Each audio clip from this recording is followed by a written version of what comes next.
Nama Bangalore. A very good morning to one and all. Hello and welcome to the second edition of CNBC-TV18 and Moneycontrol Global AI Conclave, India's flagship destination for all things artificial intelligence.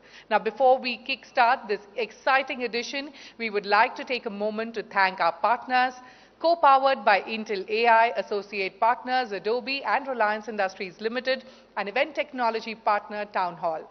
The hashtag for today is Global AI Conclave. I repeat, hashtag Global AI Conclave. Please use this to share updates and follow our continuous coverage of this event. Gradually and then suddenly is a famous quote from Ernest Hemingway's 1926 novel. The sun also rises. And gradually and then suddenly is perhaps the best way to describe the explosion of generative AI in the last couple of years. In fact, this year, our theme, From Hype to Impact, seeks to explore how artificial intelligence is being applied real-time to a range of industries. We are delighted to share that, as always, we have the best lineup, the finest AI minds to keep you up to speed with what's happening in India and around the world. Without further ado, I would now like to invite Moneycontrol's Managing Editor, Nalin Mehta, to deliver the welcome address. Someone who has had a keen interest in AI and its impact, and his editor's picks that get published every evening is a testament to that. Ladies and gentlemen, a huge round of applause for Nalin Mehta.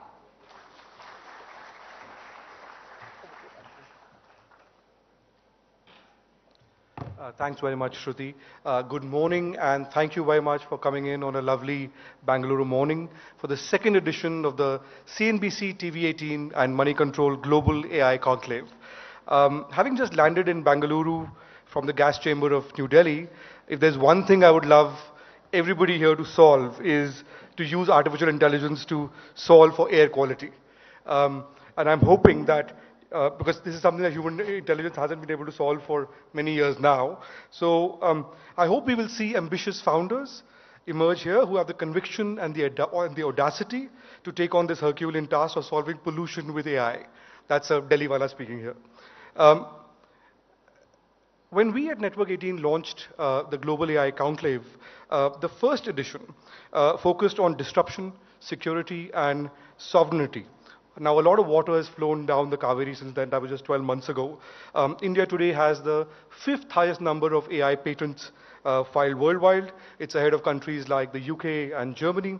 And with the government approving now 10,300 crores earlier this year for the India AI mission to ignite what the Prime Minister calls this idea of double AI, artificial intelligence for aspirational India.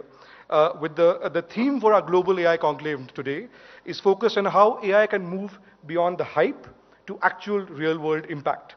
Now, be it LLMs being built to account for local languages and diversity, AI being used for healthcare and financial services, to even how the police here in India's IT capital is using AI to mitigate the problem of traffic. We have an exciting lineup here for you today, from global investors to founders, to policymakers, scientists, and chess champions, who will delve into all of these aspects of AI, the multifaceted aspects, risks and rewards, its benefits and limitations, and of course the potential for real-world applications of AI for Bharat. I hope you have a wonderful day, and this exciting set of conversations lined up at the CNBC Moneycontrol Global AI Conclave today is insightful, provocative, and useful to you. Thanks very much. Thank you, Nalin, for getting this edition rolling. Moving on, truly, AI is no longer just a buzzword, but a powerful force reshaping industries and professions.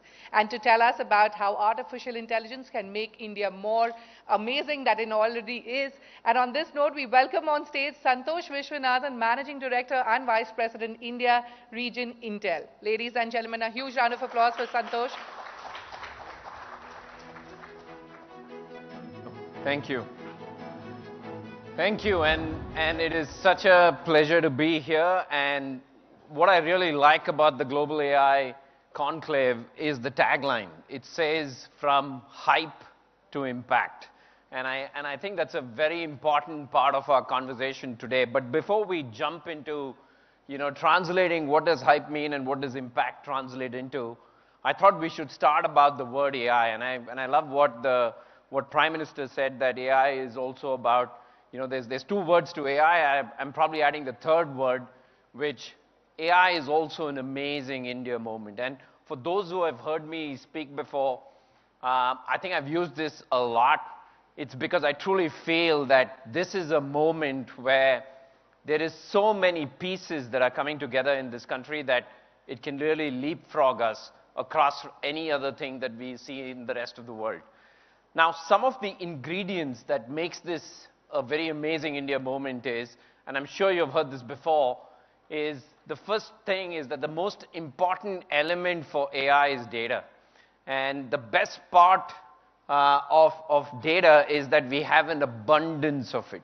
There are many other resources that we are short, but one of the best things, because of just the rapid digitization that our society has, is that the data abundance is all around us. And in fact, if you go look at it, majority of our data is still consumer. 80% of the data is video, and it's consumer. We still haven't connected the machines, we haven't connected the industries, we haven't connected the factories. So we're just getting warmed up in the AI revolution. The second piece that I think sets us apart is just the mindset of frugality that we have, right? And that I think is very important, because we're not in the race to go spend the maximum amount of money. I think our middle class mindset, our ways of just trying to go solve problems in the most frugal way really sets us apart. And one of the things that we have done successfully is, I mean, I can give you the example of broadband. Most of the Western world followed fixed broadband and laid cables and fiber, and it's still important. We still need fixed broadband. But we leapfrogged internet connection by 4G, and that was the Geo moment that really turned, how connectivity in this country gets done. Skills is the other important part. 16% of the world's AI talent, that number is 16, 20. I think there's multiple numbers that you'll start to see. But we do have abundance of AI talent. But for me, it's just beyond what talent we have today. It's the way in which we have the ability to learn and unlearn, right? Take the time from Y2K. I think we are one of those societies that will rapidly learn something, and then when the next thing comes, we are quick to go learn and unlearn in that same pace. That is a very unique skill as a nation, because our adaptability is what sets us apart. And the last one, I think, which Nalin mentioned as well, which is the will for us to go do things, is very high. We have taken big bets on semiconductor manufacturing, the large big bets, which are multi-year, audacious goals. AI mission was also mentioned, which is to go create capacity that we very much need. I think the will, whether it's the state government, whether it's the central government, all of them have the right intention that this is a moment for us to leapfrog, right? And it is an amazing India moment that we have. But one of the things that I really worry about is that, can this be a truly amazing India moment if you follow the path that the West lays out, okay? And the reason I say this is because if you follow the same formula, we may not be really successful in the journey that we are on. To give you an example, let's talk about large data centers. We produce 20% of the world's data. We have 3% of the world's servers, okay? So we got to go build large data centers. So we are in that pursuit to go build large data centers. Don't get me wrong, I still think we need large data centers. But even tripling our capacity gets us to about 4% of what US has today. So from 1 gigawatt, we're moving to 3 gigawatts in terms of data center capacity. But that just gets us to 4% of what US has today. In fact, one city in the US, which is Northern Virginia, has about 2x the capacity that all of India has today, okay? So as much as it is important for us to go build data center capacity, we have to start to think that, okay, can it really scale for the need and the demands that we have? The second piece is LLM, the whole race to LLMs, right? Very important. I'm not saying that we don't need LLMs in India. We definitely need Indic languages, local cultural context, and I'm so happy that there are many companies that are on that way. But majority of the LLM models that are used, 7 across, are outside of India. We have work to do to get there. And we have to start to think like, how do I make LLMs in the most cost-effective manner and not follow the whole path of high capital investment and infrastructure for us, right?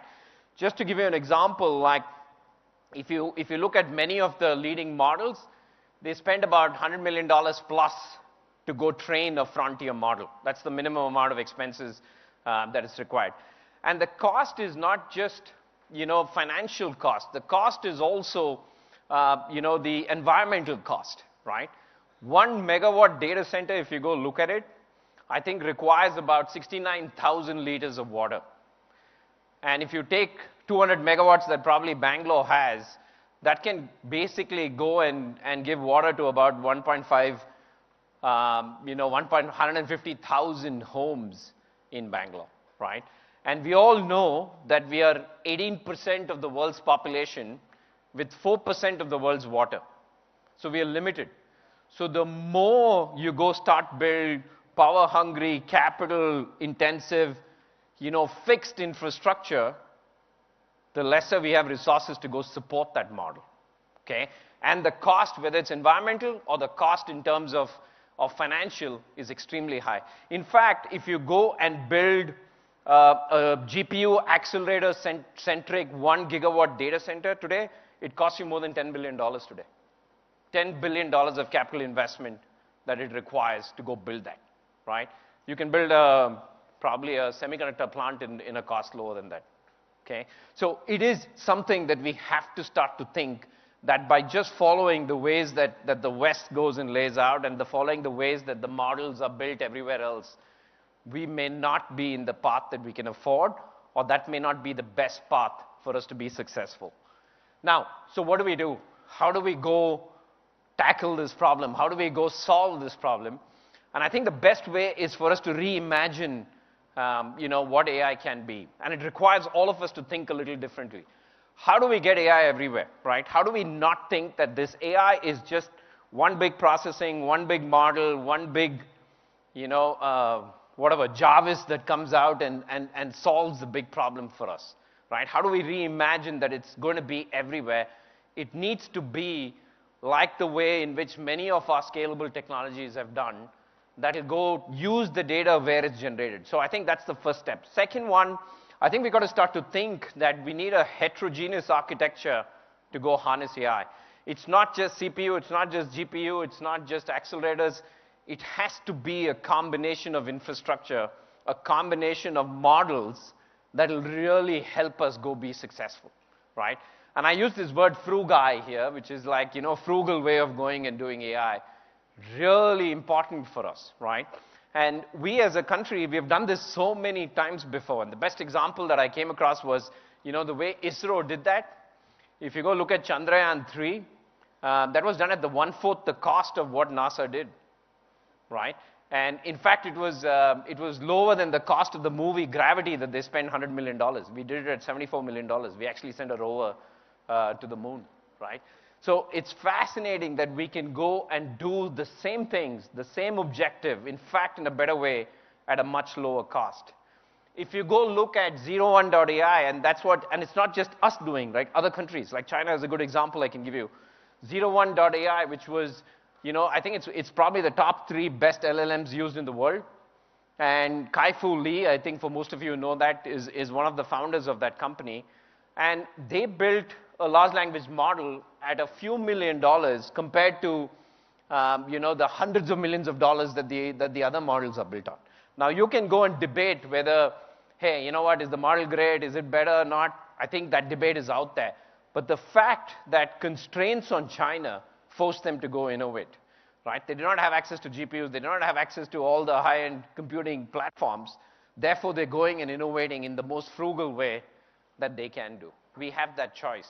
We have access, but I think our resources and the frugality will help us scale AI much better, right? Now, one of the companies, and one of the fascinating ways we have done it in recent times is just the way Aadhaar, UPI, and some of these key technologies you've seen, right? And you've seen that scale across the country, and you've seen that in the hands of so many, and Nandan's been a key pioneer in helping us on that way.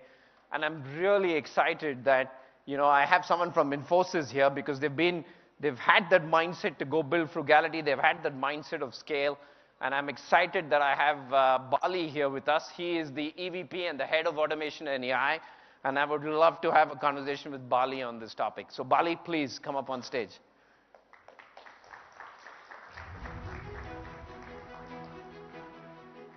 That's your mic. Behind.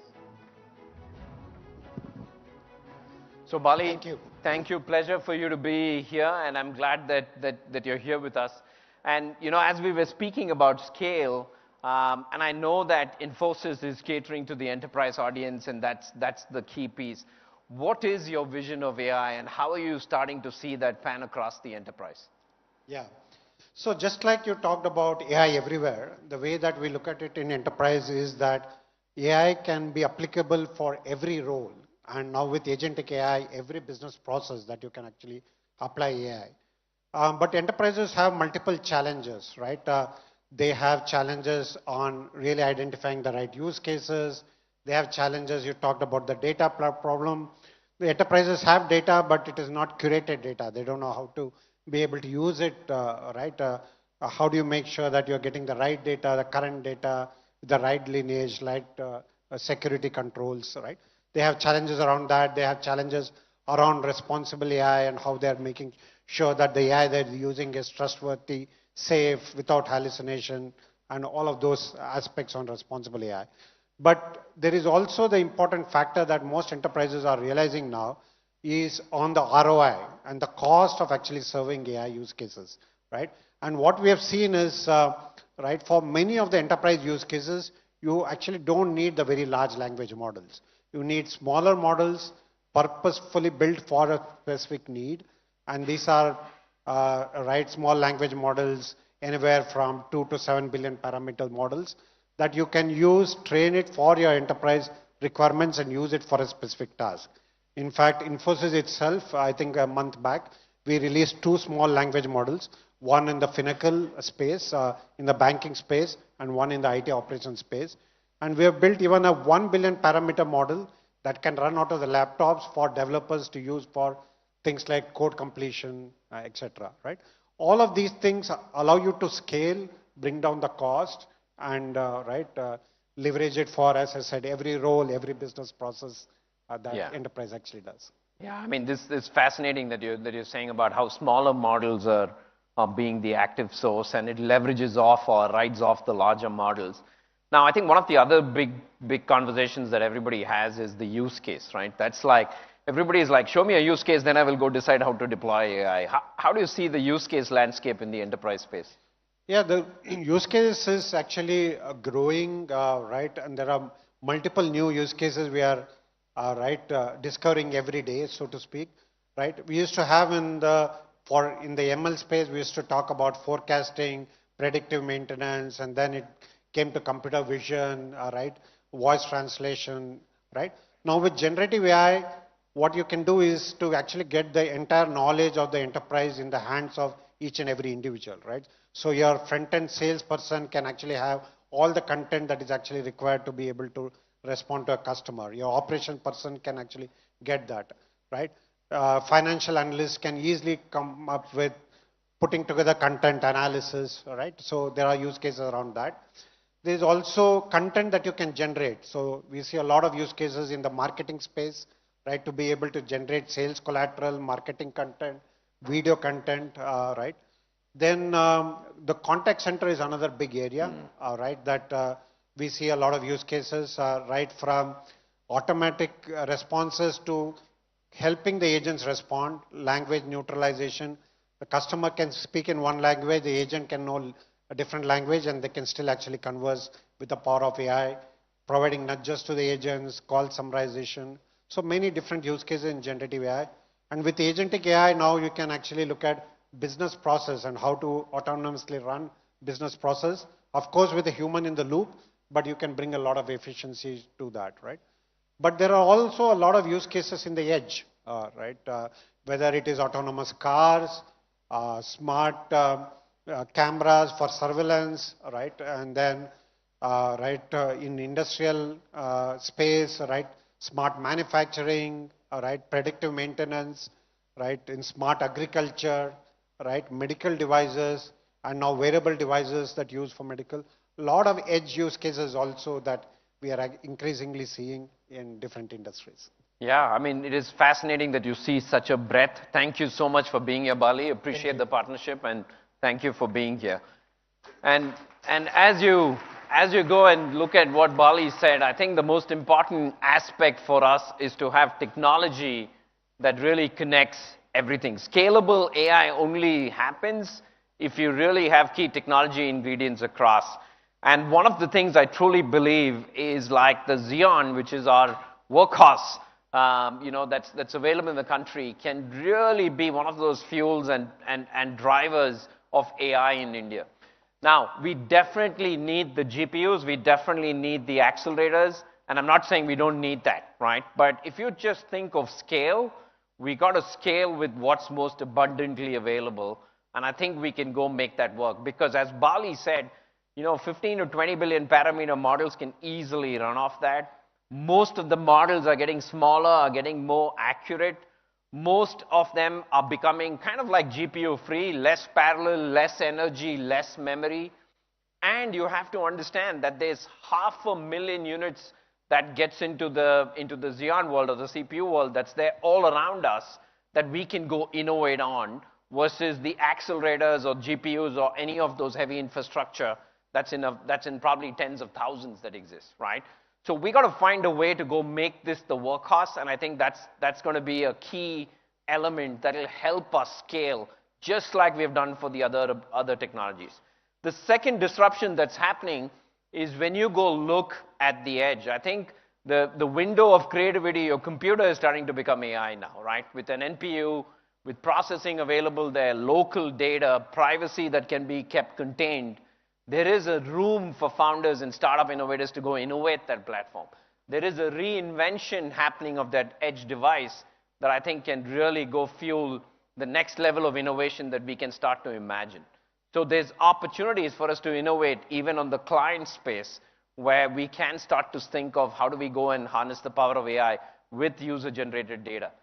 Good example, I can always think about tutoring and kids, right? The amount of tuition that we have with our children and the amount of writing and reading and learning that we do can just go and change. It can be personalized learning. We have a shortage of teachers. How can you augment the teachers' learning with trying and building, ways in which we train our kids in a very different way? So I think there's opportunity there.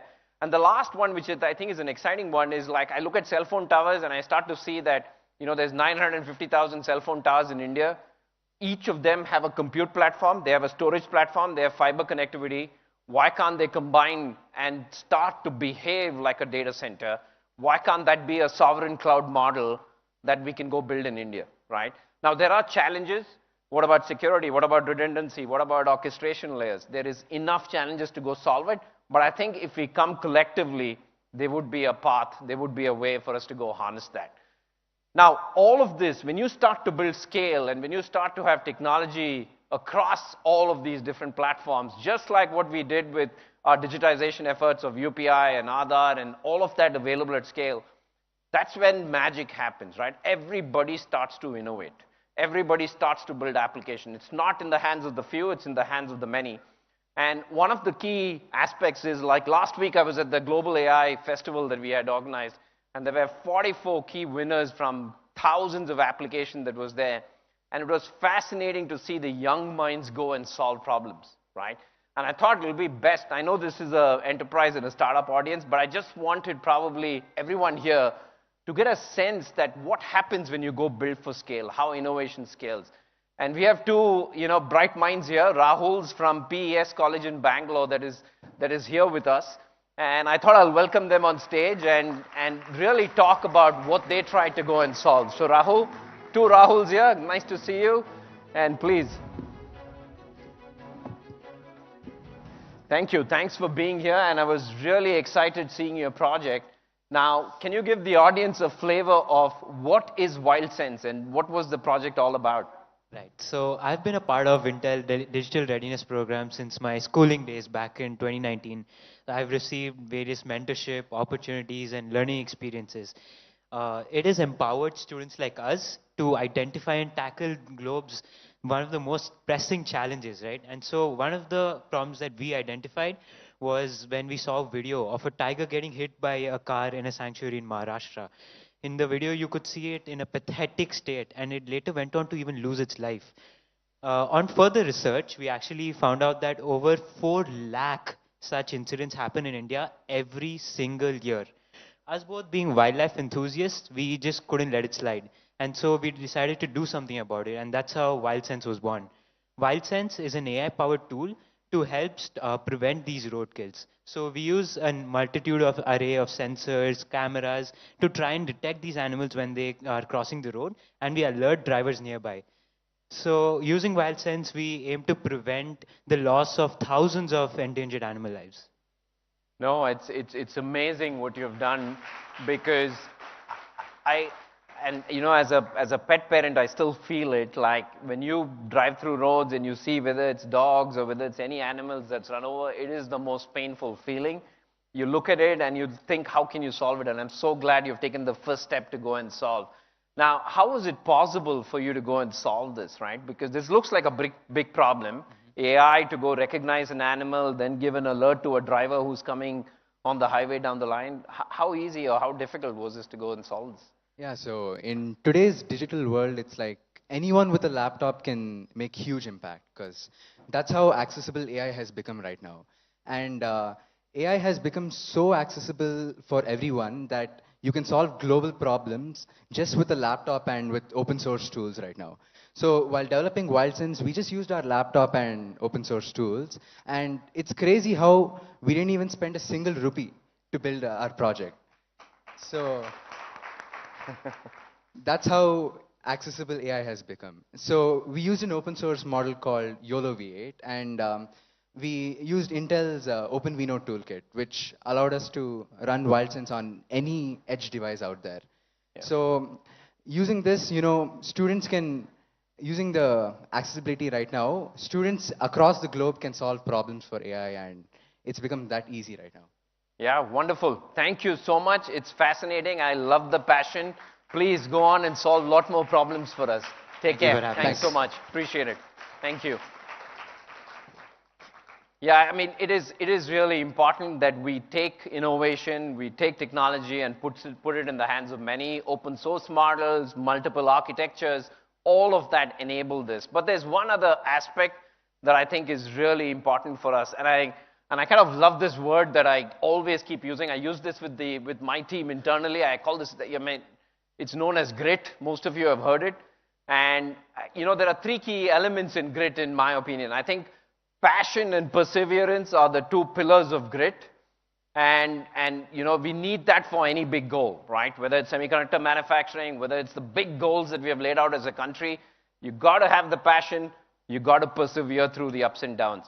But there's also one word that I've added there, which is the jugaad, and I know it's like a negative thinking that we have, but I think it's a big strength that we have. We can go innovate in the most frugal, in the most practical, in the most nimble and agile way that I think we can go start to make a difference. So grit is a key mindset that we all need to be there to be successful in this AI world. But grit also means one thing. It also means that get ready. It is India's time. Thank you so much. Appreciate it.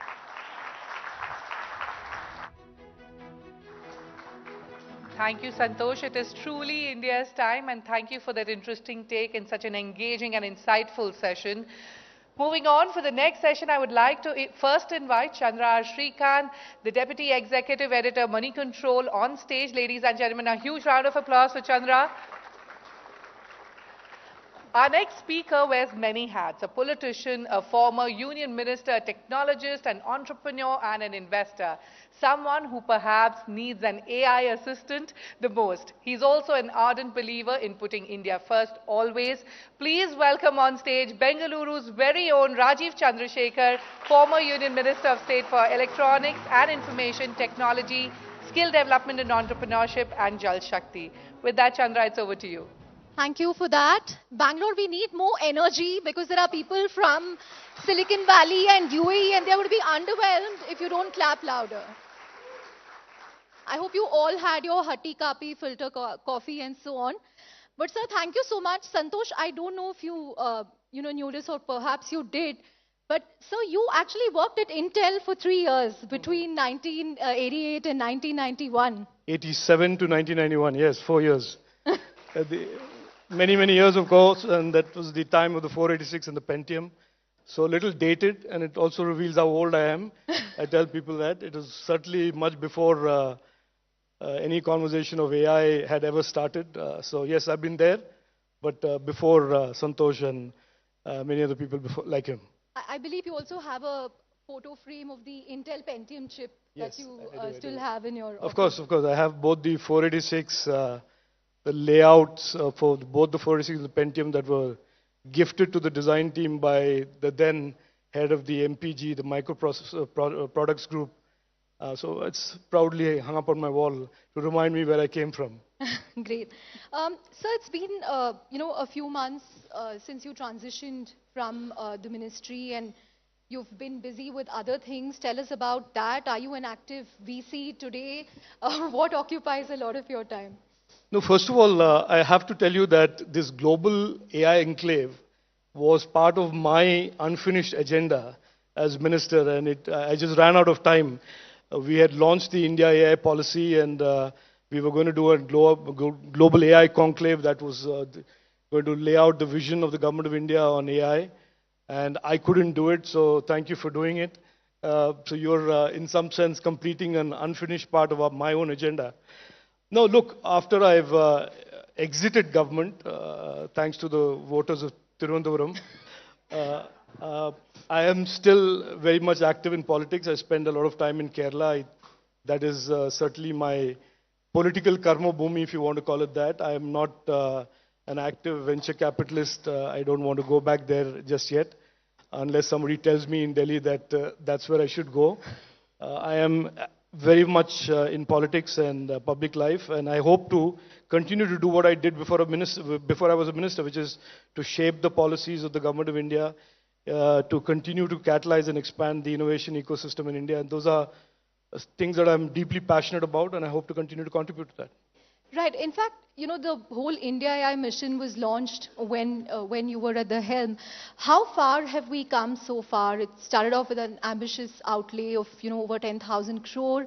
What's the progress been so far, and what more should we do? No, so I certainly have no inside knowledge about how far it has progressed, but what the Prime Minister has certainly laid out as his vision is that after 8 years of success of the India DPI, the Digital Public Infrastructure, which has really transformed government and governance in our country, that he believes that the next wave or the next phase of reimagining governance will come from AI.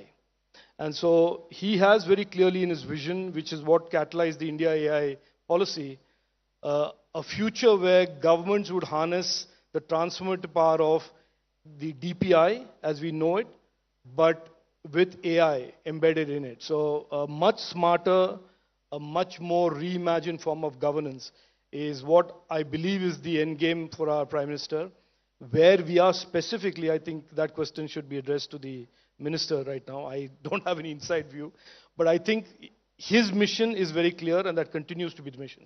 Right. I think Santosh spoke about frugal LLMs, in his welcome note. And there's a huge debate around LLMs and what India's approach should be. For instance, the likes of Nandan Nilekani and Narayan Murthy believe that, let the big boys in the valley fight over LLMs. India should, focus on applications and use cases. And this is a sentiment echoed by the Mary Secretary as well. He said, we're not convinced if we should expend resources in building an LLM. But the other side of the debate is, why is India not focusing on foundational tech? Why do we have a services mindset always? Where do you stand in this? What should our approach be? Look, as far as the government is concerned, in the GPay summit in New Delhi, where the Honorable Prime Minister spoke and laid out the vision of AI for India, he said that we are not necessarily focused only on research and broad innovation, but we are laser focused on the fact that AI must transform people's lives. As was the case with DPI, we believe the same for AI. And so therefore use cases and building and I certainly don't want to get drawn into this zero-sum argument about small language models, large language models. Should we leave it to the West to do this, and should we leave it to the West to somebody else to do that? I believe it's with great respect to the people who push that argument, it's a little bit of a waste of time. We are focused, and we must focus on real use cases being solved with AI. And within government, government has identified a number of areas which are very rapidly digitalizing or already have significantly digitized, where there are huge amounts of data sets that are just ready to be used to train models that will help the government deliver public services better and vector them sharper. So the government of India's view on AI within government is very use case focused. And the odds that the government is going to intervene and say, we want a large language model or a small language model for this type of research and innovation, I think will not be arising from the government. It will be a private sector initiative, and they could come back and ask the government for support. Right. Financial, AI, compute infrastructure access, and so on and so forth. So that is really for the innovation ecosystem to take care of. But the government, just to summarize again, is very, very laser focused on harnessing the power of AI to improve its own governance vis-a-vis public services. Yeah, in fact, my follow-up question was on that. You know, the theme of the conclave this time is from hype to impact. Has it moved to impact? At least in the private sector, we are seeing some use cases. But in terms of governance, you know, how else can we use this? Because we already have the rails, we have DPI. What can we do on top of that? Yeah, and I think that's one of the things, at the risk of sounding like a little bit of a wet blanket. I think there is this hyperbole and there is the hype and which is fine. I think any new technology, certainly there's a lot of excitement. There's a lot of people who get behind it for the transformative power that it represents. And I spend a lot of time every month traveling around the world, being invited by governments that are absolutely non-intuitive in the sense that these are governments you don't expect to be excited by AI. I'm traveling in December to visit 3 countries in Africa to talk about how AI can transform their governance. So everybody certainly is today excited about what AI represents. What I continuously tell any audience that I get an opportunity to speak to is that while there is this broader AI movement and you know, as it was 30 years ago with the internet, what we should be focusing on, at least for people who are really serious about using this technology to impact, create some impact, is on use cases. And that discipline, the rigor about identifying the use cases, building an architecture and strategy to create an AI application for the use cases, really is where a lot of the effort should be. You can have a lot of the rah-rahing and the cheerleading continuing, but in the next 2 to 3 years, India must be able to demonstrate, as it has demonstrated with the DPI, how AI has been harnessed and the transformative power as experienced by the common man and the citizen. Then AI will be successful. Otherwise, it will be like, you know, many companies and enterprises talking about AI. And I'll explain to you in the Indian context why it's important for the government to be successful, Chandra. If you go back to fintech, and what was a trigger and the catalyst for the fintech ecosystem in India, it is Prime Minister Narendra Modi ji in 2014 saying, I want to solve the problem of how to send money from the government to 1 billion Indians without intermediation. So Jan Dhan Yojana, DBT, evolved into UPI, and now you have this multi-billion-dollar fintech ecosystem. If the government of India and its governance embeds AI successfully around 5, 6, 7 use cases, I can assure you the innovation ecosystem in India is the one that will benefit from it, because the applications, the models will be built, designed, architected by the ecosystem. Right. In terms of regulation, do you think our existing laws are enough to tackle deepfakes? Yeah. No, I think this is a very powerful, important question for anybody, any nation, any country, including India, that is hoping to build an AI ecosystem. We cannot build one without guardrails. We can't build one without the do's and don'ts being very explicitly clear to those who are building platforms, whether it's the private sector or it's the government. And I think we have done one part of that jurisprudential framework, which is the DPDP bill. The rules are yet to be notified. But there are certainly gaps in our legislative and judicial framework, jurisprudential framework, about non-personal data and monetizing of it. Scraping the internet and monetizing of publicly available data, publicly available information, but without the counterparty who has produced that information or owns information benefiting from it. So there are some gaps, but those are gaps that we understand as a government. I mean, I shouldn't keep pointing to myself as a government, but to the government. And I think it's a safe assumption that those gaps will be plugged in by either amending existing legislation or new legislation. But certainly I recommend, and this is the wrong audience to be saying this, but I recommend to governments and of course to the government of India when I was a minister, that we need to create the rules of the playground very clearly so that while innovation gallops forward, makes the positive impact, the negative impact, the misuse, the deepfakes, the misinformation, that there are rules and, let us say, punitive consequences for those who indulge in that. Right. You know, in 2023, I think you brought up the issue of how big tech should fairly compensate media houses, and we've seen that issue being raked up again, and of course we have a vested interest in this. But Canada, Australia, you know, they already have regulations to tackle this issue. So what do you think we should do? No, this is the point I made, that I think if a television broadcaster broadcasts something on a free-to-air channel, does that mean I can just appropriate that content and use it to train my model? The answer is no. So when somebody does that on the internet and somebody then uses that publicly available information, transforms it into data sets and trains a model without really compensating who created that, whether it's a micro-influencer or money control or a larger corporation, that is certainly wrong. But is there anything in place that causes the model trainer or those who are using it to train the model to compensate for that publicly scraped information? Currently, no. That is the gap that I referred to, that we need to plug that gap.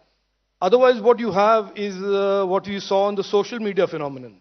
Yeah. You know, today social media gives all media companies a heartache and headache. I mean, because they control 67% of all advertising rupees that are spent in India. So you certainly don't want a situation where the big LLMs scrape the internet 10 times over and have created such critical mass. Then they don't care about whether you go protest to any court about your content or not. You don't want that situation to arise. That is certainly not, that is too much of a concentration of power in one or two platforms, and that is not a desirable outcome for any democratic society, any rule-bound society. And I think that is a gap that needs to be discussed. It should not be one way. The Australian government did it, in my opinion, slightly unilaterally. Yeah. But I think in India, we can have a discussion around that for a couple of months. I know there'll be some people who will kick and scream about it. But keeping in mind the rights of micro-influencers, influencers, individuals, small organizations, the big guys like Money Control, CNBC, everybody, there has to be some model where those who scrape the internet and train their models using information that has been created by somebody have an obligation to the original producer of the content. Right. Final couple of questions, sir. What AI tools do you use on an everyday basis and for what purpose? No, I spend a lot of money on, I believe it's becoming a little bit of a pain spending 5,000 rupees a month on open chat GPT, but I use chat GPT, Perplexity, and pretty much everything that I get my hands on. And I love to prove them wrong. I love to see sometimes when they get it wrong. It just proves that this belief of AI, almost like a religion, is dangerous. They are effectively trained by what they scrape, and so if it's garbage in, it's garbage out. If it's good stuff in, it's good stuff out. So it's early days. So this I had a chance to meet Sam Altman in Delhi, and he was evangelizing very effectively to a group of people in government. And I think to start believing that it's all perfect is a little too premature. We have to be naturally skeptical, question, and at the same time as government, like I said, focus on use cases and really get this stuff to make impact. Right. Finally, here's a question that perhaps an AI tool can't answer. What's your prediction for Maharashtra? No, I don't need an AI tool for that at all. I think I go with something even more less predictable, which is exit polls. And Not just are, in India. They are even worse trained by data sets. I don't know if they have data sets, but they certainly have very questionable models. No, look, I think it's very clear. Nobody wants to go into the chaos. Karnataka, the state I see, is like a beacon of chaos for the rest of the people of the country to say we don't want to go down that road. So people of Maharashtra are certainly going to say we don't want to be like Karnataka, and we want to go with the Prime Minister Narendra Modi and the BJP. Great. On that note, thank you very much, Thank you. sir, as always. Thank you, Chandra.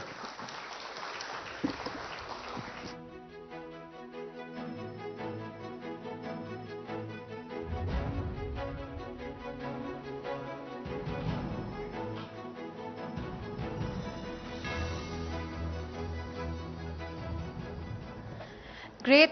Thank you so much, sir. And we heard views from someone who worked closely with the government and clearly has a very strong point of view when it comes to the India AI mission. But we're going to hop, skip and jump from India to Silicon Valley because we have a speaker who's come for the Global AI Conclave all the way from Silicon Valley. He's one of the world's top investors, someone who spotted Snap and Stripe early and is now getting to deploy a whopping $8 billion from his latest fund. To moderate this session is one of the most popular faces from the world of business news, CNBC-TV18's managing editor, Shireen Ban. Now join me in welcoming the speaker, the CEO and MD of General Catalyst, Hemant Taneja. Louder, Bangalore.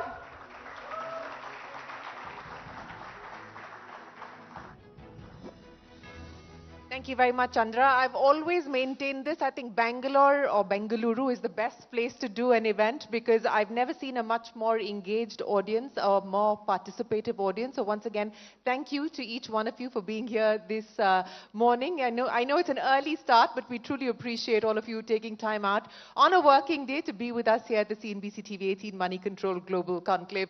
Hemant, what an absolute pleasure to have you join us here at the Conclave. Thank you very much for your time. I know it's been a busy schedule for you as well, so we appreciate you being here this morning. Let's start by talking to you about India, Hemant, and where you see India at this point in time in the context of the kind of investments you're making. As Chandra pointed out, you've got a war chest of $8 billion that you're putting to use, so let's start with the bet on India.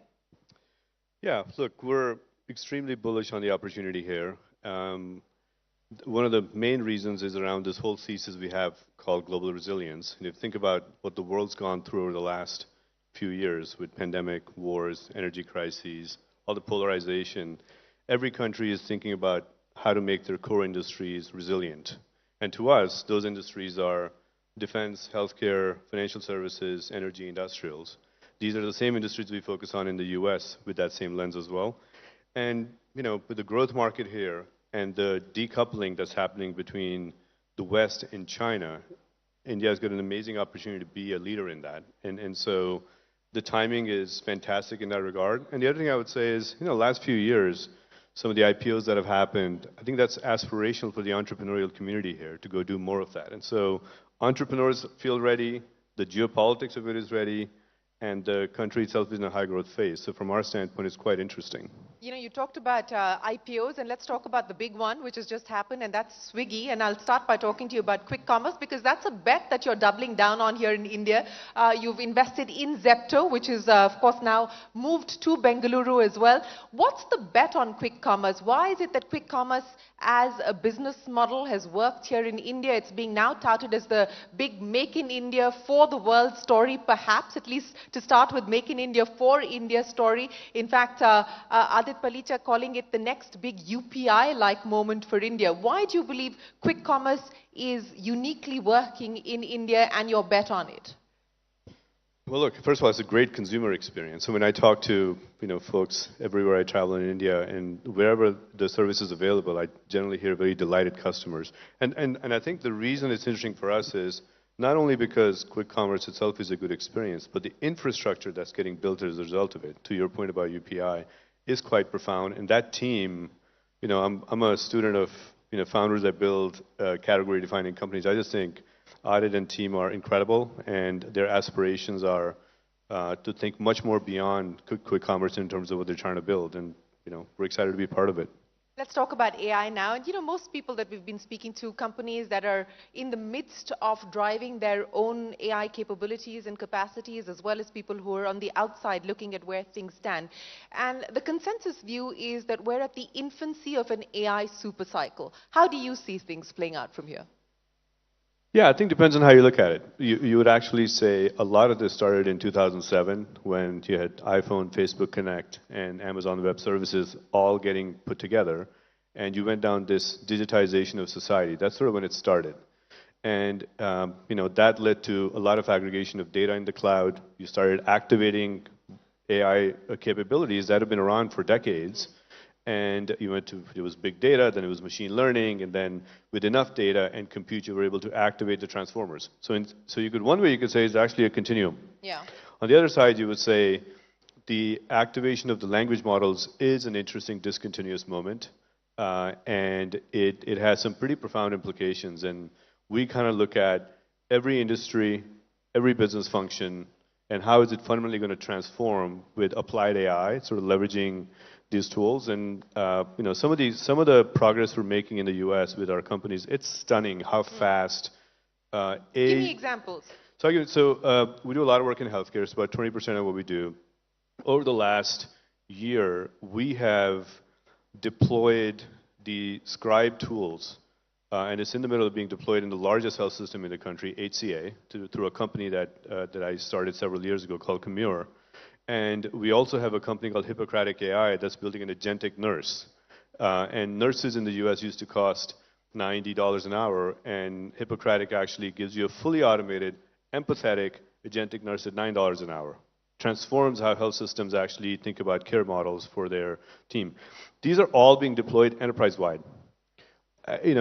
Most of AI in the enterprise is stuck in pilots, and there's reasons for that, but there are some examples like this that give me a lot of hope that I think as we figure out the deployment models, this stuff's going to impact the adoption of AI quite fast. So where are we, going from the pilot to actual deployment?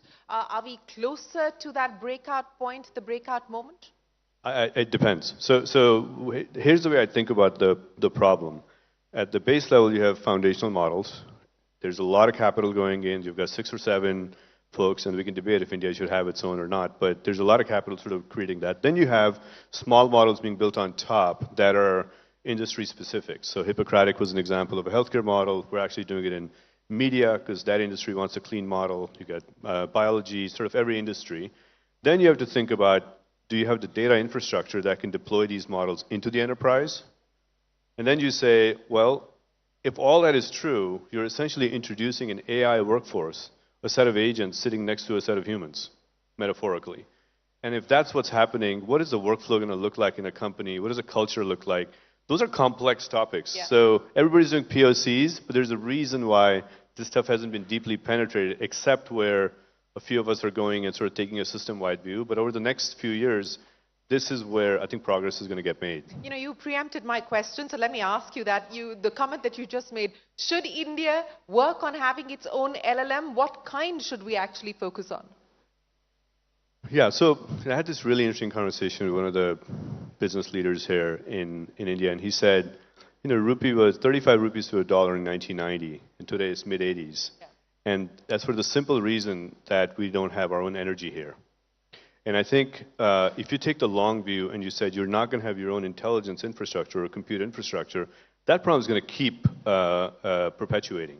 So if you take the long view, I do think India needs to think about its own infrastructure all the way from semiconductors to foundation models. Now, it's not ready to do all of that today. So I think this has to be a long game, and you know, the right industry and the government itself needs to be thinking about how do we really get there, because otherwise there will be a disadvantage as you know, this technology really starts to power more and more of the economy. We're probably sitting here in the midst of a lot of startups as well, and this takes me back to, I think, a piece that you and Fareed did for HBR, where you talk about whether startups can actually thrive in an AI era. So let me toss that across to you. Given the fact that at this point in time, the power is being leveraged by big tech, and big tech is really driving the AI game, I mean, what room do startups have to play with? Yeah, so we wrote that piece because of the observation that when ChatGPT happened, one of the most valuable use cases was actually code generation. And who, from a market share perspective, owns that today? Microsoft with GitHub Copilot. Obviously, there's a bunch of startups we're investing as well. But the value accrued to a big company, not a little company, on a new technological shift. Yeah. So in Silicon Valley, one way to look at our business is we basically fund engineers in different clusters called startups. And the advantage of sort of getting there from an innovation standpoint on infrastructure, if that's accruing to the big companies, well, what are these startups going to do? But on the other side, actually, I'm pretty bullish that AI is not a distribution advantage, it's a transformation advantage, right? Going and transforming labor, workforce, these businesses like I talked about a few minutes ago. So I think the opportunity is changing for what the entrepreneurs need to be doing. It needs to be much more about working with industry and transforming it, as opposed to trying to build tooling infrastructure only, because I do think there the big companies will fundamentally have advantage, because they have the compute, they have the customers, they have the data, they have the capital. So it's the startup advantage in that dimension actually erodes, but in this other dimension, there's a lot to do, and that's a lot of where we're focused, and we call that the applied AI category. So how is that weighing on the kind of investments that you're making, not just here in India, specific to, of course, the AI bets that you're making, but globally as well? I want to go back to that matrix that I mentioned, which is what are the language models that we need that are industry specific to transform those industries, and how should work itself get transformed in the enterprise? What is a modern AI marketing department? What does a modern call center look like? What does a modern legal department look like? Does it have any people? Well, I think it depends. Some of these are going to be fully automated, and some will have, you know, a human interaction with the agents. And our view is that these AI native enterprises are going to become a thing. These are massive ideas. Like the Hippocratic example I gave, the market opportunity for that in the US is bigger than all of SaaS software combined. All SaaS companies, because you're talking about literally all of labor that's, you know, serving the healthcare industry. So these are massive opportunities. I think they're going to create concentrated winners. But, you know, we're heavily bullish that that's a place where startups can have an important role. And everywhere in the last 40 years, labor was offshored. And I think the IT services industry, the call center industry, everybody has to think about this. AI is going to onshore that back in terms of productivity to the Western nations. And that is the opportunity these companies have in front of them.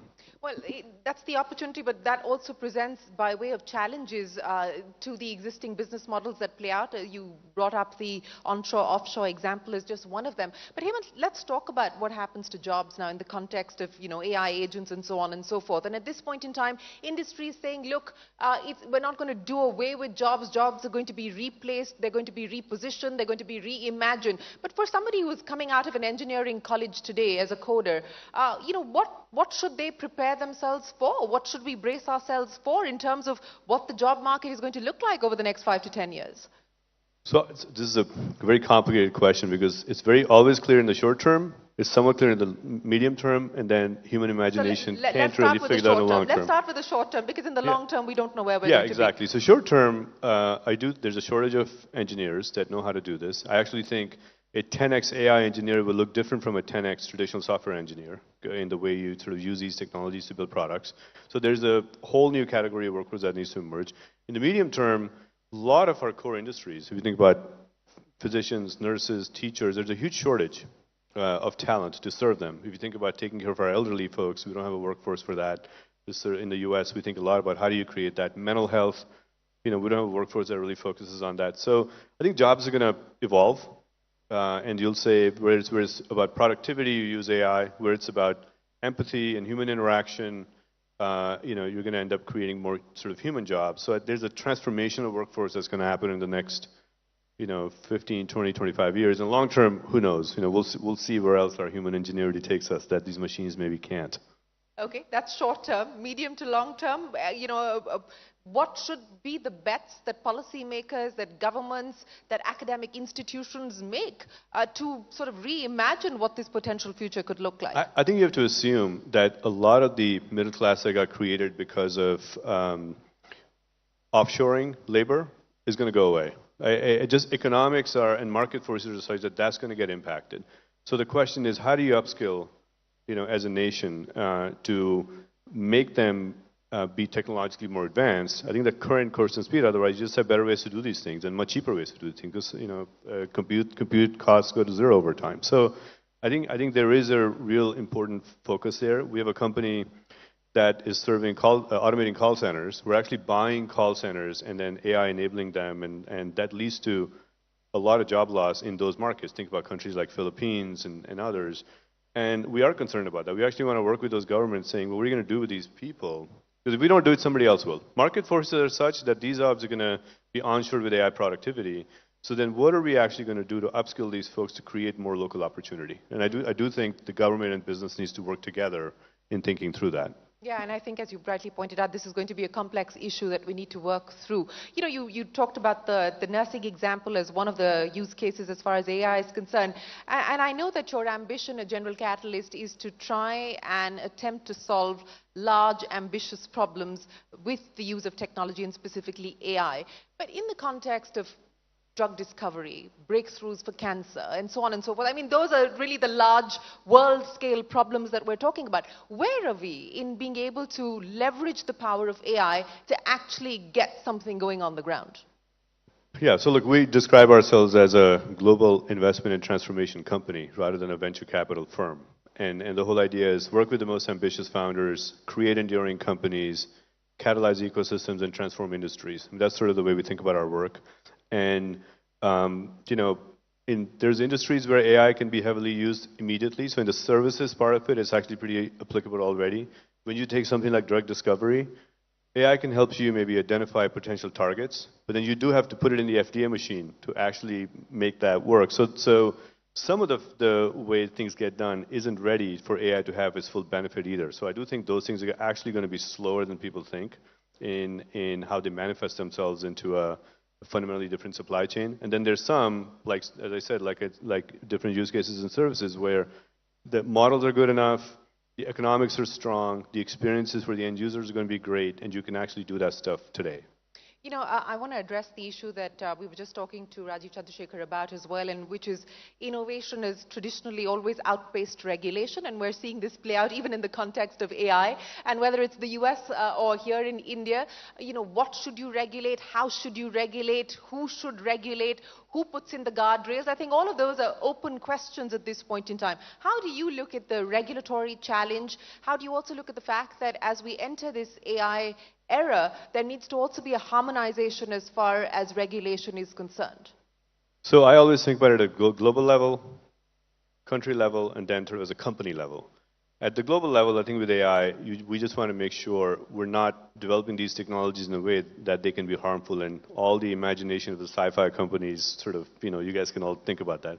At a country level, I think every country needs to think about the fact that if it's going to be a source of competitive advantage, and you regulate progress at the infrastructure layer, you will be disadvantaged. And Europe's the biggest victim of that. We're actually working with different countries and in Brussels on how to think about it in a more forward-thinking, innovative, innovation-friendly way. US is all about, let's have a level playing field and let's make sure infrastructure, we win the infrastructure race. We even created tariffs on technologies to create that advantage. Export controls. Everybody's doing that, right? So I think every nation needs to think about, from a development of technology perspective, are they creating a source of competitive advantage and sovereignty around the intelligence layer? At a company level, I sort of look at it as, we can have a responsible innovation mindset around, unintended consequences and try to be forward-leaning about, hey, let's make choices that help minimize those. And those tend to be where technology hits human beings and society as opposed to the infrastructure itself, because infrastructure is neutral.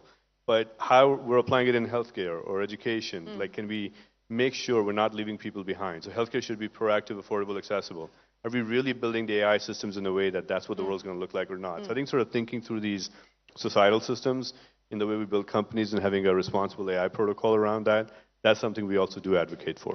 And do you believe that this needs to be done at the core, at the very design level, as founders look at building out their companies? And I'll ask you this in the context of Snap, for instance, because I just had a conversation with Evan, and he said, look, we were always mindful and conscious of the fact that we wanted this to be a space, a safer space, and hence our problems are very different from the Metas and the TikToks of the world. So at the design stage, as an investor in Snap, do you believe that that's something that founders need to focus much more on? Yeah, I spent time with Evan and Bobby when they were on campus at Stanford, and I don't know if folks remember when the app actually started, it was the original place where we were getting a lot of traction was sexting.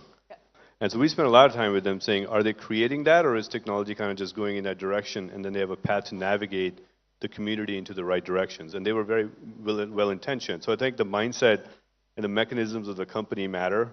Technology is always neutral. You can see it go in, think about nuclear. You can build bombs, or you can have, clean power. So that digital infrastructure is the same way in a lot of ways. And so to us, it comes down to the mindset of the entrepreneurs and what are they trying to do. So let's talk about what's happening in the US. You've got a Trump administration that will take office in January.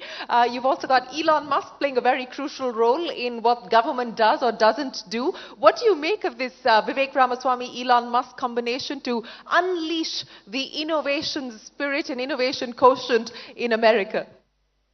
Look, it's not a surprise. It goes back to my global resilience comment. Just like every other country needs to think about what's best for them, the United States is doing the same thing.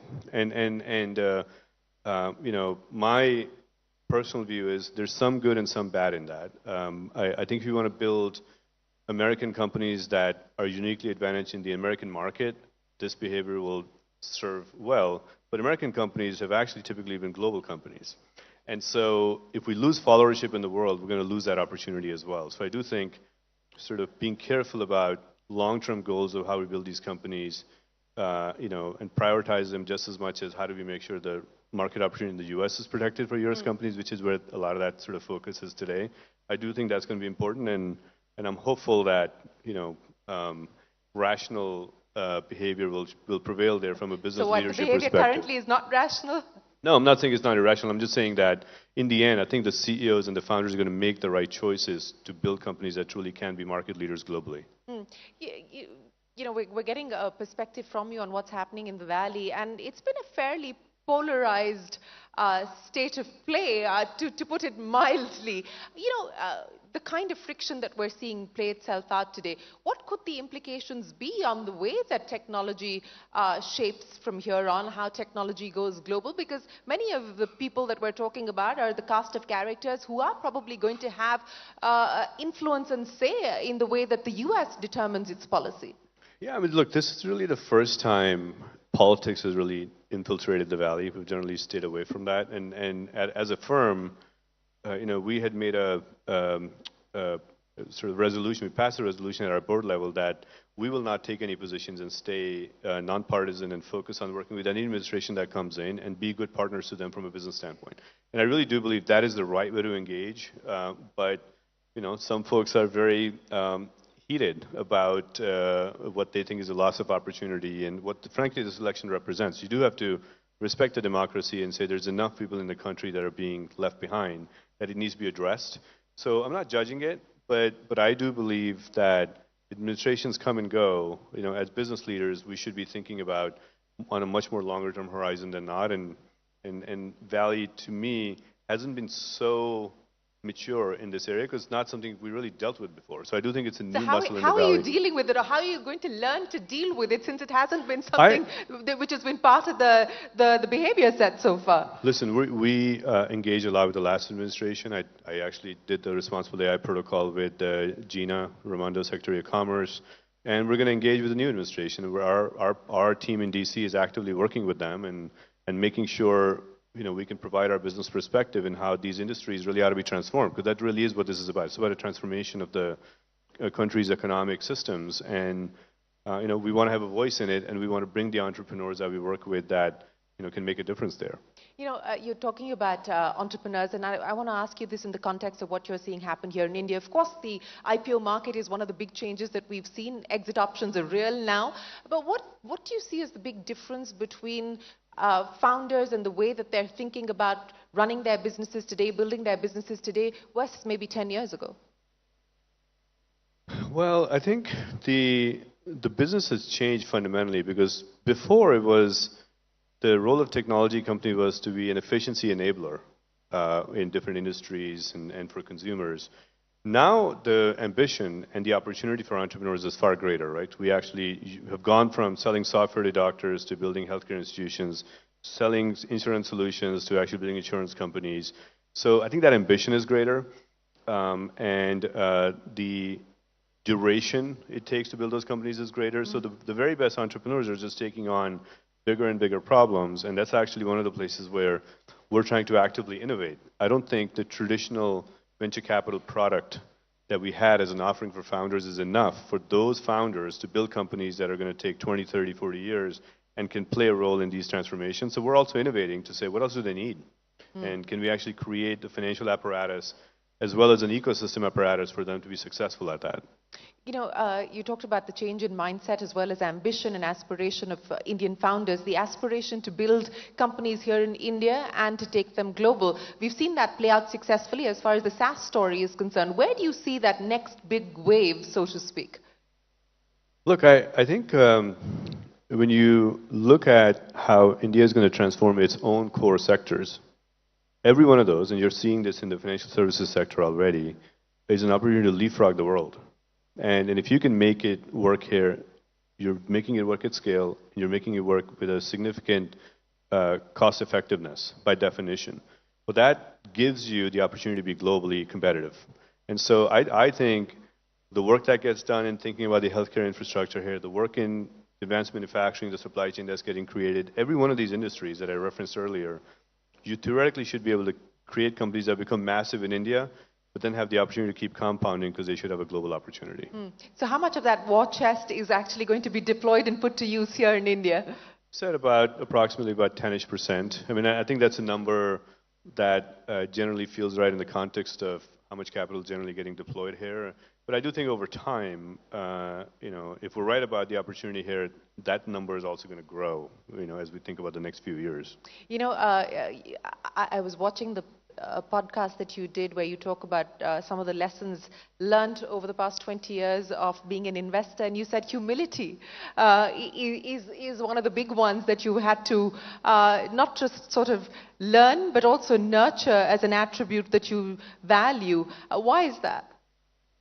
Well, none of us have a view into the future, and the problem is as you become part of more and more companies that have gone and changed the world, it creates a lot of bias in your mind. Is there an AI bias today? Yeah, well, we'll see what happens to these companies. But I do think, I mean, I actually went to one of my partners who runs our healthcare fund 2 years ago, and I said, I've done so much in healthcare that everywhere I look, I see problems. But that's because I've lost my ability to be first principled about innovating. You know, 10 years ago, that was not the case. I was like, I need to take a break, because I'm just going to make mistakes otherwise. And I just think the problem, the curse of being an investor is the more you know, the less likely you're going to bet on the most interesting ideas, because your own thinking gets in the way. It's the opposite of being an operator. The more you know it, the more sort of successful you are at operating, because you can build teams and execute. So I think keeping a nimble mind gets harder and harder the longer you do it. And so it gets hard to sustain great returns over time. Let me ask you this in the context of AI and consumers. You know, we're now talking about AI PCs, we're talking about wearables and so on and so forth. In terms of form factors, you know, and how AI is actually going to touch the lives of regular people like you and me, what should we expect? I mean, what does the future look like? What is exciting at this point in time? I couldn't tell you. I mean, I think, did we know in 06 it was going to be the iPhone was going to be the phone metaphor? And like, you know, we see a lot of technology. People are innovating with earpieces because voice is interesting. There's so much interface technology that's being developed. It's kind of interesting. AR, VR is maturing. It's going to have a life of its own as well. I think it's going to be interesting to see how do we interface with it, with the intelligence that's getting built. I have a better idea of how to anticipate what that could be, then like how are we going to use this? Because consumer ideas are very hard to foresee. You know? So, And I do think consumer is going to become a very interesting area now to unleash the power of AI and how we consume it. over the next few years, 5 years, or is it still going to be a longer horizon? I think next few years. We're already seeing more and more entrepreneurial energy around consumer. So what do we've talked about the opportunities at this point in time, and the headroom for growth seems immense, given everything that we know today. But what do you foresee as the big challenges? What do you see as the big risks? What could be the speed bumps? So in India, it's a culturally a different place than investing in the US. And the reason is because the incumbent businesses are extremely entrepreneurial themselves. And so I think when you think about industries transforming, how much of that's going to be done by the larger conglomerates because they themselves are so entrepreneurial? Do monopolies worry you?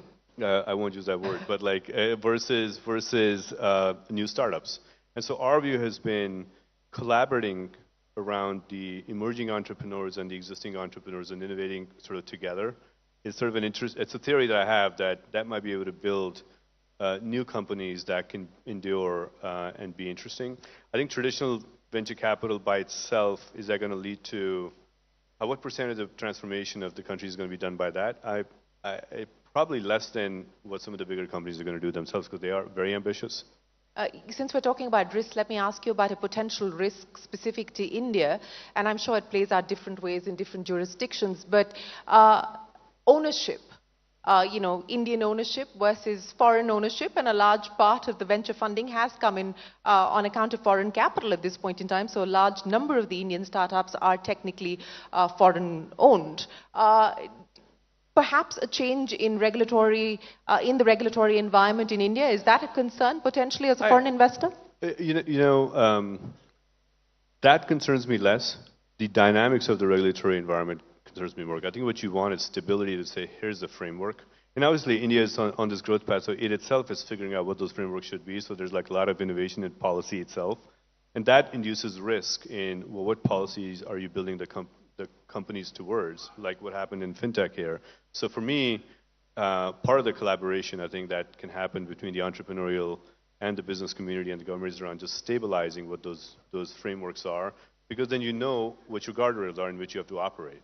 And whatever those ratios are is fine, because the opportunity is so large. I think entrepreneurs will figure out how to adapt to that. So you're reviewing the bet on fintech in India, considering what we've seen happen in the last few months? We have companies here in fintech, and there's been such amazing innovation done thanks to Nandan and others that there's a lot that can be done here, but kind of depends on what is that regulatory regime going to be. So Hemant, let me end by asking you, how much of AI are you using on a daily basis? I mean, and how much of social are you using today? I mean, are you actively on X, or given the polarization that we're currently seeing play out, I mean, do you see yourself staying on the platform, exiting the platform? What's the point of view? So on AI, we use products like Glean. We're actually thinking a lot about how do we transform ourselves with AI, and there's a whole initiative in the firm to execute that over the next couple of years. I think on social, I've generally stayed away from it. I think over-engaging with social forces you to go to the fringe if you're actually playing the game of being relevant and viral on these things, then I'd like to keep my sanity. So.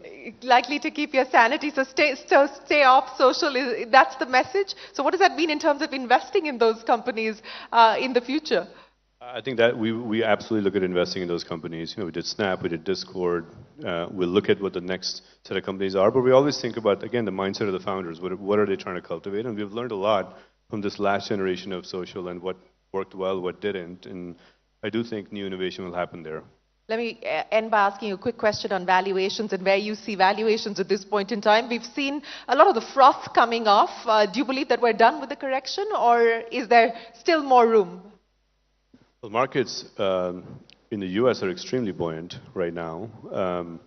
But we haven't seen any new IPOs. But I think IPO market is going to open up second half of next year once the new administration settled in. There's a lot of companies that should be public, but no one was going to go in uncertainty around what their administration is going to look like. So I do think that's going to open up. And with the excitement in the public markets, it probably takes 6 to 9 months before it starts impacting the private markets. So Let's see how long this momentum sustains around the excitement in the markets. But long term, I do think the IPO market is going to open up, and we're excited about that over the next 6 to 12 months. Hemant, it's been an absolute pleasure. Many, many thanks for joining us here at the CNBC-TV18 Moneycontrol Global AI Conclave. Appreciate your time, and thanks very much for being here with us. Ladies and gentlemen, a big round of applause for Hemant Taneja. Thank you so much. Thank you for those insights, Hemant and Shireen. And I'm sure founders were taking notes and are now perfecting their pitches. Moving on from Silicon Valley to the Middle East, this, ladies and gentlemen, is truly a global AI conclave. Our next speaker is from the UAE, which is emerging as one of the hottest AI hubs. UAE's G42, which is planning to build supercomputers, AI-ready data centers in India, and much more. So to find out more on how UAE is collaborating with India, I would first like to call on stage Chandra R. Srikanth. Once again, ladies and gentlemen, a huge round of applause. Also, put your hands together for our next speaker, Ashish Pekoshi, COO, Inception AI. Chandra, over to you. First of all, I have to thank Ashish because he just flew in from Abu Dhabi at what time? 4 a.m. You got your coffee and everything? Yeah, if my answers are slightly convoluted, it's because of overdose of caffeine. Yeah.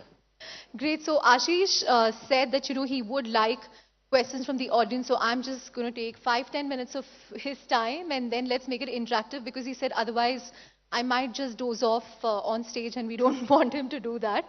But, Ashish, first take us through G42 and Inception. So, G42 is UAE's big bet when it comes to AI. You count Mubadala as an investor. But take us through their ambitions, what you've done in UAE, and what you plan to do in India, because you've already built a supercomputer. I think it's the Condor Galaxy. You also have the JACE, which is an Arabic LLM. And you have plans for a Hindi LLM in India as well. So take us through those plans. First of all, good afternoon, and thank you for having me, Chandra. So it's a pleasure to join this group, truly global AI conclave. I know when you expected someone from Middle East, it was not me. It was a different look, but just to give you some... But I think Malayalis have sort of taken over the Middle East, so it's fine. I'm close to the former union minister's district where he just mentioned. And nevertheless, I'd like to introduce G42. It's actually, I've been with the G42 ecosystem since inception. I was one of the first 10 employees there when it started off in 2018 as a startup.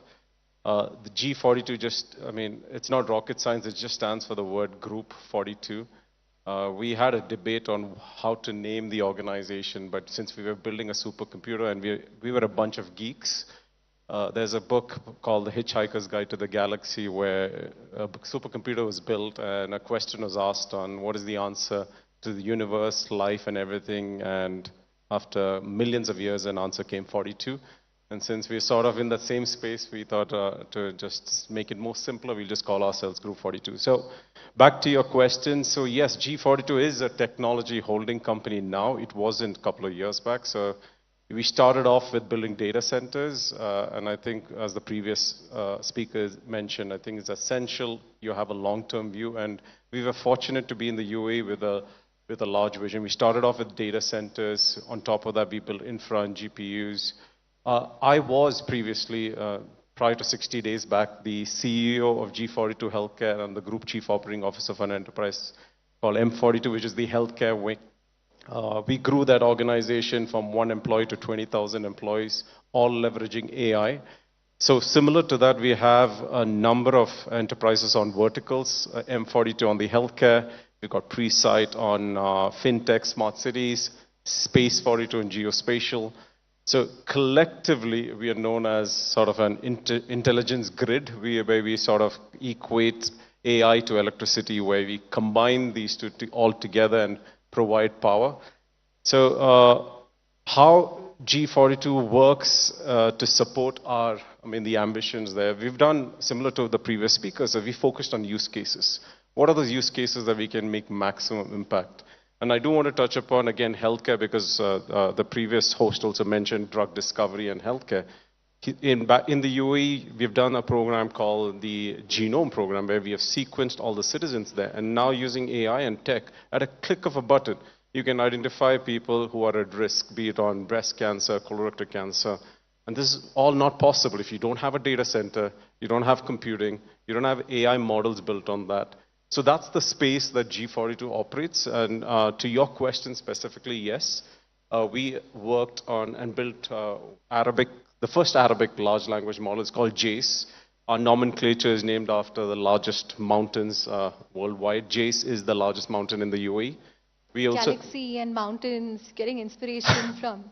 and following suit, when the leadership of the UAE visited India, there was a MOU that was signed between the Ministry of Investment in the UAE and also with the Ministry of Electronics and IT, where G42 was nominated as the partner to execute 3 main missions with India in partnership with local entities. One was on building digital infrastructure, built AI models, and also on supercomputing.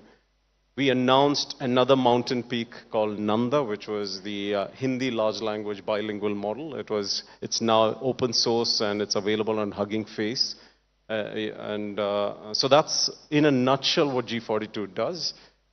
Happy to take any more questions around that. Just to follow up on that, you mentioned the MOU, and I think it was a very expansive plan that you set out, right? From data centers in India to helping with a Hindi LLM. As far as execution is concerned, where is G42 in India today? What other plans do you have? So yeah, the MOU was expansive, focused predominantly on building data centers, supercomputers, AI models. We have an execution arm now in India. Manu, he was supposed to join us on stage. He's the CEO of G42 India. And their mission is to take the solutions that we have there in India, in the UAE, and deploy it here in India. So absolutely, we are ready, and the plan is in motion, and you should hear more updates on that soon.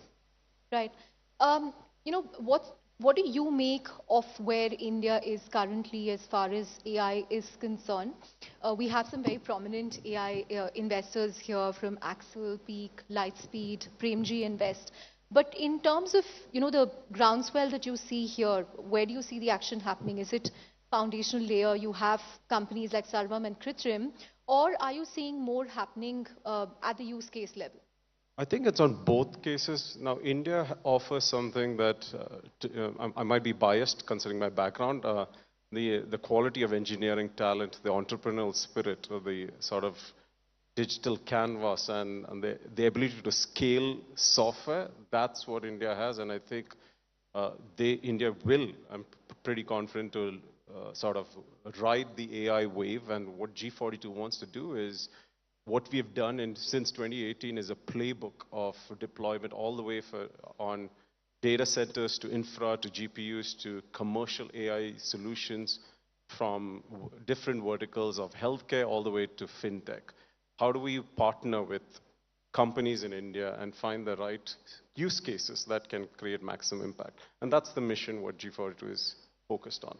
Do you have an investment outlay when it comes to India that you will invest, say, X amount in a year or 2 years or 3 years? So as part of Inception, I don't, but G42 has partnered with another sovereign fund who is an investor in G40. It's called Mubadala, and they formed an investment arm called MGX. They are currently investing on pure AI, and they're working across multiple portfolios, not just on large foundation model building companies, but also commercially possible use cases. So whichever company that can potentially partner with the UAE ecosystem, obviously you stand up on the sheet for potential investment there. Right. In terms of the applications that you're seeing, you mentioned, healthcare, drug discovery, it was discussed. Sure. But where else do you see scope, for a market like India? So immediately, I would say on the current use cases, some of the Inception solutions that we are currently working on, we are industry agnostic. Inception is the new entity within the G42 universe focused pure on AI native solutions. I was asked to move from the healthcare space to build this from scratch, and our focus is predominantly fine-tuning models and building custom models as a service for any partner.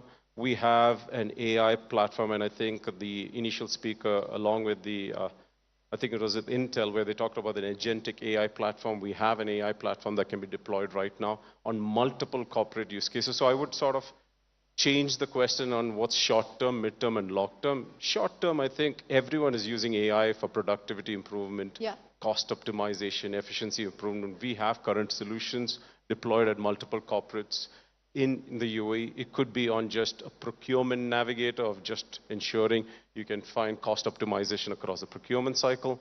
We have an investment AI piece where all the way from deal sourcing to sort of come up and agnostically not vote emotionally to a particular deal and come up with conclusion whether this is. I think this should worry analysts working in VC firms. No, I think it's just sort of validating, and our portfolio has always re-emphasized AI is not. I don't think it's all about replacing jobs, but augmenting this decision-making process. So that's the space now. Inception is currently playing on a corporate AI piece, whether it be from procurement, investment. We've got a board navigator piece, which is now currently deployed in our board meetings. So that's an immediate decision-making process. But second, I think focused into the niche data centers. I think we just announced a partnership with AIQ on deploying something called an energy AI piece, where we are working with the largest oil company in Abu Dhabi to understand their seismic data sets and coming up and with upstream, downstream use cases. So that's where the role, I think, huge impact where AI can play immediately itself. Right. You know, we had different points of view in the previous two sessions, right? You had the former minister Rajiv Chandrasekhar advocating that, you know, we should have a use case based approach, which is what the government of India is also doing. But you also had Hemant Taneja of General Catalyst saying that, you know, we must also invest in the infra, in AI infra and, you know, semiconductors and so on, because otherwise India will lose out. You know, is there a middle path? Can we do both? Or is it not an either-or situation? What do you make of it? I think it should be a hybrid approach based on the decision makers. Now, if it were me, I think I would follow the approach that I believe infrastructure is the key to the next digital economy. If you don't do it now, you would always be doing catch-up and will be dependent on another country to provide you that sort of service. That decision needs to be made now, but it's easy for me to say because the investment required in a country like India is not straightforward. But the right approach, I guess, would be hybrid. Ensure AI is applied on the right use cases that create impact while not losing focus on the North Star that you would need a digital infrastructure connected in a distributed manner that crosses regions, industries, and eventually, hopefully, globally. And that's where actually AI can play a true role.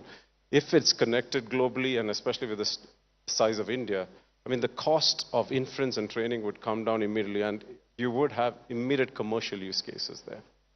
But what role should the government play here? Because, you know, you have the UAE government's blessing, you have huge money from Mubadala, and this requires a lot of investments. So and India, I think, has an overall outlay of over 10,000 crore for its India AI mission, and it's split across different things. It's not just GPUs, there's a training angle to it, there's a skilling angle to it.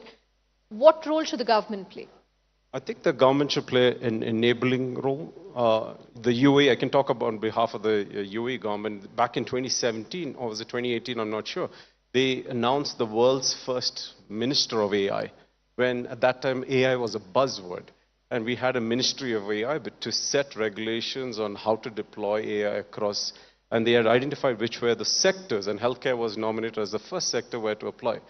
That could be a start where you start set up a ministry of AI, another ministry? There is a ministry. When we are talking about the US cutting down on I can talk about UAE, and hence, yes, it helped a lot because it was sort of an incubation arm for the government to turbocharge a lot of startups in the UAE, and at that time G42 was a startup, and I think that sort of forward vision is essential. And again, talking about the UAE, it was one of the first countries to actually deploy a university of artificial intelligence. It's called MBZ UAI. And that's the reason I said, let's maybe suggest a hybrid model, focus on infrastructure, focus on the education, and most importantly, awareness. I sometimes wear a sales hat and I walk into enterprises saying, why don't you apply AI? And immediately it's all about, is this guy going to take my job? No, it's about, if you don't adopt it, eventually yes. But that awareness and the education and remove the fluff from all the fiction of what are the true use cases of AI and how can it be applied right now, and how we can invest in partnership to focus on that North Star. Right, we have, I think, 5 minutes. So, Sure. Ashish, very quickly, in terms of, the investment opportunities that you will look at in India, data centers is one piece, LLM is one piece. Will you also look at co-investing with funds here? Is that something you're already doing?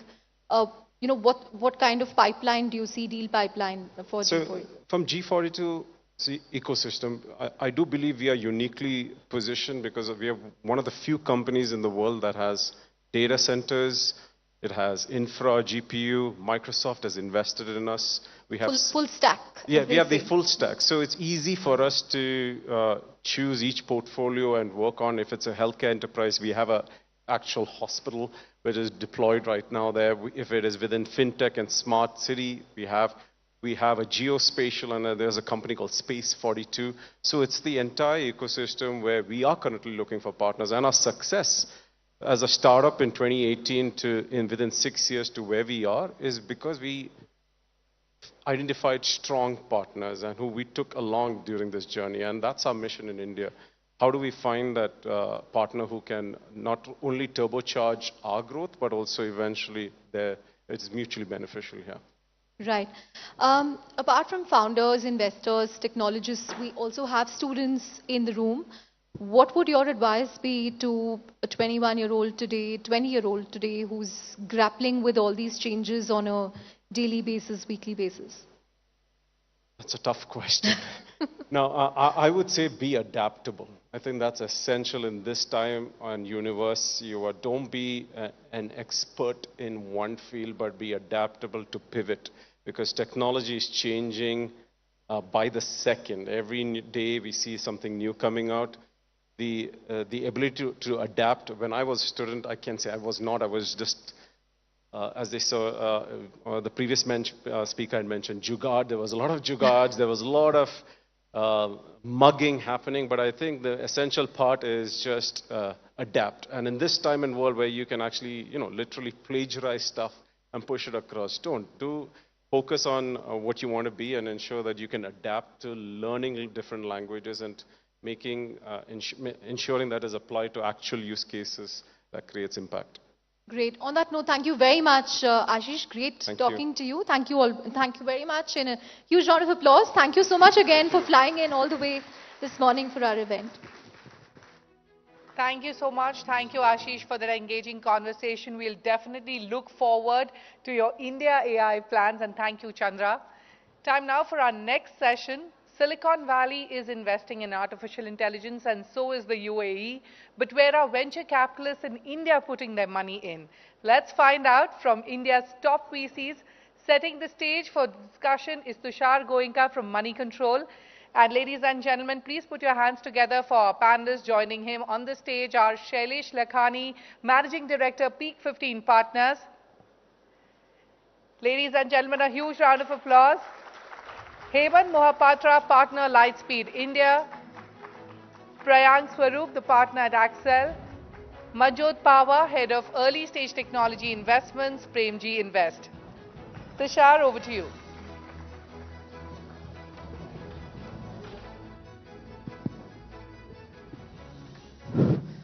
Okay, guys, thank you so much for braving the traffic and coming here today, this morning. This is truly a power-packed panel. I mean, every founder here wants to either pitch to you or stay away from you guys. So I'm fortunate enough to be sitting amid you. Perfect. I want to kick open this, panel and asking each of you. First, I want to get a sense of what the AI ecosystem is right now and how hot it is in India. So, Priyanka, I'll start with you, please, from Axel. Just talk to me about how many applications do you get in a day or in a week, however you want to, whatever time frame you want to do on AI, and how many do you filter out? What's the, filter rate like? Just give me a sense of that, please. Okay. First of all, thank you for having me here, and congratulations for Moneycontrol on 10 crore plus viewers. Thank you. Yeah, I mean, we launched, a short data point, we launched Axel Atoms like 2 months back. We've got now over 1,100 applications for the program. So just tells you the number of startups, and it's a good view of the market as to how many startups are doing what in different spaces. I think in terms of selection, I think that's a much harder question to answer. That's what we want to know. I think to give you some sense, we'll end up with probably 4 or 5 companies in the whole program itself. But from Axel perspective, we do a lot more than just Axel Atoms, right? So I think we have already invested in the last 2 months in maybe 5, 6 AI startups as well. So yeah, I mean, that's a good, every other week we're investing in an AI company. Perfect. So 1,100 applications, 4 to 5 investments. Yeah. Hemant, you please from Lightspeed. Yeah, we focus quite a lot on seed and Series A. In any given year, maybe we would see about 500 companies in enterprise and about the same, maybe a little bit more on the consumer side. Right now, we are tracking about 300 very actively in the India, Southeast Asia market. I would say maybe about 50% of them have AI native use cases, and then the remaining will have AI somewhere embedded in the workflow or the way they produce content or the way they service customers. So, look, we are at a point in time where a new wave is going to get permeated across every single category. So we don't think of it as an AI investment or not an AI investment, the same way people would not say this is an internet investment or not. It is going to play a role in every single part of the knowledge economy and all industries. Perfect. Shailesh, you from Peak, please. How many applications? What's the filter rate like, please? Yeah, we have our search program, and we get lots of applications. I don't remember the exact number. It's not that meaningful. A ballpark, but it's in the thousands for sure. Mm-hmm. I think that though, with respect to AI, there's still not enough going on in India. It's great that you guys are organizing this event and trying to bring this more to the forefront. But there's so many potential use cases, as Hemant just described, that it should be impacting many more things than it is. And I don't think that enough people are sort of leveraging its potential or trying and playing with it as much as they should. Perfect. Manjot, I'll come to you. Priyank said 1,100, Hemant said 500, Shailesh said in the thousands. And Premji has a beautiful portfolio, right? Poolside, Galileo, Canva, all of it. You tell me, how is it happening? How much is it? Do you see enough? Do you also not see enough action? How is it happening? Continuing on that thread of a different lens, we also invest in the US, we invest in India, and we go all the way from Series A to pre-IPO. So my perspective on the number of startups, I think we're finally seeing a lot of activity. It's again going back to Shailesh's point, maybe not enough. In the US, it's a flood. It's a flood where you see nothing but AI. I can even say maybe we're going through the 3rd generation of AI startups in the US, whereas in India, I think the 1st generation is yet to sort of settle in. The indicators are there. Even if you look at the YC applications, again, I don't have specific numbers on hand, but the number of AI startups coming from India, again, exploded massively. But the number that actually make it through are small. So this is a good sort of nutshell view of what's happening. I think, we're finally seeing founders trying to start companies, but when they'll actually be able to compete at a global scale, that remains to be seen. Okay, perfect. The other day, I actually heard someone say that, I'm building with AI is the new Tu Janta Hai Mera Baap Kaun Hai. So, but we still have a lot to do. Manjot, stay with me here, please, and just tell me, talk to me about the top 3 metrics that you, kind of evaluate when you get an AI pitch that makes the cut and reaches you, please. And I'll come over to you later. I think that's a very nuanced question. I mean, or sorry, a very nuanced answer to that question. It really, really depends. I mean, if you're building an LLM from scratch, for sure the research capabilities of the team matter a lot.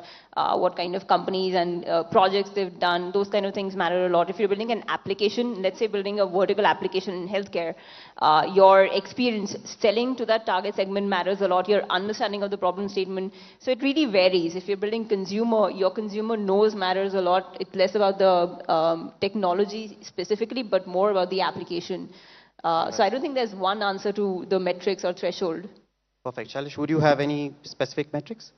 I mean, the one metric we look at for every type of business, whether you're selling sneakers or personal care goods or you're selling software, is retention.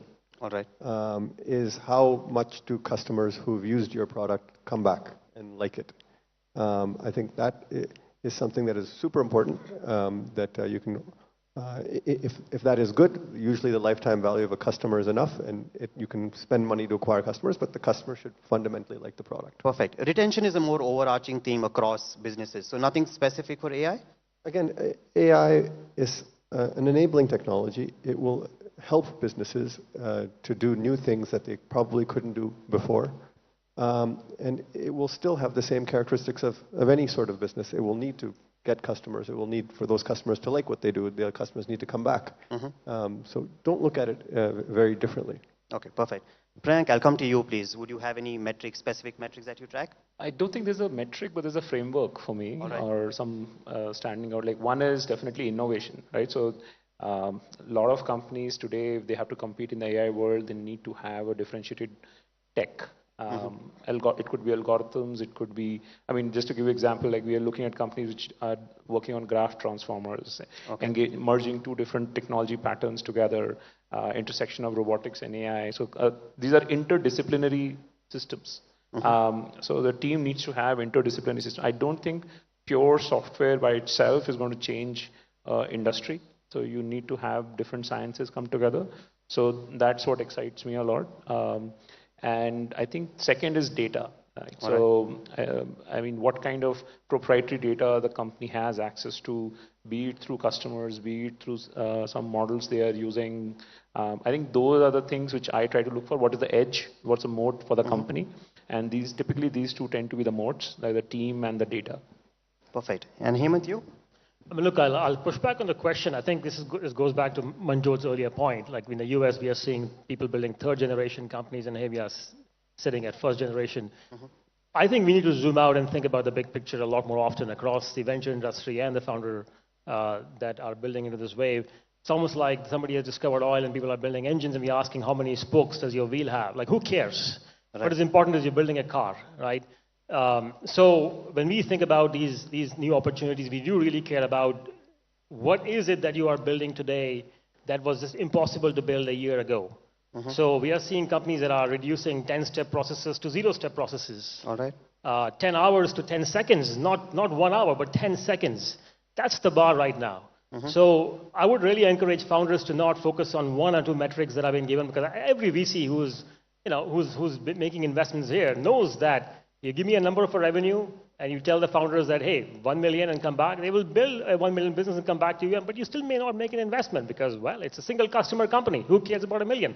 It may churn out tomorrow. So again, a single metric is not important. What is important is, do you have the vision? Do you have the capability? And are you really solving a core problem using AI in interesting ways that allows you to build a company that was just not possible? Because that's the only wedge you have today as a new startup. So that's what I think we should be talking more about. Perfect. I want to extend that point. I mean, Manjot did shed light on the US ecosystem.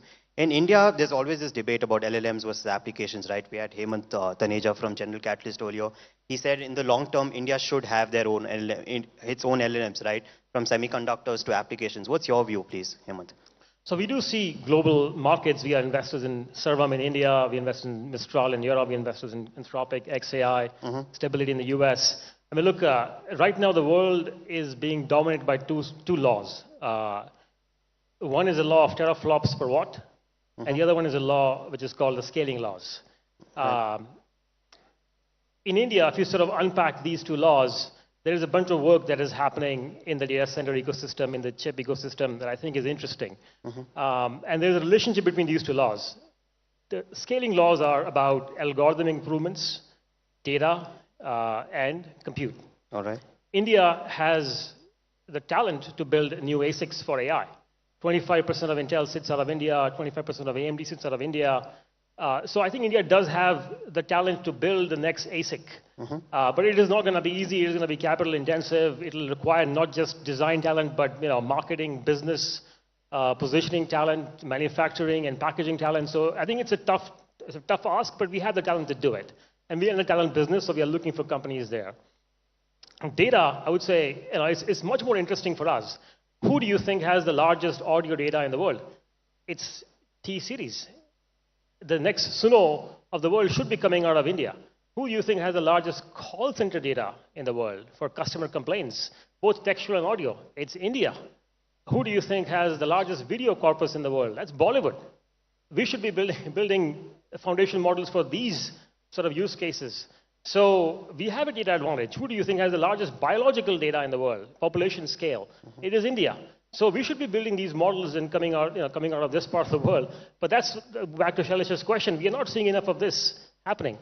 The third is the third is algorithms. That's a much harder problem. It requires almost like an R&D ecosystem that needs to have been built 20 years ago. China made that effort, and now they are really ahead. US has had that for decades. India is just picking up there. So I don't really think that we have the talent today existing in the market. We can pull it from other markets to build a new foundation model. Okay. So my advice to founders is play the wars you are capable of winning today. All right. If you are amazing at raising billions of dollars, go raise that money and build a new foundation model. But if you're not, that's a big boys game. All right. Solid advice there from Hemant. Shailesh, I'll come to you. What's your view on the LLMs versus applications, please? Building on what Hemant said, there are so many new things possible today with AI in applications. For most founders, that seems like the most straightforward place to start. And even the global race for models may only be won by hyperscalers who have large free cash flow machines and other businesses that let them invest. Like if scaling laws are truly holding and you need a $100 billion cluster, that just may not be available in the private markets for a smaller or for a startup company. And applications, there's just so many ideas from grading vegetables or to processing an insurance claim faster or to being able to analyze a pattern in a company's data. There's just a zillion problems to solve. And we should have way more people trying to do those things today. All right. Manjot, you've backed a lot of application companies. That's why I'm asking you. Premji. Yeah, I mean, as I said, building on what Hemant again said, definitely there's a lot of places where eventually, hopefully, we'll have many more outcomes coming out of India. But the most obvious thing to start with is by far applications. In fact, there was an explosion of infrastructure startups. So, I agree with the picks and shovels theory, but there are too many picks and shovels and barely any applications to be using those picks and shovels. So I think the next generation of companies that I'm really excited about is by far just the application layer. There are a lot of revenue pools and a lot of efficiencies that can be gained with just the sensible application of AI, where it completely alters the delivery of the software, where it completely maybe even complements it with services, which again is a very, very, very strong strength that we have. So I think we should learn how to also leverage some of the strengths that we do have and continue building out things that are easily sort of winnable in the short term as well. Perfect. Priyank, you, Axel is team LLM or team applications, please. See, I actually reject the whole premise of using LLMs versus applications simply because I think if you're trying to fight like Hemant said, right, LLM what is already done in a way, right? So we are all talking about AI today. I think OpenAI formed 7 years back. So what is it happening today which people are discovering the truth right now, which will happen which should be in 4-7 years later is the search. Is all of us what we try to do. And I think finding the new, like for example, LLMs, the transformer model itself is changing. Now you have graph transformers, vision transformers. People have said the transformer model itself is old now, so you have something new which is supposed to come up. So at least the way I think about this is folks who have who are finding what is going to happen 7 years from now and trying to invest in that is what I would try to find, whether it be LLMs, apps, or actually, I think it's completely new technology, and that's what we are searching for. Otherwise, we are just playing second fiddle to Silicon Valley all the time. So. Understood. Perfect. And Priyank, I'm going to put you on the spot and ask you if, if I were to draw comparisons between the Indian ecosystem and the US or Europe for that instance, what are the sweet spots? What are the gaps, especially with AI startups here? Would you have a view on that, please? I think just adoption of AI by customers is just very low. Today, let's say, if you take consumer, for example, like how many of us actually have taken a ChatGPT subscription in India, $20 per month, we won't, right? But it is highly useful. Like, how many of us use Perplexity? Yes, it is popular tool, but in India, it might not be as popular. Similarly, in businesses side, we are all building for apps, investing for applications, but our businesses don't use AI applications. So typically, I think that's the biggest gap. The user feedback for improving solutions exists more in the Western world than in India. So a typical Indian founder has to just quickly build the product and get feedback from the US. That's my view. I find a lot more Indian founders sitting in the US, building for US market, and then coming to India. All right. They might not even come to India at all. So they can fine-tune the model by then. I mean, just building better applications, right? Okay. So, and I think that's a big difference. Right. Hemant, would you have similar views? Yeah, so I mean, look, globally we are seeing like a very bimodal nature of the category. On the extreme left are companies, on the extreme left are the big categories, the ASICs, the data centers, energy. That's what we see. And I think there is a lot of clarity that those are going to be very big categories. And they attract a lot of dollars, but they're also, going to become more commodity. And what wins in commodity is not product differentiation, it's more about price. And then you can, if you raise a lot of capital, you can price it down. And those are the winners that we are starting to see a lot. On the extreme right is the consulting firms, the PricewaterhouseCoopers, the Accenture. Accenture apparently has $1.5 billion in AI revenue alone. Those are two very clear dimensions in this bimodal nature of the category. Everything in the middle is a toss-up. Anybody who says that they know how that's going to play out is basically fooling themselves, I think. But these are interesting places where startups can actually play. So we are looking at, across the world, we are looking at foundational model companies that I talked about. We are looking at middleware. I think middleware, personally for me, has been the hardest category to figure out because the foundation models may absorb that layer, can build into it, and they are themselves not very static in the way they evolve. And on the other side of the middleware layer is the application layer. And we only have one single application, as Priyank mentioned, one or two perhaps, that have reached 100 million plus user scale. So people don't know what applications will scale and what would they want from the middleware layer. So it's the hardest part. But then, yeah, we are looking at across the board. That's the job we've got. And when we find interesting founders with interesting technologies and approaches, we go on a journey with them. Understood. Nalish, you? The sweet spots versus the gaps, India and the Western world. Yeah, I think, as Hemant said, we should just use our strengths. The data that we have in India to solve different types of problems is a huge advantage that we're not using enough. I think we've been used as a back office by lots of global model companies for a long time. And we need to start leading in some of these areas versus just being a back-end partner. I think the creation of a new model also will be something that comes out of that.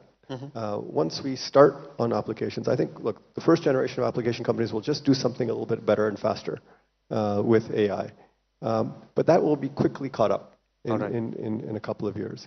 You will use your data advantage to roll your own model, which will give you some more fundamental advantage. And that's something, a game that I think we can do very, very well at. Perfect. Understood. Manjot, you? I think I'd like this point around how the LLM itself will come out from within maybe some of these applications that they try to build and, maybe let's say improve accuracy or improve some of the other aspects of that the generic models are not giving to them through data or through other means. So I think the gap between the India and US, going back to my earlier point of just leveraging strengths, I think the fact that we have services is a strength. The fact that now finally people are realizing maybe the way to make software even more sticky is by complementing it with services, and that services model that we do have. Secondly, the fact that services themselves can really sort of fundamentally change in nature and not be closer to the efficiencies of a software product with the transformational powers of just an AI model, AI solution. So I think that may be one of the strengths to leverage for sure. The other things as back office operations go, the fact that we do have data to maybe train those models faster, quicker, more accurate, and control that end-to-end supply chain of giving a solution to customers, giving the AI product as the lead, and then circling back with the services component. I think those are some of the ideas where there are gaps still, which I think Indian startups can sort of attack. Understood. Even our earlier session said, I think Hemant from General Catalyst said that, they're buying out call centers and automating a lot of the work. So that, perfect. My last question, Priyanka, I'll start with you. Do you have any favorite applications or applications that you're most excited about? Well, I mean, I'm most excited about is the intersection of robotics and AI, to be honest. And I think it's a very 5-6 months ago, a small aha moment. I think I kept it said it many times. A Bangalore-based startup pitched to me. They had a plushie toy for kids, and they had LLM inside it. Oh, wow. And the plushie toy could basically learn the personality of the child, talk to them about jokes, could chirp them up, could build confidence. It could also send them down the rabbit hole of being a fashionista and doing more materialistic things. So for me, it was like a double-edged sword. It was a very interesting use case. It started off on an interesting note, then I got scared for a bit. It was, so all technology has both sides, right? But it was like, wow, like if this companion, AI companion is with a person all the time, right? And we talk about mental health, building confidence in kids, like having a tutor at hand all the time. And I particularly liked it because it did not have a screen and it could just talk, right? And it could remember the kids' friends' birthdays and say, hey, so it could make them a better person by giving them motivation. I think that was fairly interesting. Now, whether that is VC investable or not, I don't know. But it gives you some sense of, I was like, that is pretty exciting because day to day, the biggest change AI can bring is in a human being, right? All the application stuff we talk about is great, it's efficiencies. But can humanity itself alter because we have all these companions? It's like awesome. So super interesting anecdote. Hemant, you? Yeah, I mean, look, I kind of plus one of Priyank's. We all have our favorite apps, and I think that's probably not the most interesting part of this conversation. I mean, sure, I use for my audio, and I use Perplexity. I think going back to the point I made earlier, there are things that are possible today that are only possible because AI is at a point in its development as it is today. Sure. We met a company a month or two ago, 17-year-old kids coming out of school, I think college, they dropped out. They are building an AI companion. It's like a pendant with a camera inside and a speakerphone in their ears. And they use by blind people to navigate their environment. Why? Because AI is now at a point where real-time compute can happen using your camera inputs to look at the environment around you, and it allows blind people to walk around without a stake, and it can go to a doorstep and know where the bell is, and it'll tell you in your ear, go 5 feet left and then 5 inches down. They can press a bell, they can enter the room, and they can navigate. That is only possible today because AI is at a point where it can actually do real-time compute at the inference, at the edge. I mean, that's amazing. Whether it'll be a company or not, we don't know. But that's what I guess my nudge to the group here is that, look, if you're a founder, dream big. Don't do incremental stuff. And I think investors need to also not invest with their tail between their legs. When they find a founder who's compelling and is going after a big vision, and we believe that they can go execute, we should go and make investments and dream along with them. Super interesting anecdotes. Shailesh, do you have any? I think the greatest applications will be in healthcare. That there's been health records with lots of data for a long period of time. There's lots of information on via image models on what food and the environment that you're in. I think you'll be able to solve lots of diseases and conditions now, and that will be the greatest application that comes out in the next few years. Lovely. Manjot, you? I think the biggest applications, honestly, I think it's very hard to predict because any sort of estimation of, oh, this is going to be a great application or that is going to be, it will only be an underestimation. Now you're speaking like a VC, but personally, I was trying to understand what is exciting you the most. Personally, I have a very boring life. I use ChatGPT. I use Claude. Claude is actually a phenomenally good app. I still code, and I think that is actually a really good engine to do that. And other than that, meeting recorders, circling back, those type of things. So my use cases are very simple. I can imagine. Perfect. But on that note, guys, thank you so much for your time. I would love to throw the floor open for questions, but you can catch them later. We're out of time. Thank you so much, guys. Thank you. Thank you. Thank you so much, Prayank, Manjot, Hemant, and Shailesh, and of course, Tushar, for sharing your perspectives and delving into this important aspect. As India is carving its own path in the global AI race, it is also getting ready to build AI for all, leveraging this technology for economic, military growth, and for social inclusion. To discuss this and more, I would like to first call on stage CNBC TV18's Ritu Singh. Ladies and gentlemen, a huge round of applause. Also join me in welcoming our speakers. Let the applause continue, ladies and gentlemen.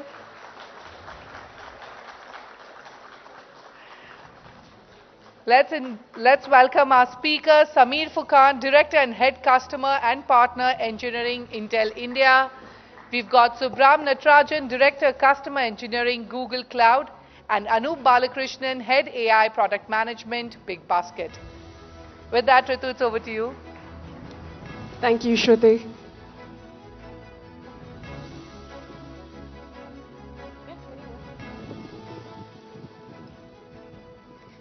Well, thank you all. We're talking about bringing the best-in-class AI to every last citizen of India. I know the people in this room probably want AI to solve the problem of traffic. People in Bombay probably want to solve for the problem of infrastructure. People in Delhi probably that of pollution. But the idea is to solve for 1.4 billion people in this country. And Somer, if I could kick things off with you about how we can ensure that the AI being built in India is relevant for every last person, irrespective of where they are in Kashmir or in Kanyakumari, in a big city, no matter what language they speak, what location they're at. How do we ensure it is inclusive? I think we need to great start to the discussion and follow on from the previous one. I think if you look at it as 1.4 billion people, India is a country with multiple dialects, multiple languages. So making sure that we have data sets and intelligent data available for each of those local languages, I think is the key one to work with it. The second thing that we will talk about is it has to be indigenous. I mean, the problems that we deal with today, like a traffic conversation or ordering something, is very different from the US. So you need indic models that rely on the local data, and that probably will make it more pervasive from a broader citizenship perspective. Last but not the least, I think skilling is important. It doesn't matter how easy you make it, how far it goes. End of the day, at different levels of skills, getting the citizens to understand how easily they can use the intelligence out of AI, that is what is going to make it pervasive for the citizens of the country. Well, since you brought up languages, Subram, let me toss it to you, because at Google Cloud, tell us, for instance, if we speak about languages, every 100 kilometers here, the dialect changes. And I think in that way, India is a very unique country. It is both a strength and also a challenge for building digital tools. Tell us how the non-English speaking population, when you're solving for them, what sort of technologies are you building to solve for that? How is Google's Gemini going to play a role in it? Yeah, first of all, thank you so much for having me here. So we have been working on languages specifically in addressing many of the differences in India in a fundamental way. So to build models and to train models on different data sets, that represents just not only the language diversity, but also the gender, ethnicity, as well as the socio-economic strata that we have in India, became a uber problem for us, right? Really actually have that represented in not only Gemini models, across all properties of Google was the main issue. So even before the generative AI became a big thing for us about 10 years ago, Even before that, we were kind of working on developing solutions specifically addressing that, right? To make sure, to your point on inclusivity, this was a very important element for us. This is how you target the next billion people. Then came Gen AI, where there is a notion of how, as you were mentioning about the inclusivity brought about by data sets. That's precisely what we did. Because Google is a very consumer-facing set of applications, there are 9 different products of Google that touches more than 1 billion people each. Yeah. And that kind of gives you an idea of how easy for us to get the necessary data. And that data became sort of the input into training many of our models, including Gemini. So today, when we talk about Hindi or English or Hinglish or mixing multiple languages with emotions and stuff like that, out of the box, the accuracy levels are just mind-boggling. The moment you start training them further to your domain or to your own respective enterprise data, the accuracy levels improves dramatically. And that's how the, when we talk about agents that we released some time ago, which are like the customer service agents for the call center or data agents, etc., the ability for the models to interact with people with the same kind of emotions, same different languages mixing in the way that the customers are speaking, has become sort of uncanny for us. So it's more on training and the models that has the data sets access that gave us that. So would you say India's diversity, especially linguistic, is more of a challenge or an opportunity at this point? Great opportunity. You solve for India, you solve for the world. Well, it is a large market and the most populous one at that to solve for. But Anup, let me quickly bring you in because at Big Basket, you're serving millions of customers, not just here in Bengaluru. I know many of them here, but to large parts of India in Tier 2 and Tier 3 cities. How are you using the AI tools to ensure that the products or the services that you're delivering are, sort of universal across a person sitting here in Bengaluru or perhaps sitting in Bikaner? Yeah, so thanks for having me here. So when you talk about inclusive AI, so not about just a linguistic thing, like it's more about how people can access your platform. So when you talk about AI, we are trying to integrate AI in multiple aspects in our system. So starting from the customer service or optimizing our supply chain or inventory and all those things. So one specific thing which I would like to speak about impact for India, which we tried long before this AI hype, is that we tried building self-checkout stores specifically for India. So if you look about self-checkout stores, the most of the tech out there in the market is quite expensive. You need multiple hardwares in the store which will track the human and the object, and then you do the checkout. So instead, we tried a similar frugal model where we build a simple self-checkout system that works on computer vision and which we train products on it. So we have trained around 10,000 FMCG SKUs and around 250 fruits and vegetables. So a typical store where customers can walk in and do their checkout by themselves. But the whole product we approach in a way of more Indian, like we took the inspiration from an ATM machine, how a checkout counter, the interface and everything looks like an ATM machine. And the AI helped us to track the products, what customer is purchasing. And the whole experience is seamless where we try to integrate. This is way before what we're talking about the AI thing. So we have a lot of emphasis of using AI in multiple. And this kind of stores we're going to expand to smaller cities, Tier 3, Tier 4 cities, where customers can easily come in and purchase things by themselves. Yeah. So are you setting up these self-checkout stores in Tier 3, Tier 4 cities? I mean, do you plan on doing that? Yeah, and yeah. Do you think people are open to or trusting of these kind of systems yet? No, if you look at our data, things are surprising. We feel that as a country like India, the element of trust is, we feel like there's some issue around it, but if you look at the data, it's not that the case. Like people are not here for steal everything. You will find some cases, but still self-checkout stuff will work in India for sure. But the thing is that it should be optimized for your ROA. Like you cannot invest a lot for that because that's where, like when you're talking about AI for India, the ROA piece is quite important. Well, the element of trust is very important when we talk about AI. And as people that are building this technology, how do you build in safety and security features to ensure that that trust is not broken? Because it's difficult to regain that. Because, even this day and age, when, something like a UPI is so common. This morning, our Uber driver said that, it's something he's not very comfortable using. He'd still, have to go to an ATM to withdraw cash. It was surprising to hear that in Bangalore. So I'm sure it's not a one-off tough problem. How do you solve for that problem of trust, and how do you ensure privacy and security of data? So I think Intel being Intel, right? So I think the first thing we talk about in privacy and security, we try to build technologies within the platform, because the general rule of thumb is the closer it is to hardware, the better it is. So we build things like what is called software-guarded extensions or trusted execution technology. Those are technologies we build in, and they're pervasive right from your hand, the PC device, right to the data center. But that's like level one, okay? I think as you talk about data or privacy, it's an individual level conversation. Yeah. To make that real, right, you have to make sure that the capabilities available are closer to the end user, to you or to me or to Anup for that matter, right, for anybody there. So what we really need to do is build this AI-centric capabilities closer and closer to a device. We as Intel right now believe it is a PC, which is why we're introducing some of the capabilities there. We call it an AI PC, but I'm sure at some time it may come to the phone, what have you, right? So building a system-level capabilities is number two you really need to think about, right? Now, the third thing that all of us should be aware of is, we need to play to India's strengths, okay? There's a reason why, in general, when you talk about telco networks or you talk about operating systems, things like Linux and common purpose servers have been long-lasting. So I think as Intel, and I think in general, India has one of the largest contributors to open source ecosystem. So we should be embracing open, because that's what is citizen scale. You can't really work on citizen scale with closed systems. So being open, being contributing, leverage from one another.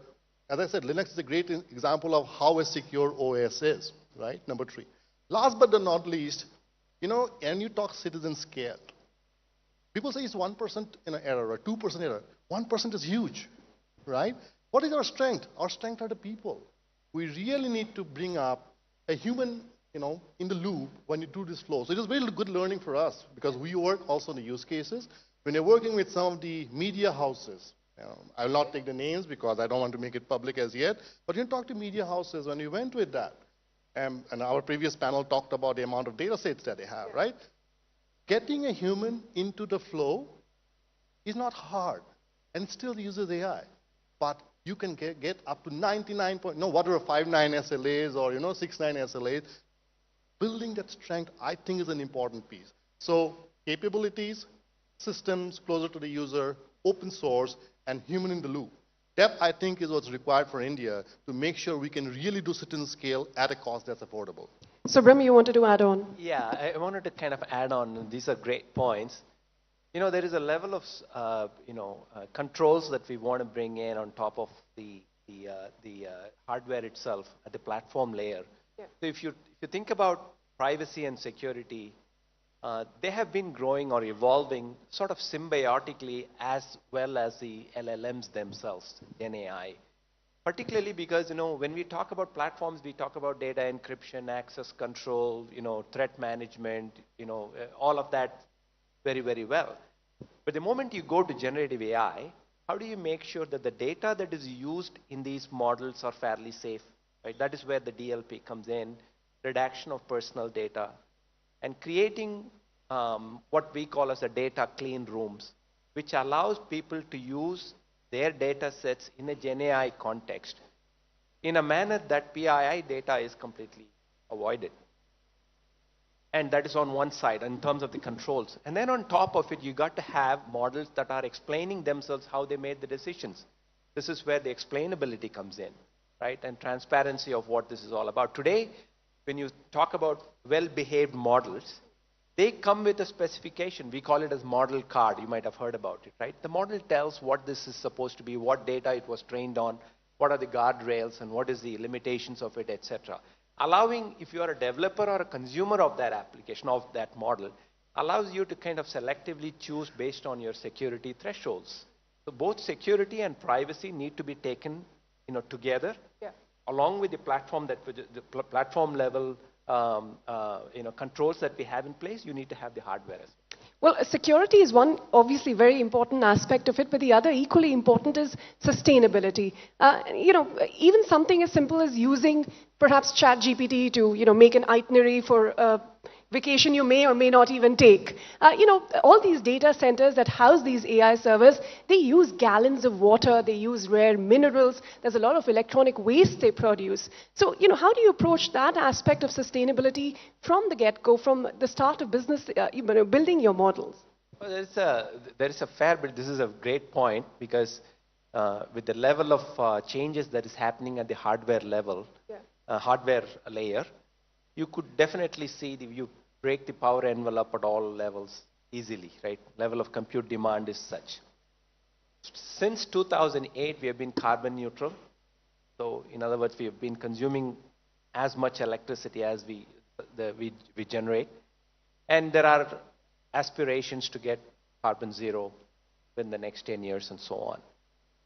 And the idea is that while you look at Google for what it is in terms of the Google Play or Google Chromebook or Google Cloud, etc., or generative AI, Gemini, etc., there is a vast set of research that is going on primarily to tackle the problem that you just mentioned. How do you minimize the carbon footprint? How do you minimize the power consumption and make use of more sustainable resources? Right? So today, if you are a consumer of Google Cloud, particularly in the generative AI, in the console itself, you have the capability to really assess how much energy you are consuming for your workload and optionally choose alternative hardware platforms with a little bit of compromise on either latency or performance, etc. So depending on your sustainability thresholds, you should be in a position to choose the right kind of platform, right? This is the starting point to even measure where you are, what you are consuming, etc. And then you start to get to how you can really bring back the sustainability. Go on. I think we play this sustainability conversation very softly, if I may say so. I personally equate it to the credit card crisis. Because when in US people are using credit, nobody realized what it would land into in 2008. To me, sustainability is a very similar problem. We are very underplaying it a lot, but I think we need to look at it very differently. I mean, since we come from the silicon world, the way the silicon designs are happening or system designs are happening, very soon we are hitting power envelopes that are non-sustainable.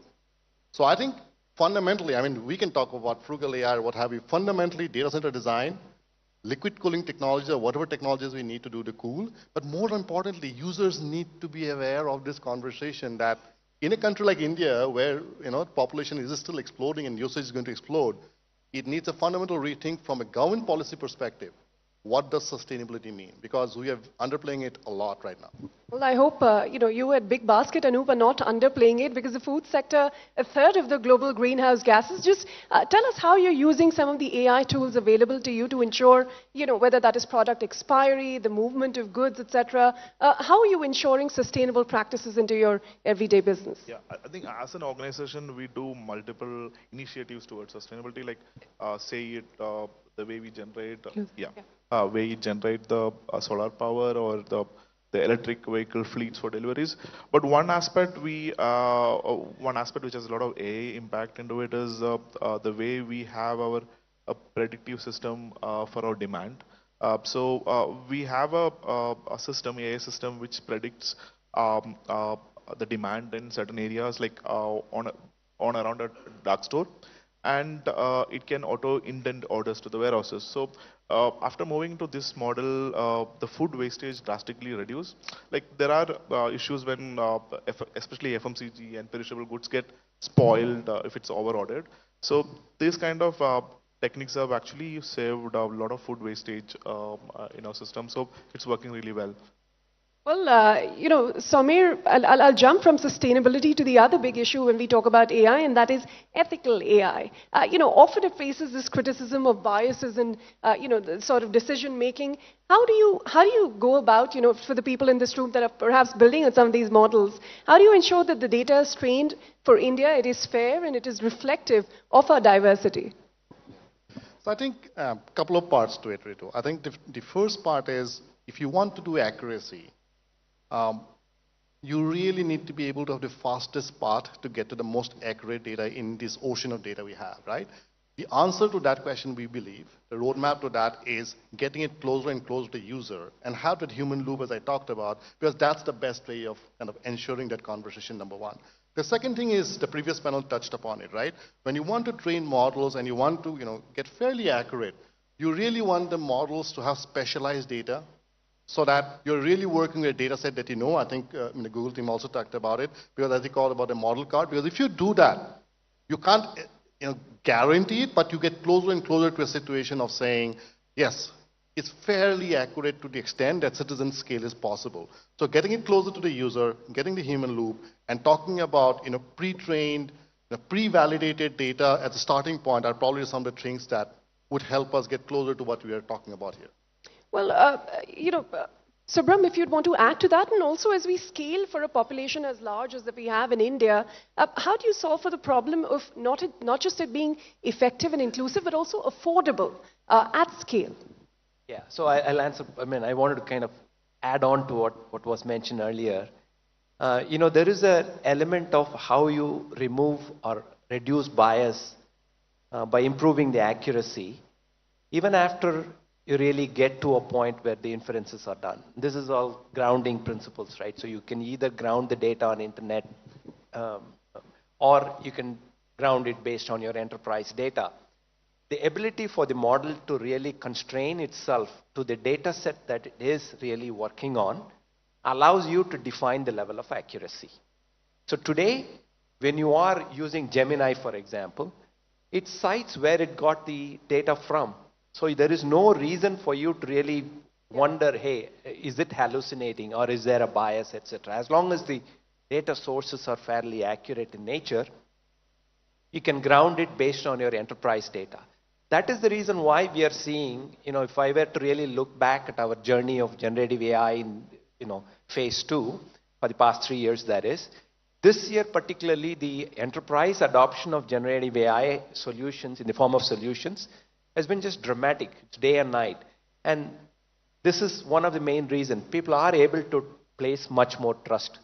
The answer to your second question is about the cost affordability and scalability. Yeah, the cost aspect of it, right? And it gets built in multiple levels. A part of that comes from platform providers, hardware platform providers like Intel, where you have affordable processors that is being created, etc. And the selective nature of how you can use the workload to write platform plays a big role. For example, training would require certain type of hardware. Inference would require a different type of hardware at a much lower cost. The ability for a platform such that of, say, Vertex AI in Google, which allows you to choose the right platform for the right task, is very critical in really achieving the right ROI. The second is about building the flexibility to choose the right models. Not all problems need to be solved by one big Gemini, one big cloud, etc. There are a lot of smaller models as well. Yeah. So the ability to build that flexibility is brought about by many of the software frameworks like JAX or XLA or PyTorch, TensorFlow. There is many of them that is open, which masks the heterogeneity that is there inherently in the system and provides a level of agnosticity, so to say, and gives that flexibility. That also drives a tremendous amount of cost benefit. All right, since we have the last couple of minutes to just take a longer term view, Somer, if I could start with you. In the next 3 to 5 years, what would you like to see from a public point of view, from a policy point of view, and from the private companies to ensure AI truly emerges as this tool for empowerment for every last Indian? I think essentially we all talked about the importance of data, right? I think we need to be able to utilize the data that we have, and we talked about across the panels today, monetize the data, keep it private secure, so it makes it useful for the citizen scale that we're talking about. That's kind of one thing we have. The second thing we really need to be able to talk about is when you use data, I think Google, my Shubham touched upon it, right? You could have different models for different data sets. The reality of the conversation when you talk about cost is these models work with different impedances, okay? Where's the data engineering solution that would lie on top of it to make it, really a cost-effective solution? I'll give you a very specific example. We have been working with Bhashini, and we published this in the Honorable Prime Minister's speech was real-time translated in Malayalam for the broadcasting, right? It has a speech-to-text, a text-to-text, and a text-to-speech. 3 different models. Now, the question was not about whether these models work or not work. The question was about saying, how do you make a solution engineering to put this tree together so that the end user, with everything doesn't need to lie on your accelerator. How do you make it to the end user so that they get a right outcome and right, correct, accurate translation? And you can extend this. Think about it. What is Bhashani useful for? One of the most use cases I'm very passionate about is, can I take it to the most remotest classroom? For a student, a primary year student, to have not be impeded by language requirement but get the best education. To me, it means that you need to have a very small device, accessible remotely, real time, that somebody in IIT can be sending that message for. Yeah. How does it work? You have to have a cost-effective platform, as he talks about. But talking about the use cases, talking about the platform, generating the right TCO, but focusing on monetizing and scaling for the data, I think are the elements that we as the government of India, and that's what policy should be about. Yeah. Government should focus on, if I want to do citizen scale, what does it mean? Right? How can I take it to remote places? That's what I would request the government to have and all of us to think about. Well, on that note, Anup, last 30 seconds, your closing thoughts. No, I think it's all about everyone talking about large language model for everything. But in my opinion, like for smaller tasks, we should focus on smaller models, which is much more cost effective. Like a country like India, like we focus on ROI. So if you focus on the combination of small models and then try to solve problems, it will be much more sustainable. All right. On that note, yes. The last 30 seconds, on public, private, as well as citizens. From public, it's about defining the right kind of policy, guidelines, etc., promoting the SMB and the incubation as well as the innovation centers. From the private sector, focus more on security and privacy and making sure industry-specific applications. And from citizens, be lifelong learners. Well, I know the audience had some questions, but we'll leave that for an offline conversation later. Subram, Sameer and Anup, all three of you, thank you very much for candidly answering all of our questions here. Thank you. Thank you for your time. Thank you so much, Sameer, Subram and Anup. Let's hear it once more for our panelists. Thank you so much, Ritu. Now, we heard some incredible insights from our panelists. I hope you all found it as thought-provoking as I did. And if you would please share your views and comments on social media using the hashtag Global AI Conclave. It's time to break for lunch. Please make the most of this opportunity, and we shall resume again in 45 minutes, which is sharp 2 p.m. because we have lots more action-packed sessions ahead. Picture abhi baki hai, as they say. Thank you so much.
welcome back everyone. We're probably entering into a new golden age for Indian chess with players like Gukesh, R. Praganadha, Vaishali, Harika and Divya who made India proud at the 2024 Chess Olympiad. But what role does AI have from training to strategy? Let's please invite on stage Sameer Pathak, the CEO of Tech Mahindra Global Chess League, who will moderate this session. Joining him are Harika Dronavalli, Indian Chess Grandmaster. We've got Srinath Narayanan, Grandmaster and India Chess Team Coach.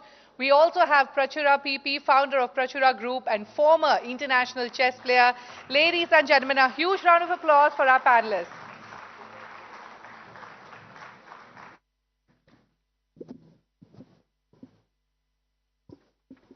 Good afternoon, everyone. I just don't know if you realized we just raised the IQ level of this room by several percentage points by having 3 top chess players. Please, round of applause. Quickly, Harika, as the announcer mentioned, did India proud and has been doing India proud for over 2 decades now. She was part of the iconic team that won the gold at 2024 Chess Olympiad. Srinath, I don't know if you know how much work goes behind, but Srinath has been the coach of the team, the open team that comprised of Prag, Gukesh and others who won the gold again at the open section. So we've got a player who won the gold and we have a coach as well who won the gold. So welcome Srinath.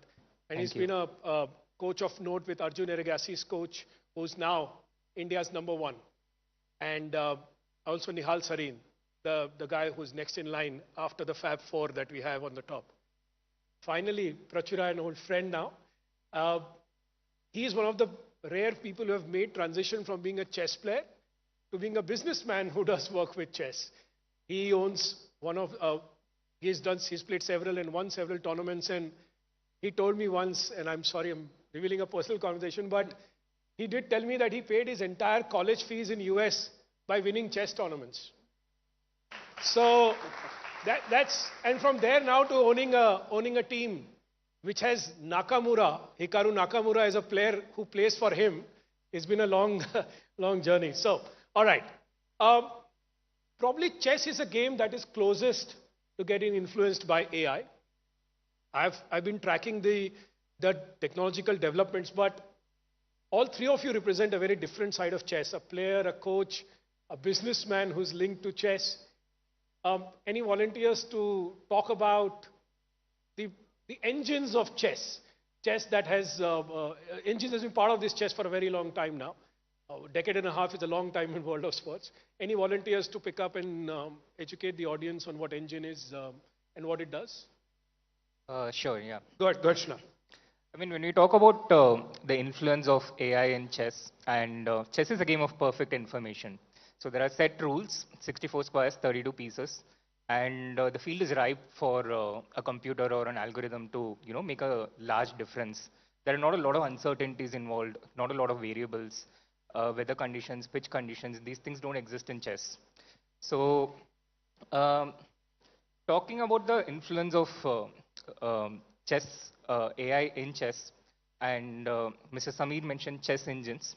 Even before the chess engine started, I believe one of the first differences that AI made was the evolution of databases. And I think this goes back all the way to the 80s, around 1984 or 85. Garry Kasparov is a name which I think a lot of us will be familiar with, a legendary former world champion from Russia. And back in those times, information was stored and written on paper. It was like with everything else. So chess notation was also stored in papers. And if you had to see the games of your opponent, let's say you have to see the 500 games that your opponent has played in their lifetime, you had to work very hard just to collate and store that information. And chess databases, which began sometime in the second half of the 80s, made a massive difference in that in 10 minutes you could check your opponent's games, which used to take 10 days in the past. So it began with that. And then very soon there started coming chess programs, which are basically algorithms, where a chess program simply calculates every single possibility on the chessboard. Let's say there are 50 different legal moves.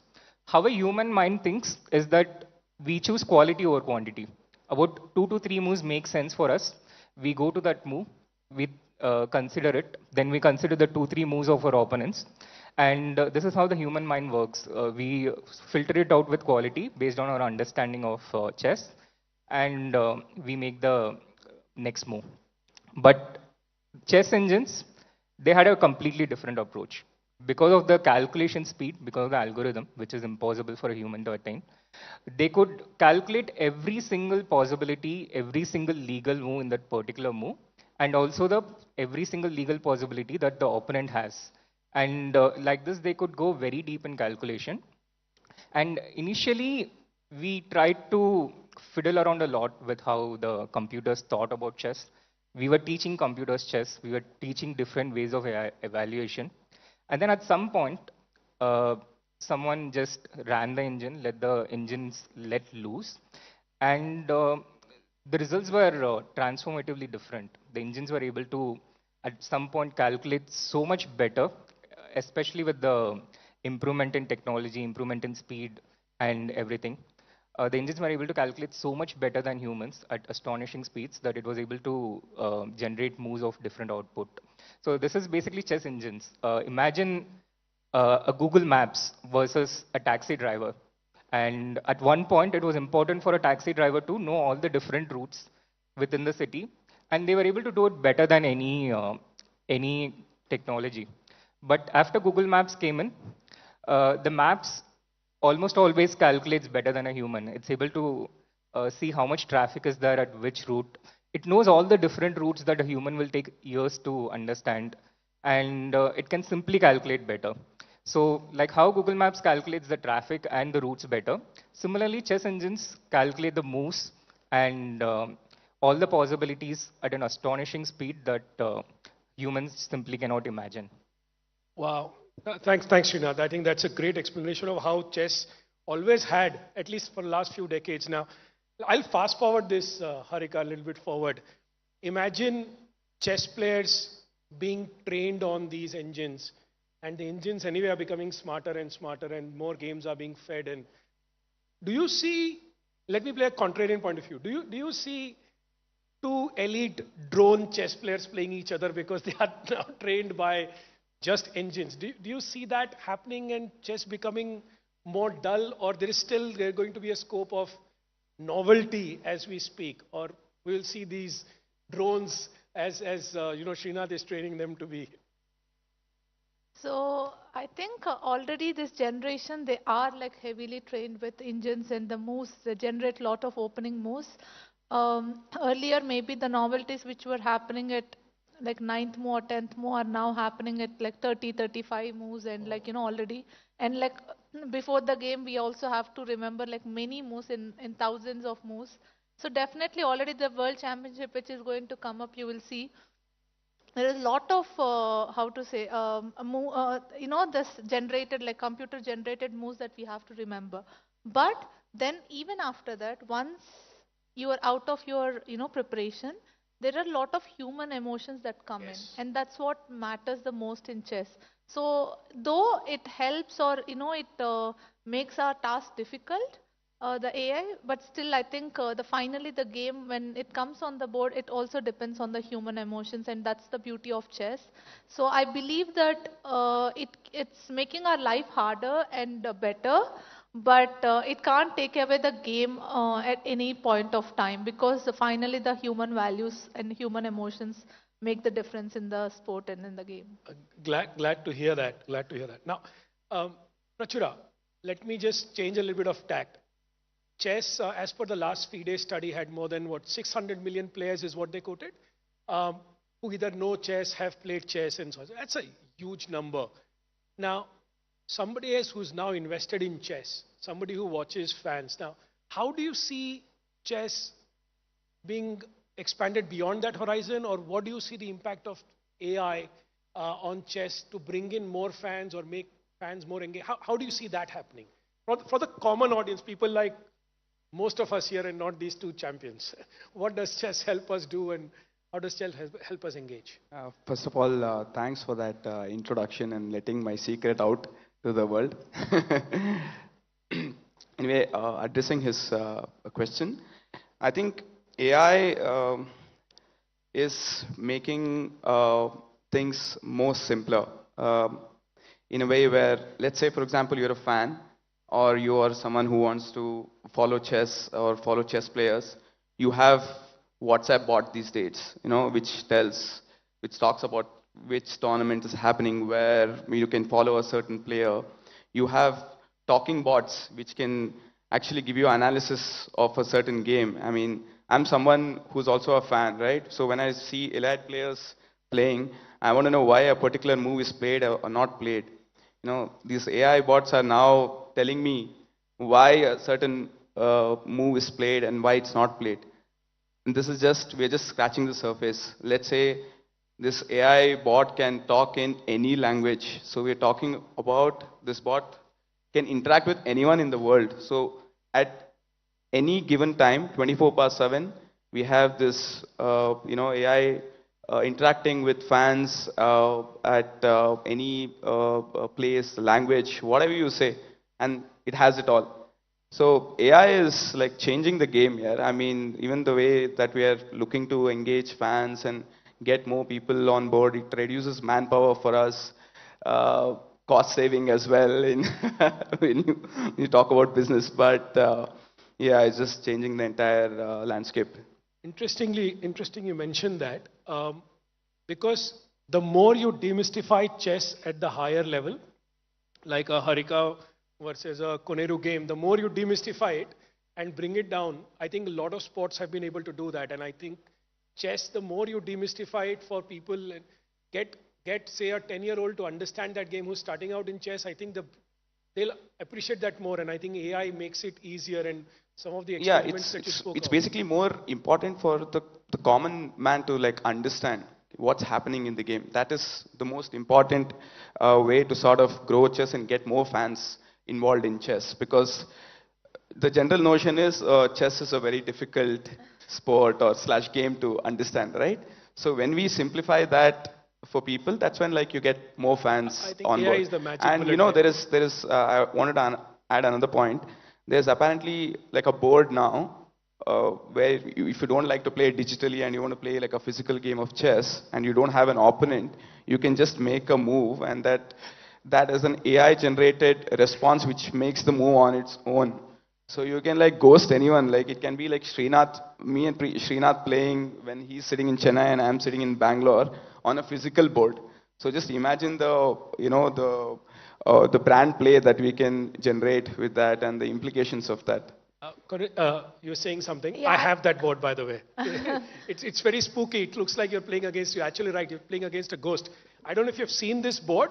It's actually a physical board. You make a move, and the other person, there is nobody sitting in front of you, but the pieces move by themselves. Because there is an AI engine sitting in the back making the pieces move. So it's actually playing against a ghost.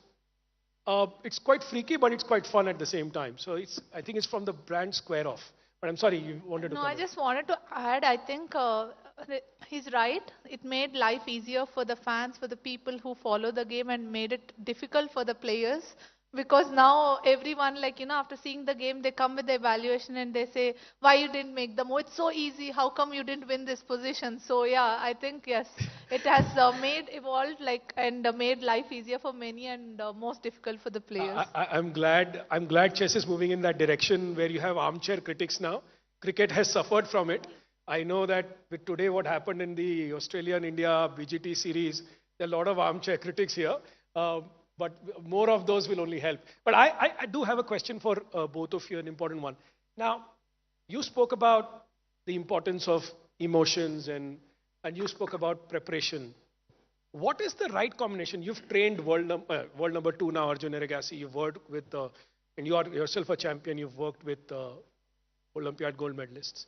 Tell me, what is the right combination? If somebody here wanted to either for themselves or for their children or for the cousin of theirs, what is the right combination of bringing in human emotion, playing with humans or learning from humans, playing with engines and learning from engines. What is, and both of you can take it one by one from player perspective and one from a coach perspective. What is the right ratio, if there is a right ratio? Or it depends on classical or short format? Just what would be the right combination thereof? Human versus AI learning. I mean, if I had to put it in simple numbers, not based on any research or any precision, but to give an approximate idea, I would say still around 80% of input still has to be from a human, and only 20% from AI, I would say. The human input is very important because we live in a world with other human beings, and human beings bring a lot of relevancy to everything which we interact with other humans, which AI still does not. So to elaborate this emotions part, I think most important is like when you are under pressure, when you say like you might know, you might be the best player in the world, you might know everything, you can calculate the best, but still under pressure or in a circumstances where you might be winning something really big, you could make mistakes and you can't find reasons for it. It's just the emotion that takes over. Than then moves and calculation, and that's where when how much ever the computers help you to go to reach certain place, and you can still go there and play the best or play like really bad. It depends on how the human is that day is under stress or in a better mode to win, or how it works. Like if you see the last World Championship match against Nepo versus Ding, there were a lot of human emotions that were going through in all the interviews of Ding Leren. So yes, though computers can change a lot more, but when it comes to the sport and when it's on the board, there is a lot more difference than what others can see. It's not just the moves that goes around. There is something inside. It's always, which I also experienced. Maybe not many people understand this from chess, that it's just like sitting and playing, but how many emotions you have to go through and keep it behind in your brain and also think. So you have to do both ways, and that's the most difficult, I think, this mental part of our chess. Because you can't get your brain to go all over the places. You have to make sure that it's, you should calm it down and also at the same time think with the same thing and do your best on the board. So I think, yeah, I just always think that even if you see the online chess now, people are loving it, people are enjoying it, there is much more. But then there is no human side to it, because when you don't see your opponent, when you are not in a circumstances of tournament, like the pressure and everything, then the reality will not come. Maybe you can even play better because your emotions are not taking over and you're just at home and just relaxed and playing. And for me, I think definitely it helped. I can just enjoy, I can play my best chess. Yeah, so I think it can never reach there, how much ever the technology develops. It makes it easier for people to understand, to get better, best conditions and circumstances. It makes it better in many ways, but I think finally the sport, the value of it will remain the same because we all have this human touch to it. I think that's brilliantly put. We have almost run out of time, but in summary is that AI, chess engines, and there's a lot more development happening behind the scenes. I know that now if you take all of Ding Liren's or Magnus Carlsen's or even Gukesh's games, you can actually play against Gukesh now, because all his games that he has ever played can be codified into a large language model, and you can create a bot out of it. And what Gukesh would ideally have played, he would have played, and you can play against Gukesh now. So things are moving in that direction. But I think while AI does add a lot more, and it helps in expand the popularity, it helps in preparing better, it helps you in getting better, the human side will continue to remain important as we go along. And I don't see drone player versus drone player is not happening, right, anytime soon. So that's great. Last question, and I've run out of time now. I can't let you guys go before. I'm sure all of you, or most of you, are aware by now that our own Gukesh is playing against Ding Liren in World Championship from 25th onwards. I'm going to take one guess from each of you. Who's going to win before I let you go? So let's see. I think it's going to be 3-0.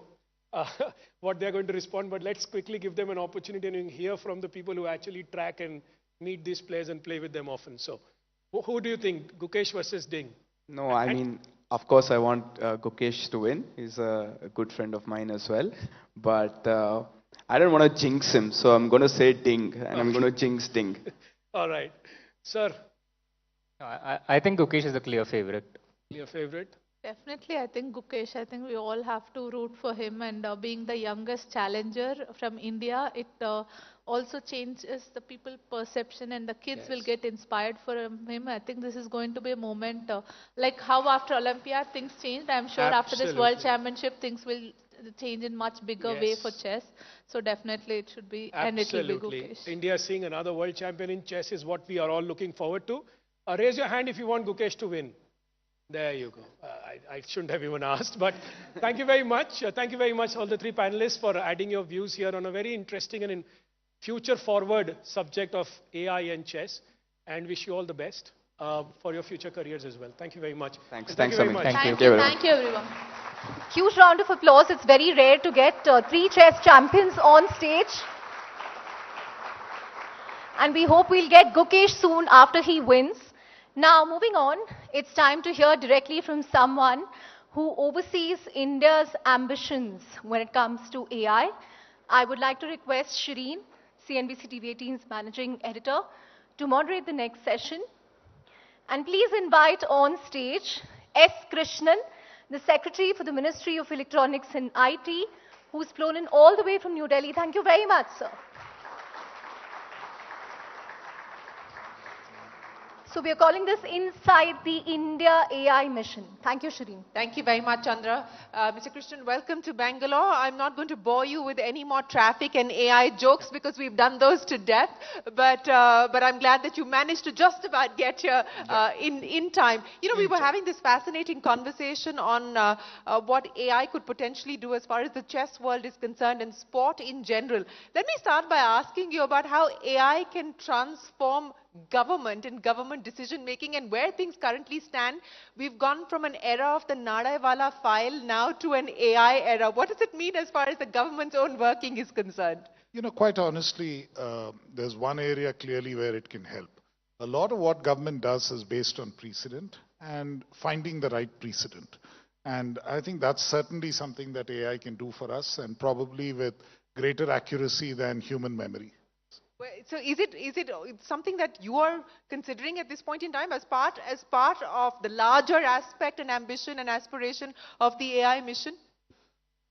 We have started small pilots, definitely. And definitely in my own ministry, there are a couple of smart young scientists who have started out some of the work that we do. For instance, answering parliament questions and so on, to figure out what has happened in the past, because many questions come up again and again, just to make sure that we are consistent. So we are using it. You know, we were having a conversation this morning where there were parallels being drawn on what is happening, for instance, in the UAE. And there's actually a Ministry of AI and a Minister of AI there. And the government has decided to focus on healthcare as the primary sector where they intend to focus on the transformative impact as far as AI is concerned. Do you believe that that is something that we could possibly or we should possibly consider here as well?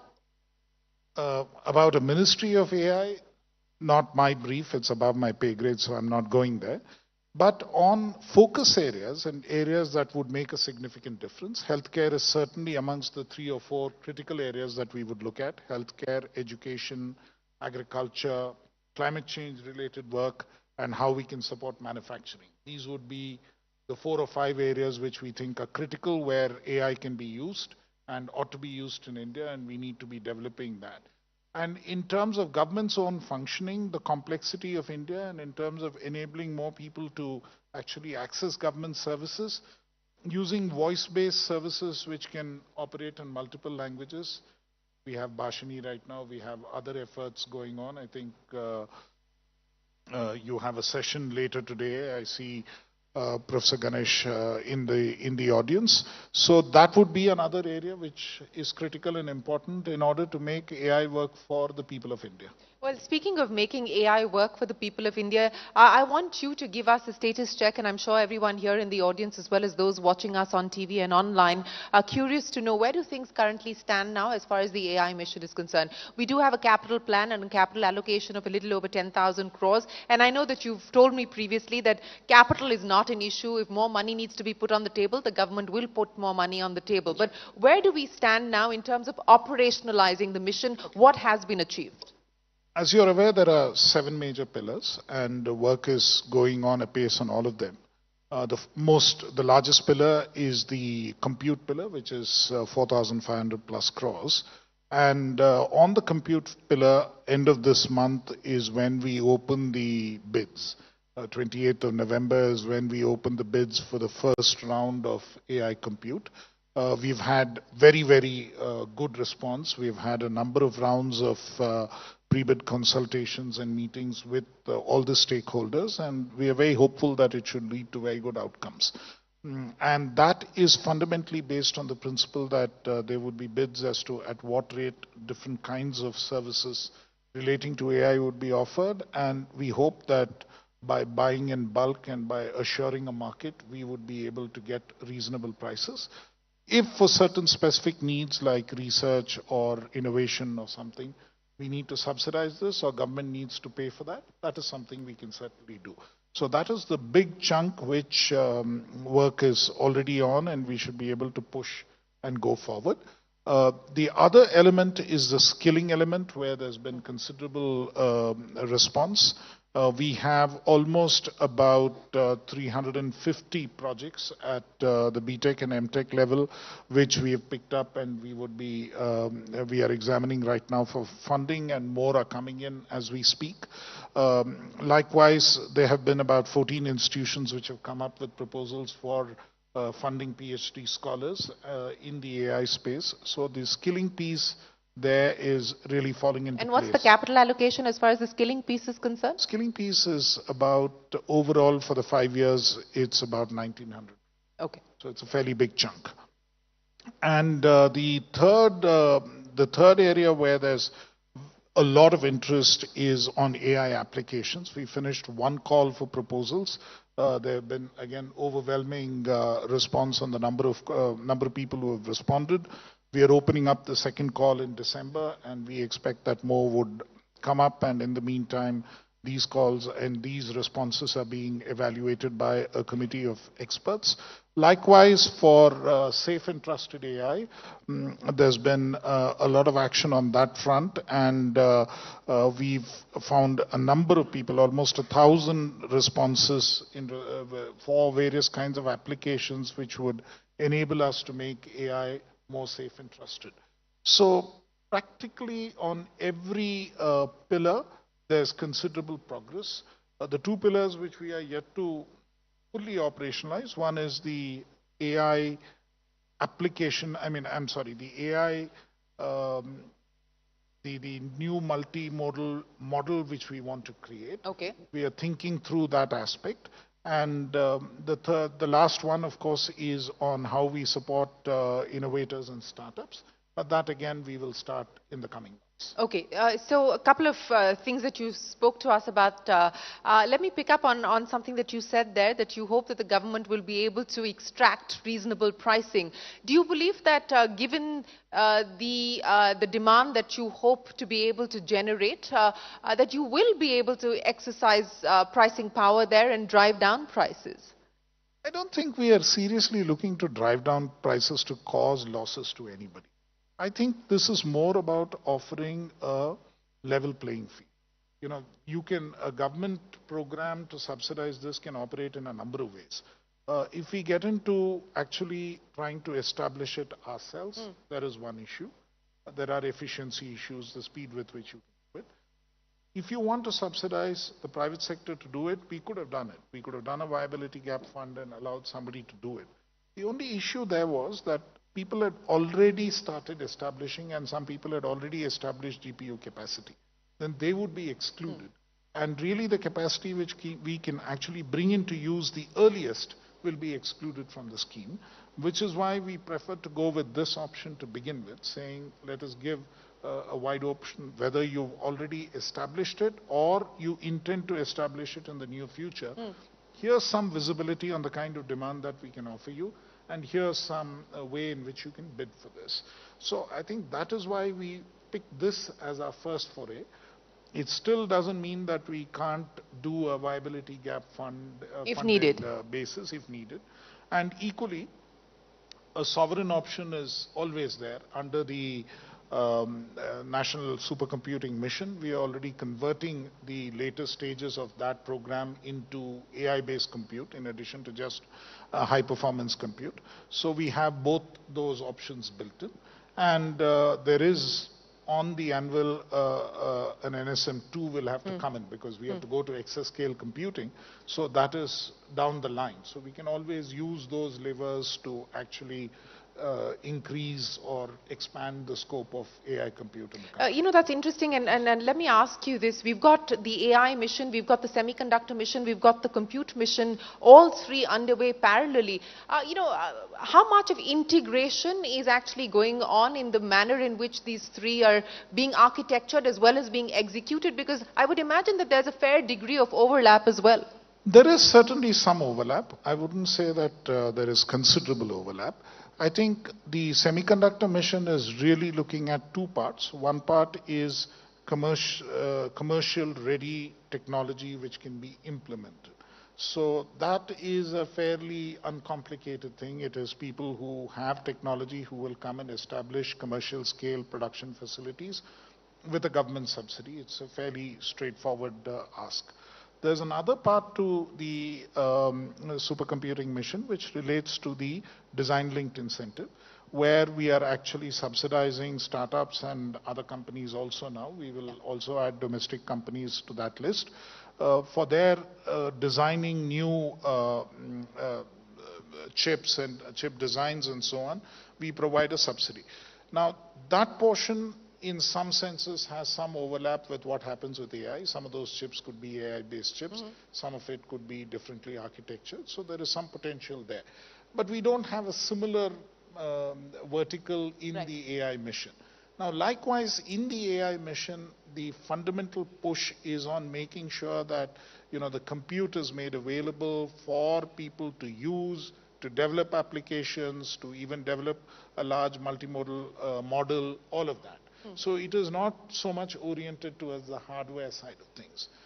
The National Supercomputing Mission, on the other hand, is purely an exercise in developing domestic capacity, where we first develop the technology in CDAC, in Indian Institute of Science, in the IITs, and once that technology is developed, we partner with the private sector to actually build out. And there are companies who are building today servers, high-performance servers in the country based on technology that has been done by CDAC. You have in Karnataka itself Keynes Technologies, you have NetWeb, you have VVDN, all of them are making servers, Rudra servers as they are called, Rudra Shavak servers, and very soon they will even be in the market and people would be buying them. Let me pick up on that last point that you spoke of. Do you believe that we're on the cusp of seeing a renewed breakout as far as hardware is concerned? I mean, you gave us some examples of what is happening, for instance, on the server side. We've, of course, seen what the PLI has done on the mobile, etc. side. We've now got a scheme for laptops. Do you believe that we're probably on the cusp of a revival of the hardware story?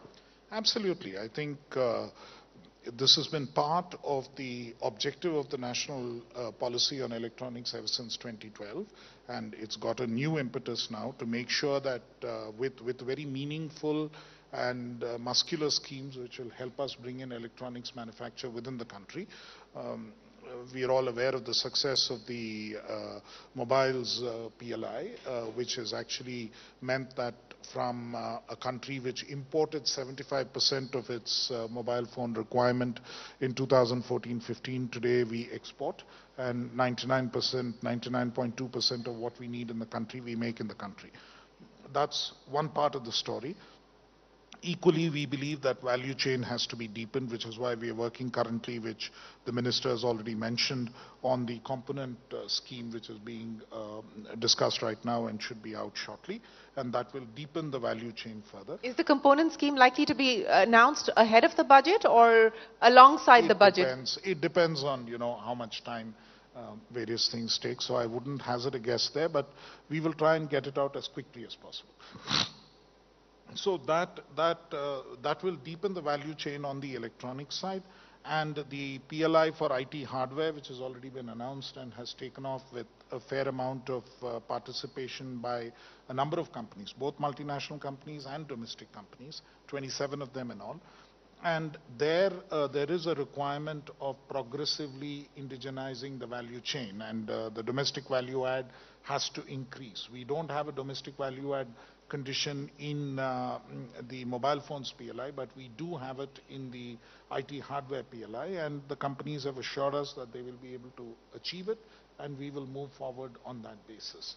So yes, as they say in Hindi, aapke muh mein ghee shakkar, because if we are able to revive the hardware story. How confident do you feel about that? I think I never felt better about a possible industrial gamble, and this I think will work. I think more than anything else, more than the government schemes and the money which are there, what I see is confidence. What I see through a number of events and number of other occurrences, you definitely see confidence. One of the most notable events that way was the India Semicon event in September in Greater Noida. What we saw from the CEOs who attended, everyone doesn't want to miss out on the India story. They want to make sure that they are here, and they want to make sure that they make in India. So I think we are quite confident that this time it should happen. You feel confident that this time it should in fact happen, and I'll ask you what bolsters that confidence. What we are seeing, of course, is also the geopolitical changes which have pushed people to look at supply chain diversification. You could call it supply chain resilience, what have you, but that is a reality, and that's a factor that India can potentially and is potentially benefiting from. What more do you believe we can do to make good of the current opportunity that is on the table, and potentially the opportunity that opens up now with the Trump administration in play, as well as the possibility of more export controls, tariffs, and so on and so forth? I think you've outlined all the important factors. The most important factor that everyone is looking at is a resilient supply chain. And that is in everyone's interest in a longer term perspective. So that is what fundamentally underlies this, saying that you don't necessarily go only to the cheapest source of manufacture at all times. You want to preserve the resilience, you want to make sure that you have alternatives that you can pick up and go with. So that is something which I think in the long term is what is going to sustain us, and especially since we are such a large market. And it's a growing market. The demand for electronics goods and products is going to keep going up, and this is a market into which many people will want to sell. So that is clearly what the longer term looks like. But even in the short term, the pandemic taught us that you can't rely on a single source, and you should be prepared to pay a slight additional cost, which brings us to various other mechanisms. And if you're going to replace a country the size of China with an alternate destination where you can manufacture, you have to find another country which is somewhere similar in size. Well, certainly similar, but not quite in the vicinity of being the same. But let me also ask. I said size. I agree. I agree with you. But even in size of the market, it's a very, very different comparison. But Mr. Krishnan, let me also ask you potentially about where we stand as far as the new development on the semiconductor side, the India-US collaboration, with the Prime Minister having visited the US in September, and this new agreement that the two sides have decided to ink. How close are we to actually getting things off the ground on that one? I think there are two key elements here. As far as the semiconductor ecosystem manufacture is concerned, I mean, the lead was actually taken by a US company. Micron is fundamentally a US company, and they are the ones who got in first. So that is very, very significant and important. We have other US-based companies who are part of the semiconductor ecosystem, not necessarily chip makers, but other parts of the ecosystem who are also very keen on entering the India market and expanding, more than entering, I think expanding their presence here. And all of this is part of that conversation. But I think what is most significant is the trust element and the way the trust element is built up. The two examples which came out of, or which were mentioned specifically in the briefing note after the President Biden and Prime Minister Modi meetings, were, one of them actually relates to manufacturing for the defense sector in both India and the US. And I think that's a significant psychological milestone which has been crossed.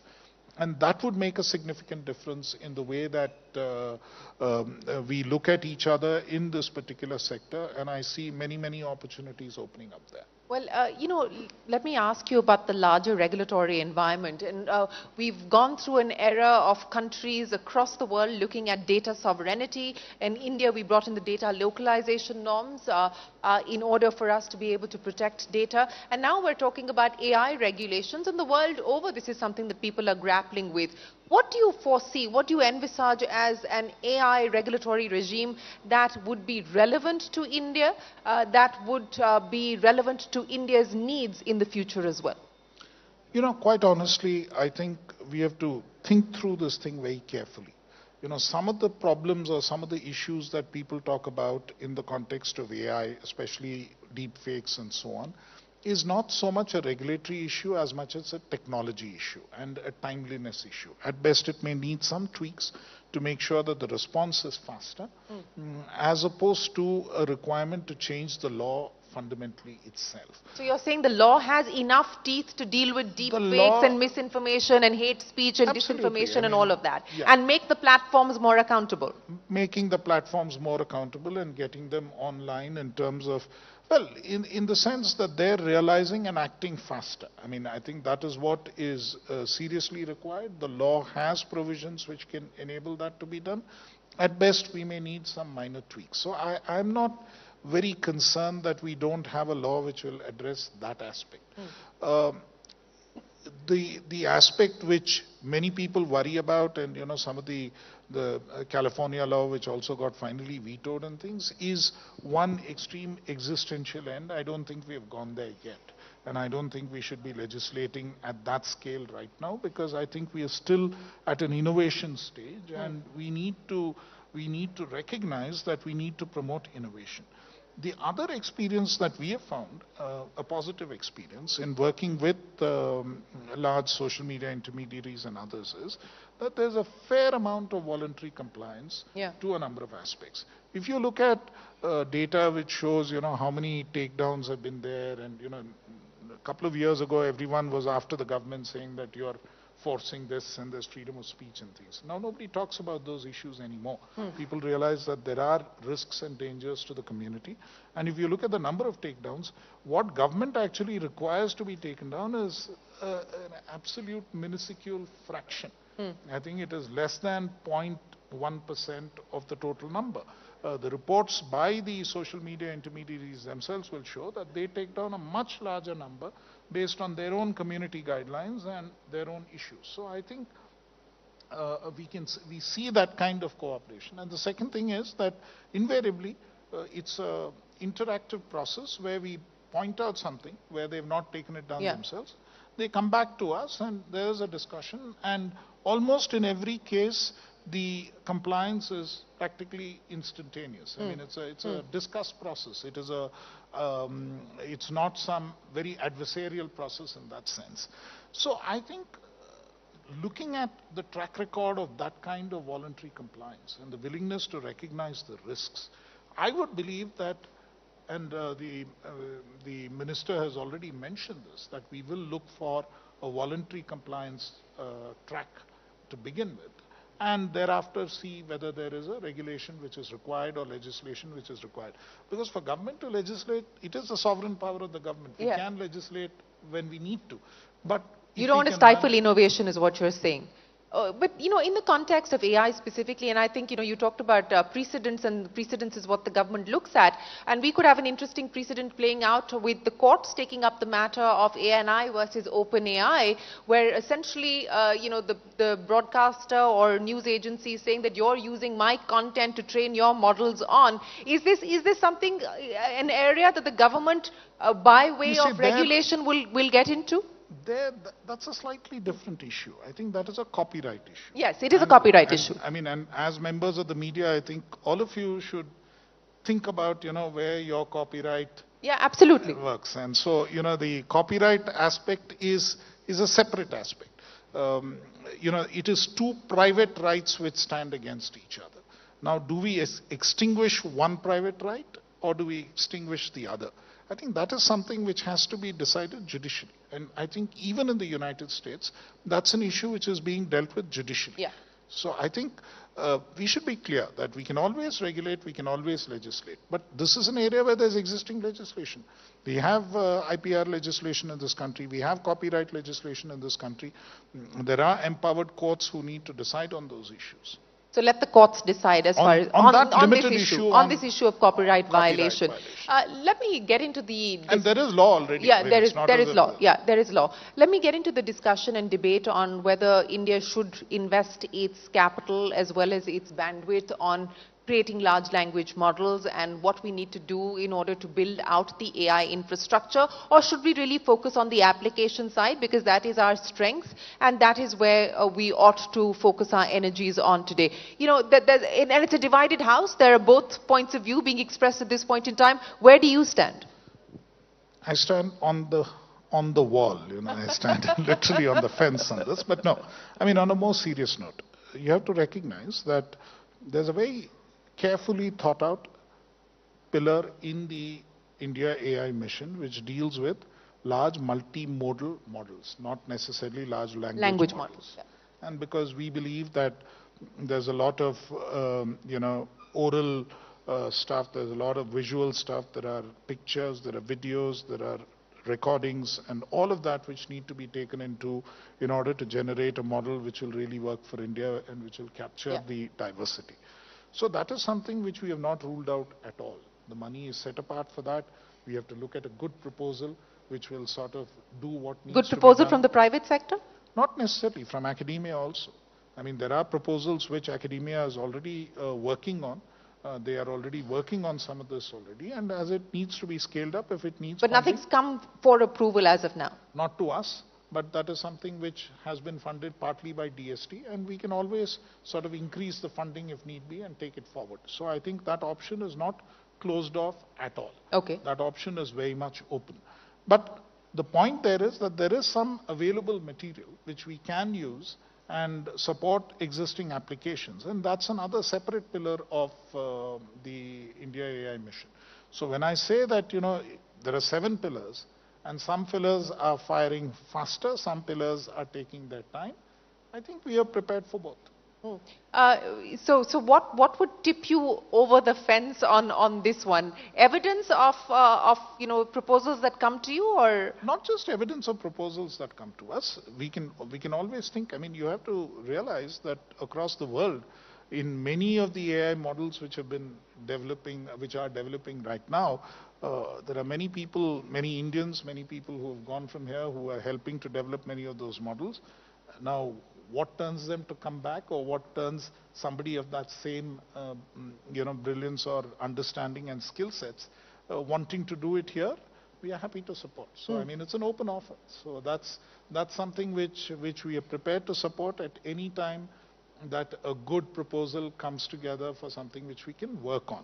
So that will really tip us. So it's open, the pillar is there, we can fund it. It is not something which is closed off at all. And we also have to realize, I mean, you were asking, what is the interplay between what happens in ISM and what happens in the AI mission. When you look at the India Semiconductor Mission, you see there are 2 Tata projects. One project is the fab in Dholera, in which they have a technical partner who's working with them.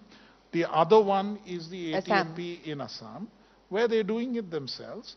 And what have they done? They've simply hired a large number of engineers and others, technologists who have worked with leading companies across the world, hired them and got them to develop the technology for themselves, and they're doing it. And their technology, I mean, the initial proving ground, or the pilot project is just outside Bengaluru. It's in Vemagal.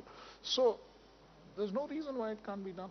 Yeah, one of the things that I think is being celebrated is the fact that India continues to be the talent hub for the world, and we're seeing large MNCs operate their largest tech centers globally here in India, adding value and wealth. But does it concern you that the IPR is not necessarily benefiting India? Yes, certainly it does. I think which is why the design-linked incentive is sort of focused on making sure that the IPR stays in India. There are a number of, this is the hotbed of new startups, including in chip design. Some of them grow, some of them want to stay Indian, some get sold, or they just design for companies. I mean, it is a commercial decision that many of the owners take, and I don't think you should be judging them on the basis of the decision that they take. When it starts making economic and other sense for them to do it for the country, I'm sure they'll do it. And I think that's something which, when Indian talent is being used, and 20% of the workforce which works on design is Indian. In India, and Bangalore, Hyderabad, these are the big centers, Pune, these are the big centers where this is getting done. And I'm sure one day or the other, as that, as GCCs grow, as more people work on engineering R&D, as more people work on design, there will be these offshoots, there will be companies which will be established and which will grow, and, we are creating the ecosystem. So I'm not, let me say that I'm not disappointed. I'm happy for the way that the ecosystem is growing. Yeah. I think it's only a matter of time before it happens for India as well.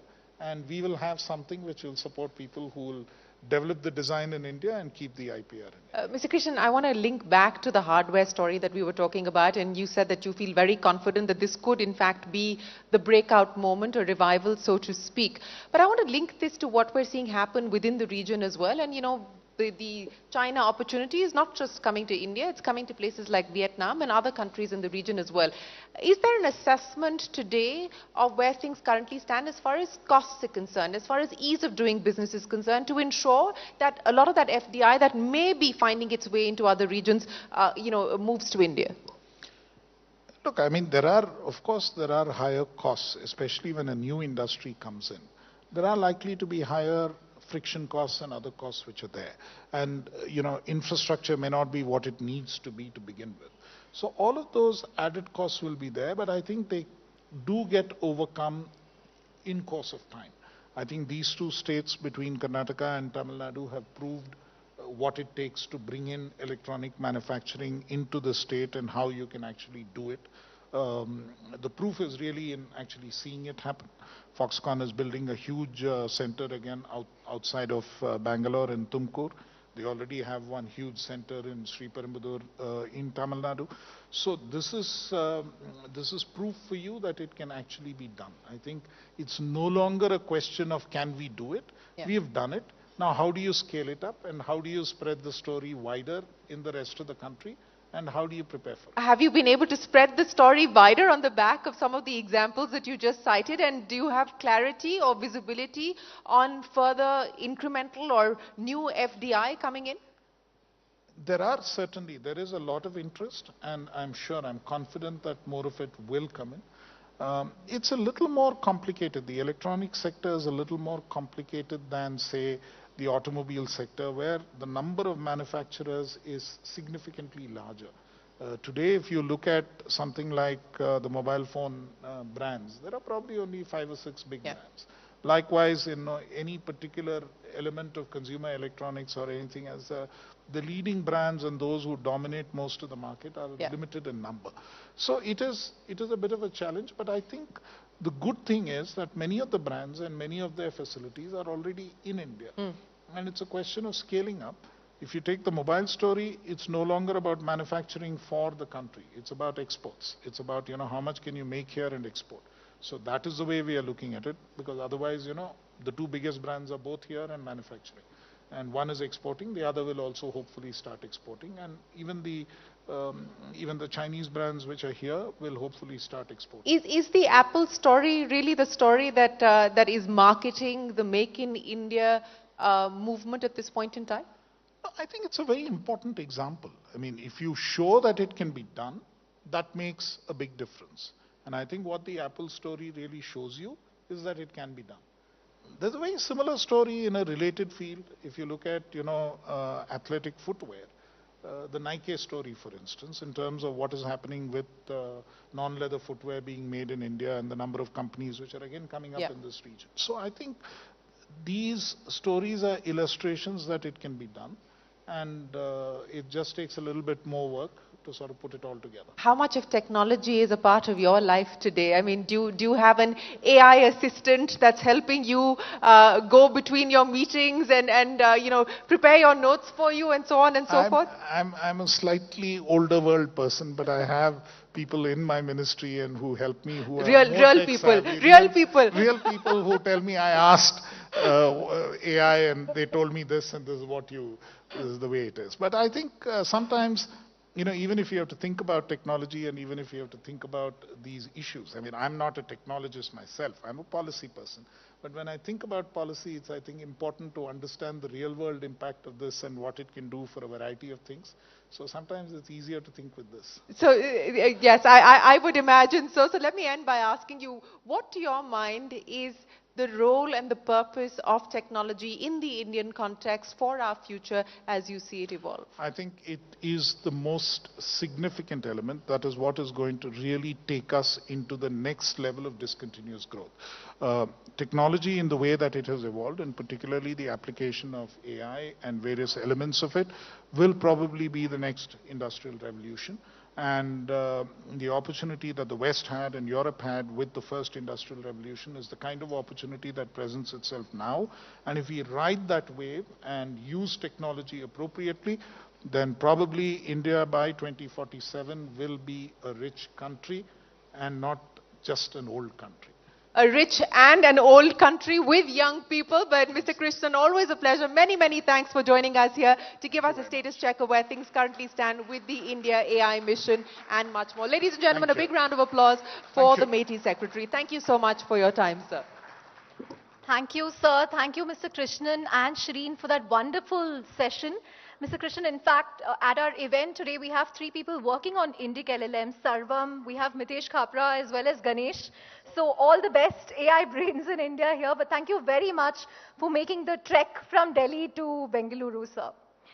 Moving on. Moving on, as generative AI takes the world by storm, how is this driving digital transformation? How are companies adapting to the disruption? Please join me in welcoming Shruti Mishra of CNBC-TV18 and Girish Balachandran, Senior Director and Head of Digital Media Business, India South Asia for Adobe, for our next session. Please come on stage, sir. Huge round of applause for both of them. Thank you, Chandra. Thank you. Tools for our creators and videos. So thank you, thanks a lot for that. So happy to hear that. Thank you. Thank you, everyone.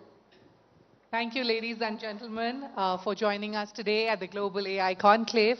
Welcome, Girish. Let's just straight away dive in.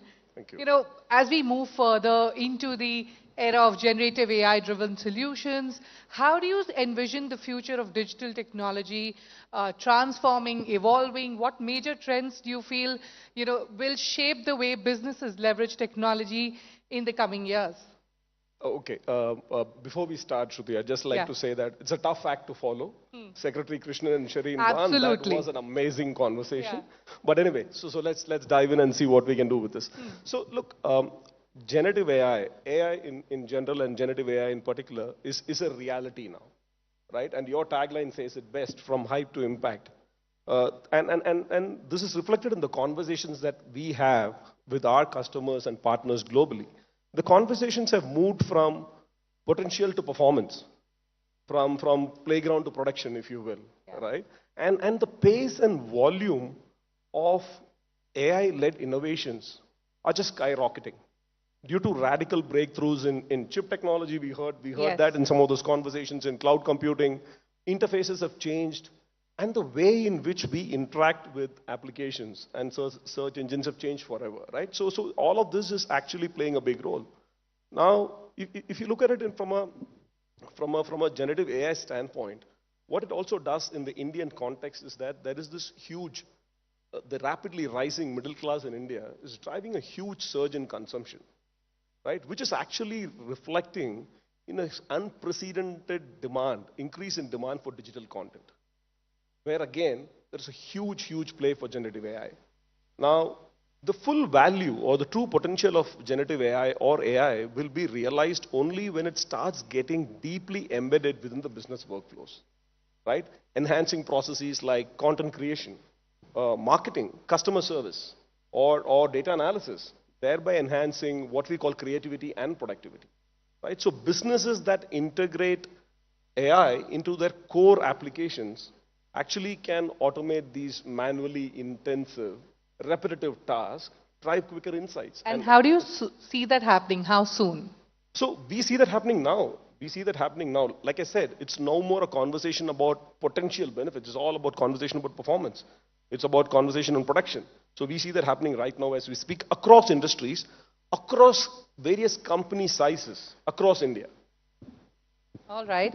So you've taken us through the major trends that you see evolving and how businesses are going to leverage technology in the future. Girish, tell us, how does Adobe's unique approach to generative AI caters to the diverse needs of businesses across industries, and what sets it apart? Sure. So look, the way we see it, Adobe is designed for every business, everywhere in digital India, from whether you are a small business owner to India's largest enterprises, across industries, from healthcare and life sciences to manufacturing to financial services or to entertainment, right? Adobe's Creative Cloud, Document Cloud solutions help unleash creativity, boost productivity, and help drive digital success. Now, Adobe's unique approach to Gen AI actually blends something very interesting. We call this innovation with integrity. Right? And it's based on 4 key pillars, which is all around data, models, interfaces, and all 3 underpinned by a huge focus on ethics. Right? Now, data, any AI model or any AI system or generative AI model, the output is only as good as the input you feed it. Right? The output is only as good as the data that you train it on. So from an Adobe standpoint, our unique approach is that our generative AI models, family of generative AI models called Firefly, is trained on Adobe's stock images, where contributors are paid for their work, right? It's Adobe's content, 350 million plus images, or openly licensed content, or publicly available content where copyright is expired. I just go back to the previous discussion between Secretary Krishnan and Shireen Ban, where they spoke about copyright infringement, right? This is exactly what is addressed by Adobe's approach from a data standpoint, right? So this actually gives you output which is completely safe for commercial use. So give us a use case as to how you're helping your clients. So for example, we have clients in healthcare and life sciences, where a company which is involved in clinical research and others are looking at creating content. It's a heavily regulated industry, by the way, right? So they're looking at creating content where they do not have any issues from a legal standpoint. So what we even do is we go one step further and actually help them train our LLMs using their own data, which is called custom models. So these data, the output and the input is completely controlled by them, which gives them supreme control over data privacy. And the outputs are completely aligned and consistent with their brand guidelines. And there is no legal issues or anything to be worried about, right? And how do we back it up? From an Adobe standpoint, for all our enterprise customers, we put our money where our mouth is, in the sense that we actually provide what we call legal indemnification to our enterprise clients who are actually using our Gen AI solutions. Because we are supremely confident about the data that we use to train our systems on. So the output is something which is very, very heavily curated, in the sense that there is no issues with respect to copyright infringement. All right. Okay, you spoke about the 5 pillars which had ethics as well, and we'll get to that a little later. But before that, generative AI, as we all know, is opening new frontiers by democratizing creativity. You spoke about that, and with Adobe, obviously, certainly setting benchmarks at that. How do you ensure that while driving efficiency, the soul of human creativity remains intact, and also at the same time addressing the fear of job placement? So I would like to go to the previous session in the, when we had those chess grandmasters on stage. We heard one of the grandmasters talking about the fact that how much of our AI or how much of our technology is going to help you. At the end of the day, in a math situation, it's a human emotions which count. It's a human quotient, which is the X factor, which is going to be the difference, right? So we at Adobe truly believe that generative AI can be an augmentation, can augment human creativity, but will never replace human creativity. It will be a co-pilot. It's not going to replace human creativity, right? So we are firmly of the opinion that the human element, the human emotions, the creative quotient is something that will come to the fore from a human, right? So what generative AI will do is actually help you automate a lot of those workflows and other processes that are associated with the workflow, so that actually frees up the creator's time to focus on the core human element of ideation and creativity. Now, on the democratization part, Shruti, you mentioned about democratizing creativity, and I think that's a very key element, and that's what I think is one of the biggest achievements from a generative AI standpoint, not just Adobe, across all partners and vendors in this space.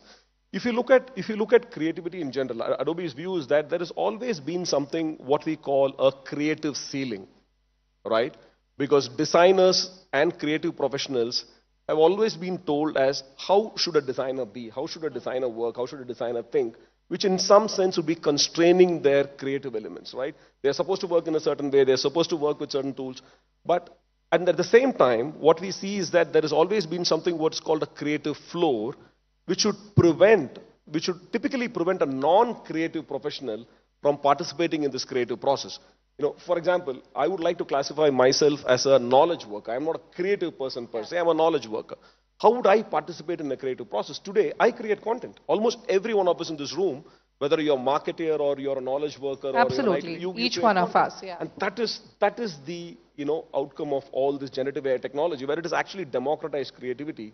And from an Adobe standpoint, our tools like Firefly, which is our flagship generative AI models, or Express, with very low learning curves, have actually opened up creativity, actually democratized it, and made a lot of non-creatives participate in this creative process. So we call this raising the creative ceiling and lowering the floor, so that many people can participate in this process. So Girish, would you say you see generative AI as an enabler of human creativity, Absolutely. complementing talent, or as a disruptor that might redefine traditional roles? So it's going to be both. It's going to complement in certain cases, it's going to be disrupting, and it will redefine traditional roles, absolutely. So like what we, all of us would have seen the Jensen Huang interview, right? AI is not going to take away your job, but somebody who knows AI is probably going to take away your job. Right? So it's going to redefine that reality. Okay. Balancing rapid innovation with ethical practices is essential for organizations that are adopting generative AI. How does Adobe champion this cause? The responsible use of artificial intelligence help maintain the authenticity of digital content while enabling clients to harness the full potential of generative AI? Like I said, we are super focused on what we call responsible use of AI. So that's why we have, any AI product that goes out of Adobe's door, any AI feature that gets embedded into our tool set, actually goes through what we call an AI review framework. So we even have something called an AI impact assessment, where each of these features are actually reviewed for impact, right? Now, before I elaborate further, I again go back to one of the points that Secretary Krishnan mentioned, saying that innovation should never be stifled. Just because there are risks doesn't mean that you actually put a lid on innovation and creativity. We believe that the true potential of generative AI can be realized when you encourage innovation and creativity, but have the right guardrails in place. Right? From an Adobe standpoint, what this means is we have a very clear ethical framework in place, which is built on what we call an ART framework, which is accountability, responsibility, and transparency. Right? So any AI feature that is embedded in our product goes through rigorous end-to-end review, from design to development to deployment, before it gets released. And it goes through what we call an AI impact assessment. So if there is a feature which is termed as low impact, for example, it could just be an AI feature which is going to just work on some font. Adobe is very famous for fonts. It's just going to work on some font. It will be classified as low impact, so it will get cleared through the regular channel. If there is a feature which involves, for example, neural filters, or a feature which can potentially change human characteristics or help you define human characteristics, that is going to go through a rigorous test as part of the AI ethics framework and impact assessment to ensure that biases don't creep in. Gender biases, race biases, bunch of other biases don't creep in. So we've got a lot of these safeguards in place. And authenticity. And of course, authenticity is super important. And Adobe, we are one of the leaders here, and we founded what we call the Content Authenticity Initiative. I don't know, many of you might have heard of what we call the CAI, Content Authenticity Initiative, which was founded 5 years back. And the participants here are typically what we see participants from media, we have partners from technology companies, and we have policymakers as well who are part of this consortium, and which is now upwards of 4,000 members globally led by Adobe. And this actually works to safeguard content authenticity. And not just that, it is now evolved into something more than authenticity. It's evolved into what we call provenance. So it is now called C2PA, which is Coalition for Content Provenance and Authenticity, where provenance is super important, as important as authenticity. So what I mean is, you have a piece of digital content, you actually are able to look at its provenance in the sense that you are able to see the history of that content. When was this content created? Who created it?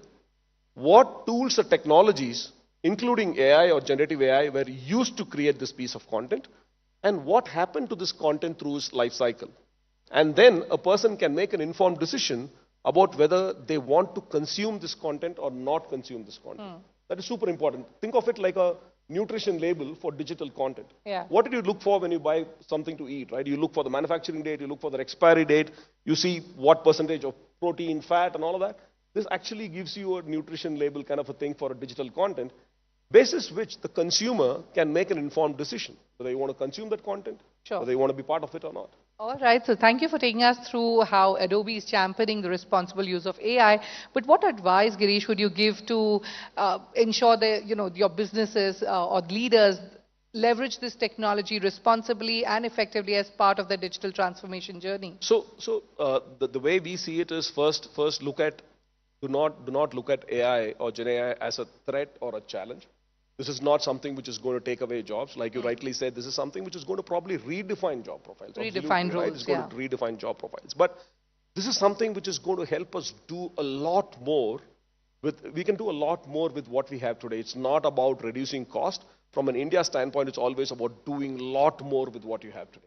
So embrace it as an opportunity rather than look at it or deal with it as a challenge that you have to anyway deal with, right? So that's the way we look at it. All right. Take us through some of the key generative AI innovations that Adobe has introduced in recent years and the kind of impact it has had. So look, there have been many innovations. The rate at which this space is evolving, the kind of conversations that I had with customers 1 year back is very different from the conversation that I have today. Because the pace at which the portfolio is evolving is stupendous, right? It's mind-boggling. But if you had to pick a few things, last month we announced from an Adobe Firefly, which is Adobe's family of generative AI models, we announced what we call text to video. That means you can generate long format videos from text prompts, which again, completely designed to be commercially safe, right? Safe for work, right? And again, I go back to the point where in the previous conversation, they were talking about a news agency suing a technology company because they've used their content to train their LLMs. That's like absolutely what, for example, Adobe, we just don't do at all. So we ensure that our models are trained on our content so that the output is completely safe for business use for our customers. Now, coming back to this, so text to video is an amazing innovation that we have launched recently. Not just that, there have been a lot of innovations launched in the space of 3D, for example, right? So we have a huge 3D portfolio where you can actually edit 3D files within 2D workflows and actually generate 3D content within that. So plus a lot of innovations around the document management portfolio. I don't know if many of you have heard of Acrobat AI Assistant. Acrobat AI Assistant actually helps if you're a knowledge worker or a business leader who has to make decisions. And I think that's the biggest role of a leader, make decisions. right? How do you make decisions? By analyzing data and information. And that's what something like an Acrobat AI assistant can make your life so much simpler and make you so much more productive and efficient.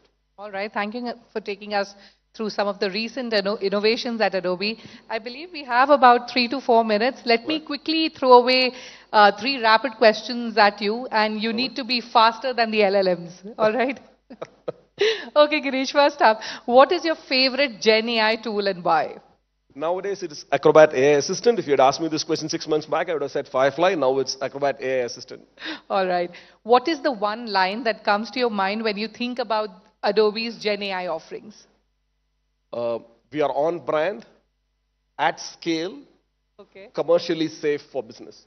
Wow, I love the subtleness in that statement. Everything.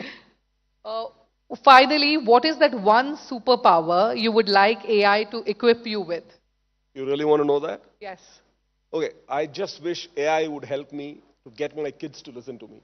I have a 16-year-old and a 10-year-old. If there's any way I can get them to listen to me, that's a superpower that I long for. Well, I have twins and I would love to have that superpower as well. If I get that, I'll let you know. All right. How soon can we do this? Are you working on it? I'm still searching for it. All right, Girish. On that note, it's time for us to wrap up this conversation. Many thanks, ladies and gentlemen. A huge round of applause for Girish. Thank you so much. Thank you so much for your time, and thank you for your time and patience.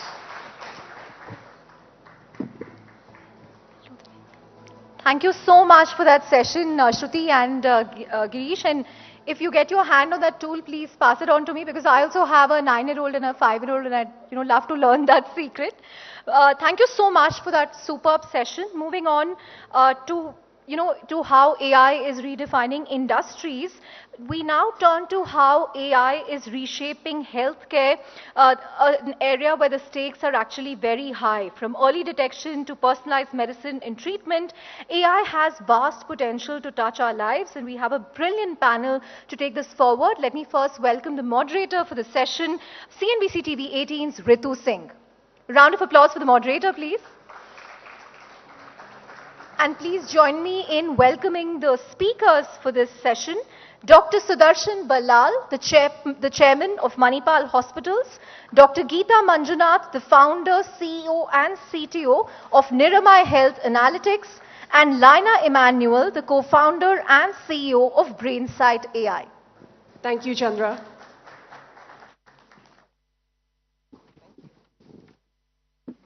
Well, thank you very much for that. And, through the day, we've heard a lot of speakers talk about, perhaps if there's one industry where we could see the biggest impact of AI is healthcare. So I'm glad we're finally getting to the specifics of that. So, Dr. Ballal, let me kick things off with you. To start by telling us, this game changer for healthcare, AI is often touted as that. How much of that is hype? How much of that is reality in India? And, what are some of the challenges that AI is uniquely positioned to solve for a country like India that you're already seeing play out? Thank you very much for having me here. And I would like to compliment and congratulate CNBC-TV18 and Moneycontrol for having this very wonderful session. I think the question was, what does AI do for healthcare? I think it can do a lot, but unfortunately, like many things in life, healthcare has been the last to adopt technology and AI. We need to have had a lot more AI and technology in healthcare, but we are slowly getting there. Slow and steady wins the race. Hopefully, at some point, we'll win the race. I think it certainly has changed many things in life as far as healthcare is concerned. One of the biggest changes I see is telemedicine and remote monitoring. We were struggling to talk to patients before the revolution of COVID happened. Believe it or not, there's something good that has happened. The revolution of COVID. Yes. Okay. Before, the COVID has had, of course, devastating effects on our citizens. But I think one thing good that came out of COVID has been telemedicine and remote monitoring. And it was sort of quagmired for decades under legal and regulatory affairs. In the last week of 2020, it happened like a miracle. So I think we are slowly getting there. I think remote monitoring, telemedicine, and one of the areas where technology has really helped us is imaging in radiology. I think soon we may not need radiologists, or we may not need radiologists who are not trained in AI. I mean, that's a very blanket statement. I hope there are no radiologists in the group who would throw stones at me. Well, that's not another example of how AI can take jobs. Like someone on the previous panel said, is the people who know how to use AI can take your jobs. But anyway, with that, Dr. Geeta Manjunath, let me come to you on how you think AI is reshaping the healthcare landscape as we know it, and the key areas where it can make the most immediate impact for healthcare in India. Yeah, thank you for that question, and it's wonderful to be on this session, also with people I value a lot and very accomplished sir here. So I'll start with the last line he said, medical imaging. I think he's absolutely right. Among all the different areas where AI is impacting clinically, medical segment is in radiology, because we all know that AI, deep learning, and all of the good stuff really can do very well in imaging and video related activities. And radiology is all about interpreting medical images, which are very, very complex. Every patient is different, etc. Having said that, if I say the same line as a founder and CEO of Niramai, where we use AI for detecting breast cancer, I'll be thrown out of my job. So I will say, just like the previous speaker said, radiologists using AI will replace radiologists not using AI. Coming back to your additional sort of generalized question, I want to classify almost all applications of healthcare into two categories. I would say maybe three, but let's see, two. One, which is more operational efficiency oriented, like improving the patient, the text LLM related activities also, because hospitals also have to communicate with the customers who are the patients, right? The second category falls under the clinical decision support systems. So this area is still to be fully impacted, and definitely the last two. We've seen very, very few cases where this is going and being used, and typically almost no case where AI has completely replaced a doctor in diagnosing, except in screening, triaging in rural part. So if you actually put an application between the two domains, we know where to have complete confidence in AI, where it will still be doctor plus AI coming together. In the second part, which is very close to my heart, there are several things that AI can do. One is reduce the misdiagnosis or missed diagnosis, both aspect of it, that is overdiagnosis or missing cancers and so on and so forth, which is obviously helpful. It will also actually improve the productivity of the doctors, because it can be that simple assistant who will triage, figure out who among these 1,000 patients need faster access and so on and so forth. So that way, it will help both the rural ecosystem and the, of course, the urban, very, very busy doctors, right? So that way, I feel, AI can actually bridge the healthcare divide that exists in India today. Well, and the last bit is really, we talk about healthcare and so on, and again, I don't know how the healthcare specialists will react to this, but we know it's really not healthcare, it is really illness care or disease care right now. So how can we move from disease care to a preventive methodology, illness to wellness? There again, AI can be a great boon by predicting risk to certain diseases with maybe continuous monitoring of some of the health parameters that you can measure with wearables or any other type of continuous monitoring, and also maybe even a weekly monitoring is good enough in some of the cases. So that is another powerful area where AI can be super helpful, because it can actually crunch a lot of data coming in from different modalities, different sources, and so on and so forth. And that's the other big area which is going to be revolutionized. Lots of food for thought there, and we'll get back to some of those issues that you raised. But Lena, let me quickly bring you into the conversation about what you've seen being the biggest impact of AI in the field that you specialize in neurological sciences. Absolutely. First of all, it's an honor to be here. So we do a thing called brain mapping and advanced brain mapping, and that is only possible because of the use of AI. Like Dr. Geeta said, right, like imaging has become a big thing, but even beyond imaging, video analysis is what we do of the brain to be able to look at connectivity patterns which enable you to understand psychiatric disorders, early diagnosis of dementia, as well as using it for neurosurgical cases to make it more safer. And I think it is these hard cases which till today did not really have much of clinical tools to help doctors. That is where I think AI has such a big role to play. And today, a lot of doctors use our products. They have shown confidence in our product, and they love it because it helps them get into the surgery room with a lot more confidence. So I think these niche areas are also some of the areas where AI can make a huge impact. Like Dr. Geeta was saying, there are some areas where AI is completely replacing doctors. Do you see that happening in brain surgeries and in this field that you're in, or is that even desirable? I would say that we actually add to the creativity of doctors. So a lot of doctors come to us, and when we talk to them, they're so tired of the fact that robotics, AI are touted as ways to replace them. But when we are giving them information about the brain which they did not have access to before, they actually enjoy and get back to that medical challenge which they used to love, the idea of being able to, as a detective, figure out what's going on with their patients. So I think we enhance their creativity. Yeah. Dr. Balal, if you'd like to add to that, and also your experience of using AI at Manipal hospitals. You've used it across a variety of functions, whether that is nurse rostering, whether that is discharge summaries. How has been the experience using this, and what kind of efficiencies has brought in for the hospital? Thank you for asking me. I wanted to actually take your permission to answer some of the things that you asked. Please feel free, no permissions needed. You have a mic. I do believe AI, I'm a great proponent of AI, but I do believe that AI with a human touch is needed.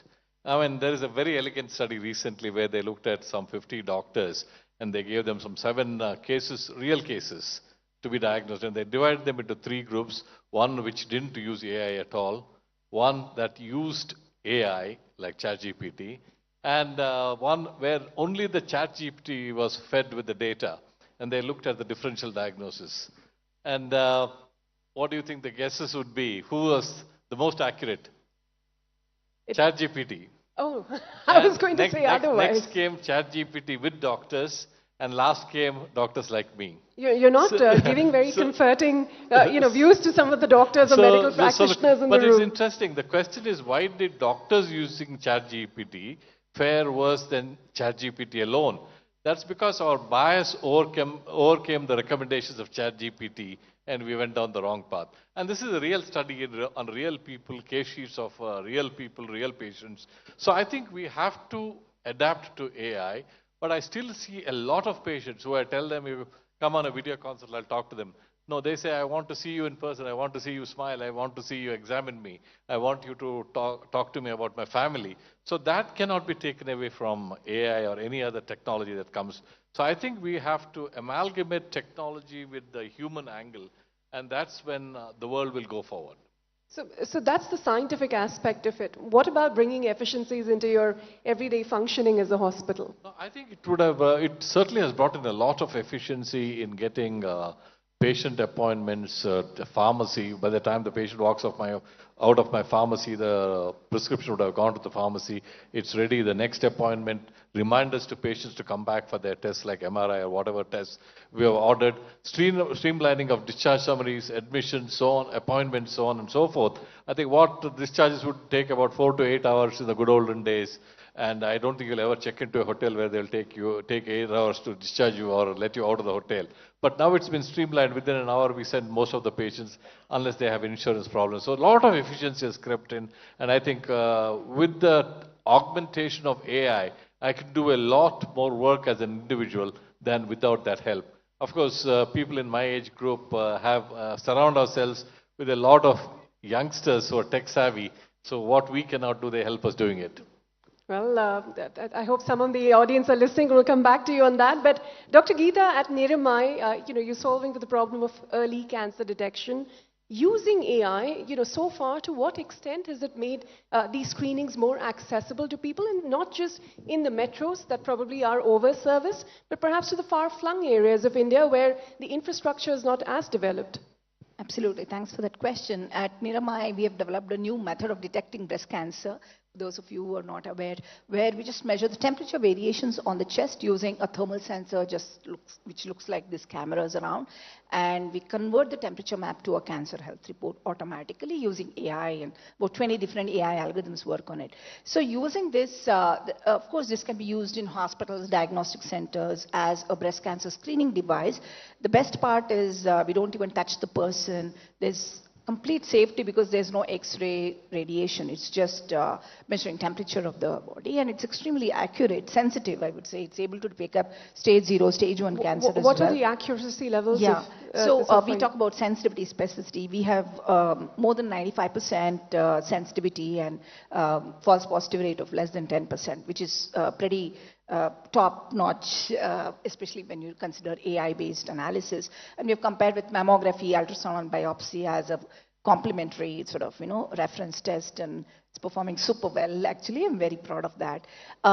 Having said that, in a hospital which cannot afford to have these big diagnostic machines, because we see big hospitals also having these hub and spoke kind of model, right? Smaller centers where people have to come in. This is access in an urban city scenario where you cannot have all the imaging equipment, and definitely, it's an affordable way. You can definitely screen people. Only people who are coming out as red or high scores, then they need to be sent. Now, when we take it to the rural areas, which is what you were mentioning, what we have done is we made this so simple, the reporting so simple, that it automatically gives a red, yellow, green, which even a health worker can understand. Instead of doing hand-based examination, or sometimes just mimicking, do you have a lump, and just bringing the people who seem to think they have a lump, which is very, very dangerous. So we are replacing that completely with a proper, accurately kind of proven method of screening. And we've been able to impact more than 2.5 lakh women so far, done several studies in the rural areas, and proven that we've been able to detect 3 times more cancer than their previous record of screening same number of people. Especially in Punjab, we have done in all the districts. And even in Karnataka, we've done in Gulbarga district a large number of cases, etc. So definitely, I think we've been able to bring in high quality screening services at a very, very affordable manner and rate, being operated by low-skilled workers. I think that's very, very important to get to the scale, right? If you need doctors for even operating the machine, or a highly skilled imaging technician, then it doesn't scale at all. And the most important part we addressed it, Niramai, is the privacy angle. Nobody wants to remove clothes in front of somebody else just to sort of get a test done. Trust me, unless there is a problem, they don't go to the hospital for that reason. So we have made it completely privacy aware, like a changing room. It's like a booth. The lady enters in it. Nobody is inside. The technician is also outside. She, of course, has to remove clothes, but there is only this device in front of it. Remaining things are controlled by the technician. So this no see, no touch, no pain, no radiation technique has made even rural people want to take this test. And it's very fulfilling to see it. Now we are beyond India. Now many of the developing countries have come forward, and it's going well. Thank you. All right, so that's as far as cancer is concerned. But brain health, Lina, that's been an underserved segment of the healthcare industry in India. Give us a sense of what you are doing at BrainSight AI, for instance, to solve for some of the complex diseases. Whether you talk about Parkinson's, epilepsy, or worse. Sure. Absolutely. So let me start with saying that we are one of 2 worldwide companies doing the kind of advanced brain mapping that we do, which is called connectomic mapping for those who are interested. And now this has implications at different stages for disorders like Parkinson's, where it can help in motor rehabilitation. In epilepsy, there are research papers which say about how connectomics can be used to get to the epileptic foci in the brain, which allows surgeons to be able to with more confidence come to the point which needs to be removed. Basically, they use it for their disconnection surgeries.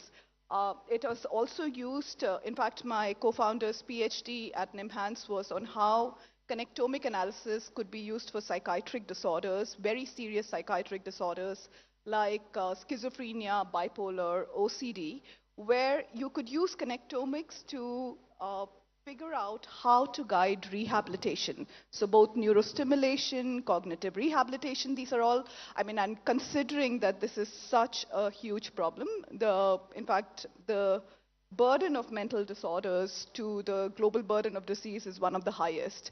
And there have never been many technologies which have helped here. And I think connectomics and AI-powered connectomics is one of those areas which can dramatically change how soon you come to a diagnosis and how you can help these patients who for years have never found a solution. Well, that's wonderful work you're doing. But, quickly, just to put this thing into perspective, the success rate of these complex surgeries, to what extent is that improved with the aid of artificial intelligence? Absolutely. So I'll talk about the very specific thing that we help in. So after surgery, there is often functional loss in the patient. So different functions like language and sensory, etc., are lost. Now, what we are able to do is use the advanced brain mapping to come to a much more nuanced map of the brain, which allows the doctors to not only look at your traditional networks of the brain, but also cognitive networks. Like the fact that you're paying attention to me is because there is a network in the brain called the attention network. The fact that you're blocking out a lot of information that's out there is because there's a salience network in your brain which is actually doing that. So till today, these kind of networks were actually available only in research and in places like Harvard, Stanford, where you usually had a bunch of neuroscientists working with the doctors. In our case, what we've done is democratized all of that, because with AI, we are able to reduce the functional loss. So we are able to provide this information to the doctor. And as I said, they love the creativity. Now they can actually think about how to reduce attention loss for patient or salience loss, all of those, and they're able to take better decisions. Yeah.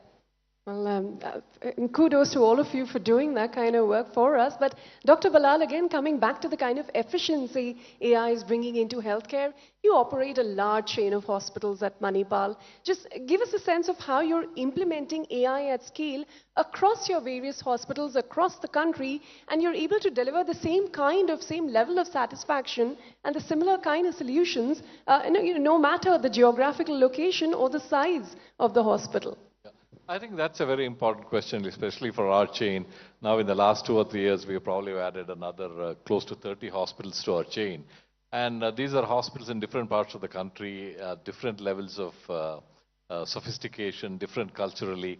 So I think integration has been one of the biggest issues. And in general, we have an entire team dedicated to integrating the various systems. For instance, today, if I see a patient who's come from Calcutta, I can easily access their medical records. But if they came when it was not a part of the Manipal chain, then I would have had to rely on the patient giving me the records so that I don't order the same test or make it very redundant. So integration process is slow and sometimes painful, but that's something we are working on. We have an entire team doing that, and that makes life much simpler. In my opinion, it should not only be integration of a single hospital chain. I think it should be across the country for all hospital chains, because people can come from any care of setup, maybe the government setup, corporate sector, or anyone. So I think the patients need not suffer because we are not integrated. Well, since we've completely run out of time, Dr. Geeta, just closing comments from you as to what you think is the one breakthrough that you envision in the field of AI that will shape or really change the way we see healthcare in India today. My favorite one is ATM machine, hopefully in every house, but at least every street, where we can get a preventive view, non-invasive view of what's going on with your body. So you just walk in, it'll tell you where something is going wrong, so you can actually go. So focused on preventive, focused on wellness, focused on non-invasiveness of it, I think it's feasible. And we're already trying to work towards that. But there's so many ways of looking into the body without touching the body, without harming the body. I think these kind of, kind of wavelengths, we say, right? These kind of waves can come in and can be analyzed with AI-based analysis, so that there is some quantitative information that can be taken out. So that I think is not too far away, and that will be wonderful to have at home if possible. All right. On that note, Laina, Dr. Balal, Dr. Geeta, thank you very much for your time here today. It was a pleasure speaking with all of you, and thank you all for being an attentive audience. Thank you so much. Once again, ladies and gentlemen, a huge round of applause for Dr. Bilal, Geeta and Laina for sharing how artificial intelligence is truly touching lives. Thank you so much, Ritu. But I still hope we have physical doctors to go to in the AI-first medical world. I would also request you to please stay on stage, Ritu, or come back on stage for the next session. Now, before we get on to our next session, a show of hands for all who have used ChatGPT as an assistant at the workplace. Interesting response. Those who did not raise their hands, probably this session will inspire you to use AI. Shifting focus to how AI is changing the way we work, our professional landscape is evolving and artificial intelligence can dramatically improve productivity and decision making. To discuss this in detail, let's please call on stage with a huge round of applause, Urvish Thakkar, Vice President and General Manager, Global Commercial Strategy, Development and Transformation at Intel. We've also got Sudeep K. Goswami, Director and General Manager, Global Alliances, Service Providers and Startups, Dell Technologies. And we also have Siddharth Mukherjee, the Global Practice Head, Digital Workplace and General Manager, Wipro. We have Alok Kumar, Vice President, Information Technology, Tata Tele Business Services. Ladies and gentlemen, a huge round of applause for our panelists. Ritu, the stage is all yours. Thank you, Shruti. Well, it's more than ChatGPT. I think this session is to do with something that's relatively nascent to India, that is AI on your computers. Not yet for consumers, more for businesses. Since this is a very new industry, let me just do one thing. I'll start by asking Sudeep here from Dell Technologies to fill us in on what one-on-one AI really is, what kind of adoption India has seen so far, because it's relatively new, something that we've only had since the start of this year. I think AI PCs are like cooking gas, but slightly more complex than that. But before I go say this, I'm a sales guy, so first let me put some credentials on. The last 3 months, she knows the number. I have sold personally many 10,000 plus kind of AI PCs to organizations in this country. So I know a bit about what goes in buying, and that's why I compare AI PCs to cooking gas. Remember when it came, we knew the obvious benefits, but we had those questions in our mind about, is it safe? Will it leak? Is it secure? Do we need to buy such a big thing? Can I transport it? But over a period of time, you know, you could get burners which could do 4 things at the same time. You got liquid gas, you got line gas, you got small ones and all that. That's how I see the adoption is. There are tons of pros. You get much better productivity. You become personally more intelligent because you can ask a lot of things. It personalizes your work. You can do a lot much more of collaborative things. There are certain things like perceived cost. Is it too high? It is not. Would you want to tell us how much it would cost to buy an AI PC from Dell? For you, we'll do a special price, but an AI PC doesn't cost anything much more than the normal PC today, if you know where to buy and what to buy. But it's not cost. Is it secure? That's a question people have. And will it lead to some kind of hallucinations? I use it at my work and something goes wrong. Yeah. There are certain things which come up as inhibitions. And I believe for that, the best thing is to transition, to learn from it. Maybe do small pilots, train your people, integrate it with your systems, and go with it. That would be, I think, my answer to more and more people adopting AI PCs and feel the best out of it. Okay, let's get some more insights into this cooking gas that's just starting to cook in India. But Urvish, when I asked you earlier about the kind of work that Intel is doing on one-on-one AI, you said something about information to formation to creation. Just take us through what exactly that is and the size of the opportunity you really see globally and in India, the size of the market for this particular innovation. Yeah, totally. Well, first of all, thanks for having me. Good to be in Bangalore and India for sure. Look, I think 2024 has been a transformational year for us from a client AI perspective. And by extension, that's PC. To quantify the magnitude of the size, we predict that in 2025, the global market will be roughly north of 275 million units. That is a big expansion to TAM in double digits. So here, adding on to our sales folks here, I'm a sales guy myself. we have an opportunity to convert all of them to AI PC. So the market is huge. And we have, at Intel, we have really basically focused on, a very, like, to your point about, information to formation to creation of this AI PC with a very comprehensive approach across the computing stack. So you talk from applications to models, to operating system, drivers, frameworks. They're all optimized for AI acceleration. And we do think that roughly 40–50% at the minimum will convert into both enterprises and the end user scale as well. So 275 million pieces by 2025 of these AI PCs. How much in India? Well, Sudeep is already selling about 25,000 a quarter. My friends from India are telling me the Indian market will be about 14 to 15 million of that total TAM. So that's a huge opportunity as well. And it's essentially, it's an infancy stage, right? We are basically will mature with the industry. The entire industry is essentially looking to identify the use cases, whatnot. So I do believe that as adoption kind of starts kicking off, the market naturally will expand beyond 14 million as well. So it's really upon us how fast we grow and how fast we can convert this entire new category. For us, really, this is a new category. That's how we see it versus just a next generation upgrade. Well, one would think the most natural, industry that would adopt this would be the IT industry. So Siddharth, from Wipro, the question is to you as to how this is redefining employee sort of experiences and productivity in workplaces. And are you a user of one? Well, of course, I'm a user. Goes without saying. But absolutely a pleasure to be here.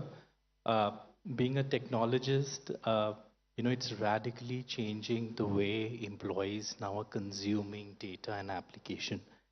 AI PC is the hinge-pin where we will now break up into use cases which will be very, very specific to employee personas. I think we all appreciate in this room that when we look at employees, one size doesn't fit all. If you're a sales guy, you're a finance, you're marketing, your needs are very different. And lucky we are in this generation that we have solutions today which will harness the power of edge AI.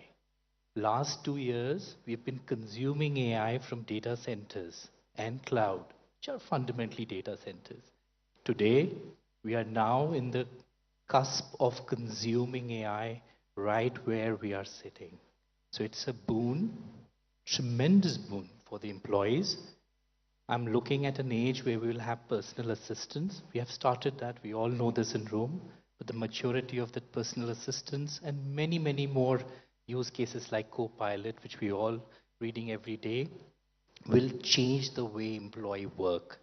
And that being my research area, I also feel that the productivity you would see by leaps and bounds. That's well, I can see why an IT industry would be keen to use this. Of course, Intel is keen to sell it, and so is Dell. But let me ask you then, Alok, as Tata Telebusiness Services, are you convinced you should use it? What are the benefits that you see of using one-on-one AI, of AI PCs? See, definitely. I mean, as everybody has a fears, of course, in terms of the use cases, but I see a positive trend. Positive in the sense AI is going to always be on the assisted side. It's going to help you solve whatever human intelligence would have taken a little longer to solve. Now, if I look specifically from a telecom market perspective, telecom specifically has various nuances in terms of the complexities which we have. Whether you call it as a quality of services or the way we engage with the huge networks. Let's assume that if we do those computing on the edges rather than doing on the data centers, we actually decouple the strengths of data centers and try to utilize on the edge as well. We will save a bit of cost, I would say, at this stage, and maybe things would be much more faster. Rightly said, one of the key driver in this case would be how do we create SLMs as per the personas.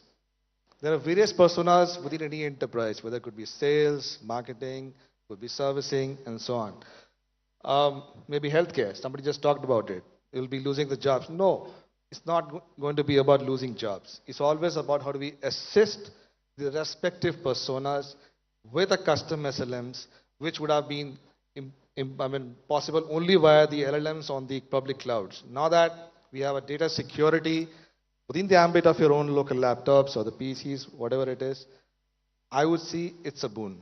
It's always an advantage. Well, Alok, if it's such a boon, why don't you, for the benefit of our audience, throw some numbers out there as to what kind of cost efficiencies are you seeing because of the use of this, or, in general, productivity? I would say traditionally, if a task that takes, let's say, maybe a few hours, order entry is typical example for a telecom. We capture the data, we take minimum 30 minutes to 15 minutes to look at the documents and fill up the order entry.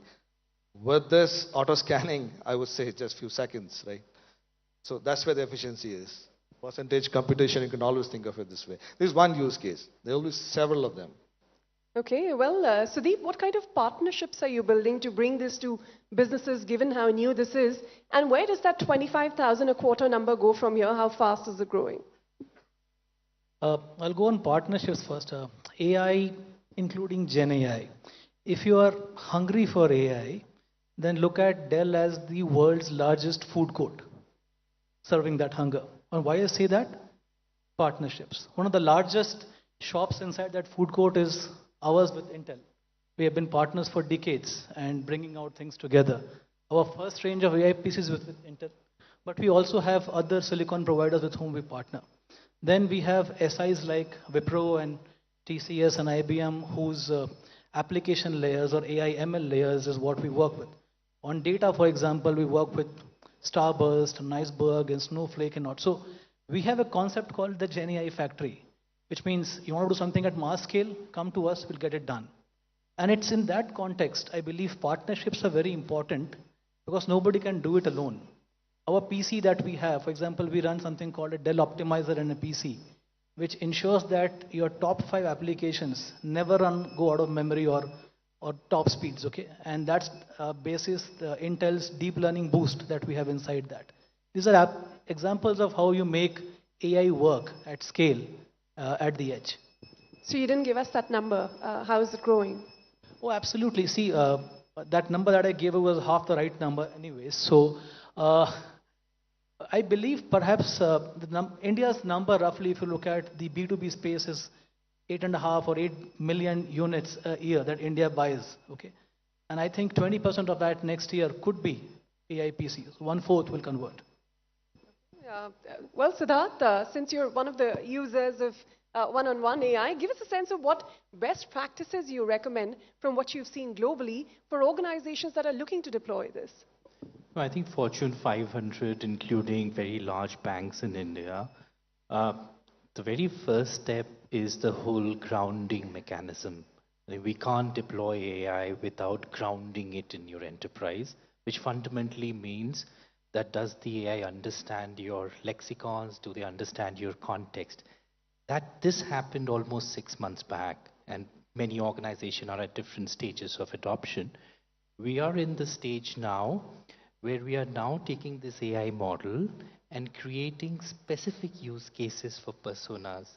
And I know you wanted some numbers on productivity.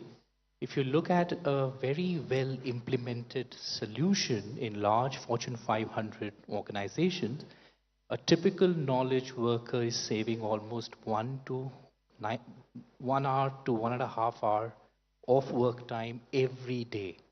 If you multiply it by 5 work days, literally he's getting close to 1 day free. 8 hours. That's massive. We are now heading into a space where I do believe very soon we don't have to respond to our tactical mails, because that was a huge consumption in any knowledge worker 8 hours life cycle. With the tonality, the contextuality of that persona, LLMs and SLMs, small language models, will become so efficient that they will now respond to your tactical mails, some of your tactical work, and thereby giving all employees chance to focus where it really matters. And that's where the value is. AI, I believe it's a great complementer to all the employees. I'm sure we all are sitting here in respective field will create that value. And that's the phase we are in. We are in that phase that it will become much, much more relevant. And it was very heartening to listen to Satya yesterday when the Microsoft Ignite happened. And he's so focused, the whole keynote was in Copilot. I think when industry stalwarts are putting their brain and might on this solution, I think there's a very, very contextual and powerful solution which we are building for employees. Urvish, would you want to add on to that as to, what other kind of use cases you see for it? Yeah, so look, I think from a use case perspective, few that can come to mind, content creation. We've been talking with a lot of musicians and artists to basically that will help them create the content without actually going to the cloud.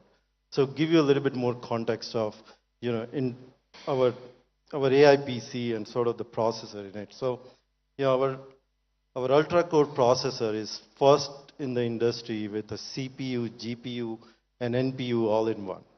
So what does that mean? Particularly the NPU accelerators.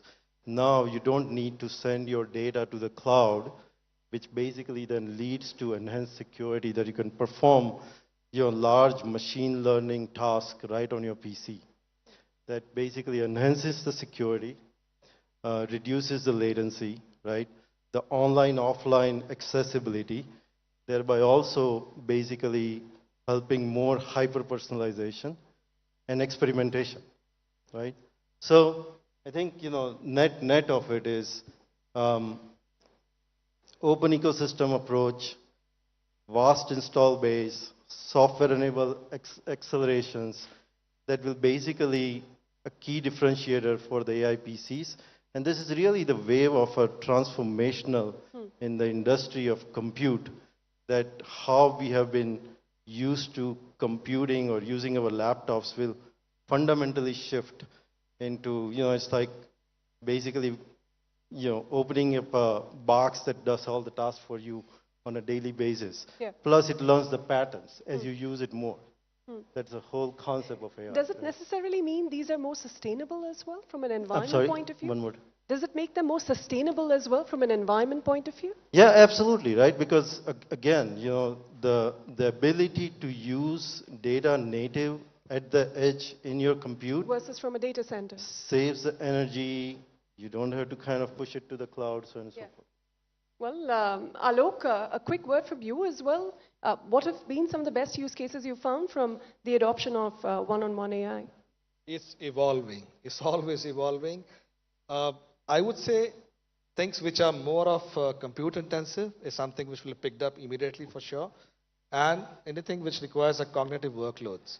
So if we have to assist any of the personas, at least in our, let's say, telco world, maybe whether it could be a sales guy or a servicing guy, we can always create those particular use cases via custom SLMs within the laptops or a persona, and that can be executed with the multiple efficiencies. I'll give you one example.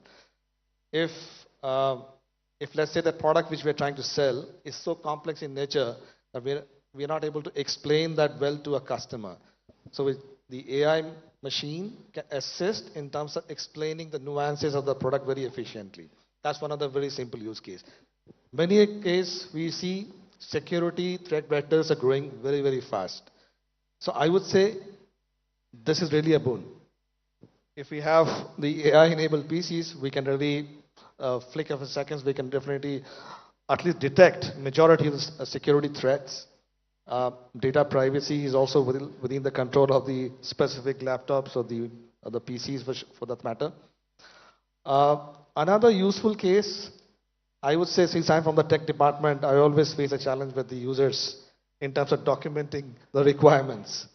So one of the critical use case could be the machine itself can act like a co-pilot and be part of the discussions, note on all the business requirements, convert that into a requirement specification which is really necessary for a technical team to implement. So that's as simple, I would say, a much efficient tool in that case, right?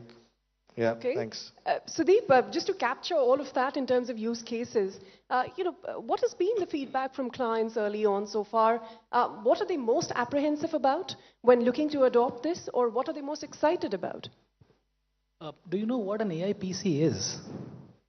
Is that question to me? Yeah, to everybody else as well. Would someone like to take a shot? PC which can do 10 trillion operations per second, tops, 10 tops.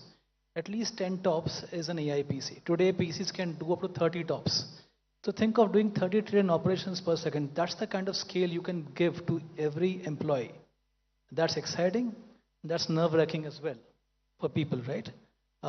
What I find similarities in organizations about this is like how they opened up internet to their employees. Remember when internet came, you will have 6 machines given to people, only email allowed, you can't do that, you can't do that.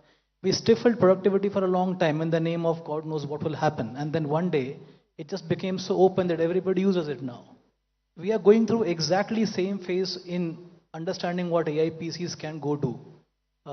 So my answer to your question, I think probably I lost your question in putting the perspective on it. The client feedback in terms of what they're most apprehensive about when adopting this technology and what they're most excited about. What they're excited about is they see the drastic improvement in productivity. He spoke about perhaps getting 1 day free.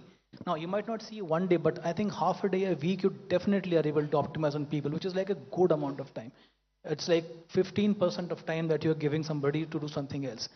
It's also reducing your operational cost. Do you know if you use an AI PC, in general, you charge it 37% less.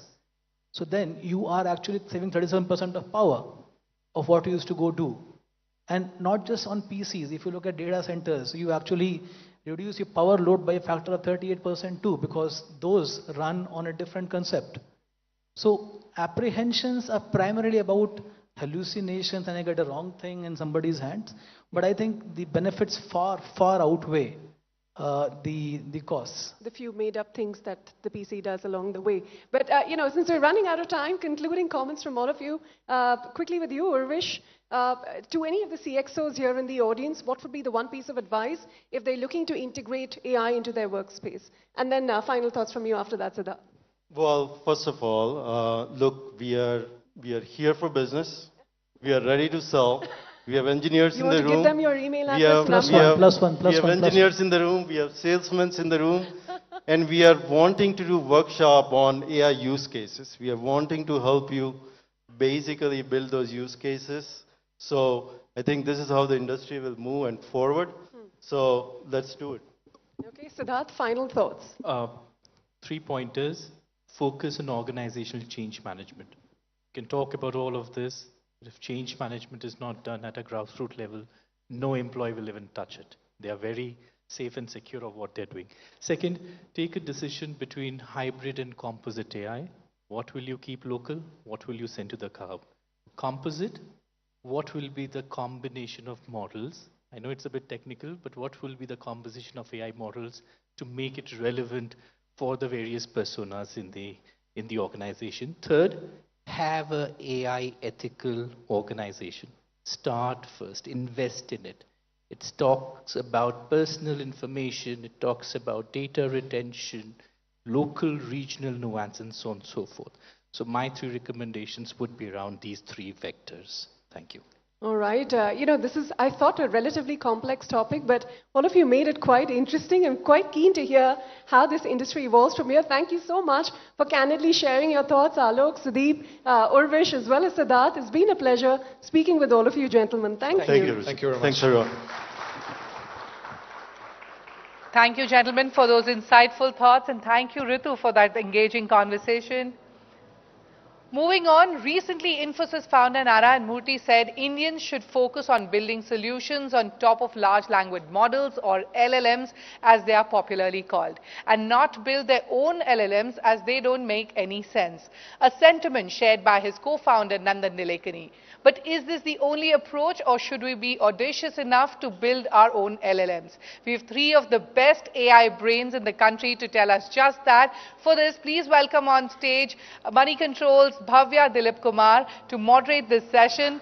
Also joining her on stage is Vivek Raghavan, the co-founder of Sarvam AI. We have Ganesh Ramakrishnan, lead Bharat Jain, Chair Professor Department of CSE IITB, co-founder BBSAI, and we also have Mitesh Khapra, head of AI for Bharat Research Lab, IIT Madras. Bhavya, over to you. Thank you, Shruti. I think my panel can also be called as human intelligence truly ruling the artificial intelligence in India. That's who truly you all are. But to start off with a very intro that we made, right? There's been very divergent views on LLMs versus use cases. So my question, obviously, what school of thought do you believe in? But primarily, why is this debate coming? We don't see the same debate coming in the US or EU or anywhere else, right? But why is it coming in India? Maybe Vivek, if you want to start. So yeah, I think the answer is, it's a little bit of a nuanced answer, right? In the end, you know, when you're looking at AI, I think you got to focus on the use cases, right? The use cases are what drive things. And the truth is that for many useful use cases, things like either, you know, make no mistake, the frontier LLMs, you know, whether you're talking about the OpenAI or the Anthropics of the world, they're amazing and they're getting better. And, you know, why should India not have something like that? Maybe we should. But the question is that for most things that people want to do, okay, an SLM may actually be able to do some of those things more efficiently. In fact, the previous panel also, people were talking about that in a different context. So therefore, I think that if you look at it from a perspective of getting a lot of value out of AI, you don't need to necessarily have the largest LLMs to do that. And so therefore, you can do very, very useful things using SLMs or using LLMs that other people have created. But on the other hand, if you look at it from a little bit of a strategic perspective, or, you know, why should, I mean, because this could become a strategic issue in the future, that's a different take. And so therefore, different people would have views on that. Yeah, very interesting question. This question is probably being triggered by the pre-LLM era, in my opinion. The pre-LLM era, I've worked with, well, even in the LLM era, I worked with a lot of industries. Adobe, IBM Research, we actually brought out some small language model with Adobe, also with several private entities. Now, what I realized in this long journey is that while we land up solving some problems, getting good publications, our students get placed in the best of these places. In fact, I have my students, even at Mistral. What I realized in this entire process is we don't develop an ecosystem here. And I think this ecosystem is very important. If data is the oil, and if the LLM is the car, and the compute infra is the highway, right? Now, to create enough demand for the data and for the highways, you also need the cars.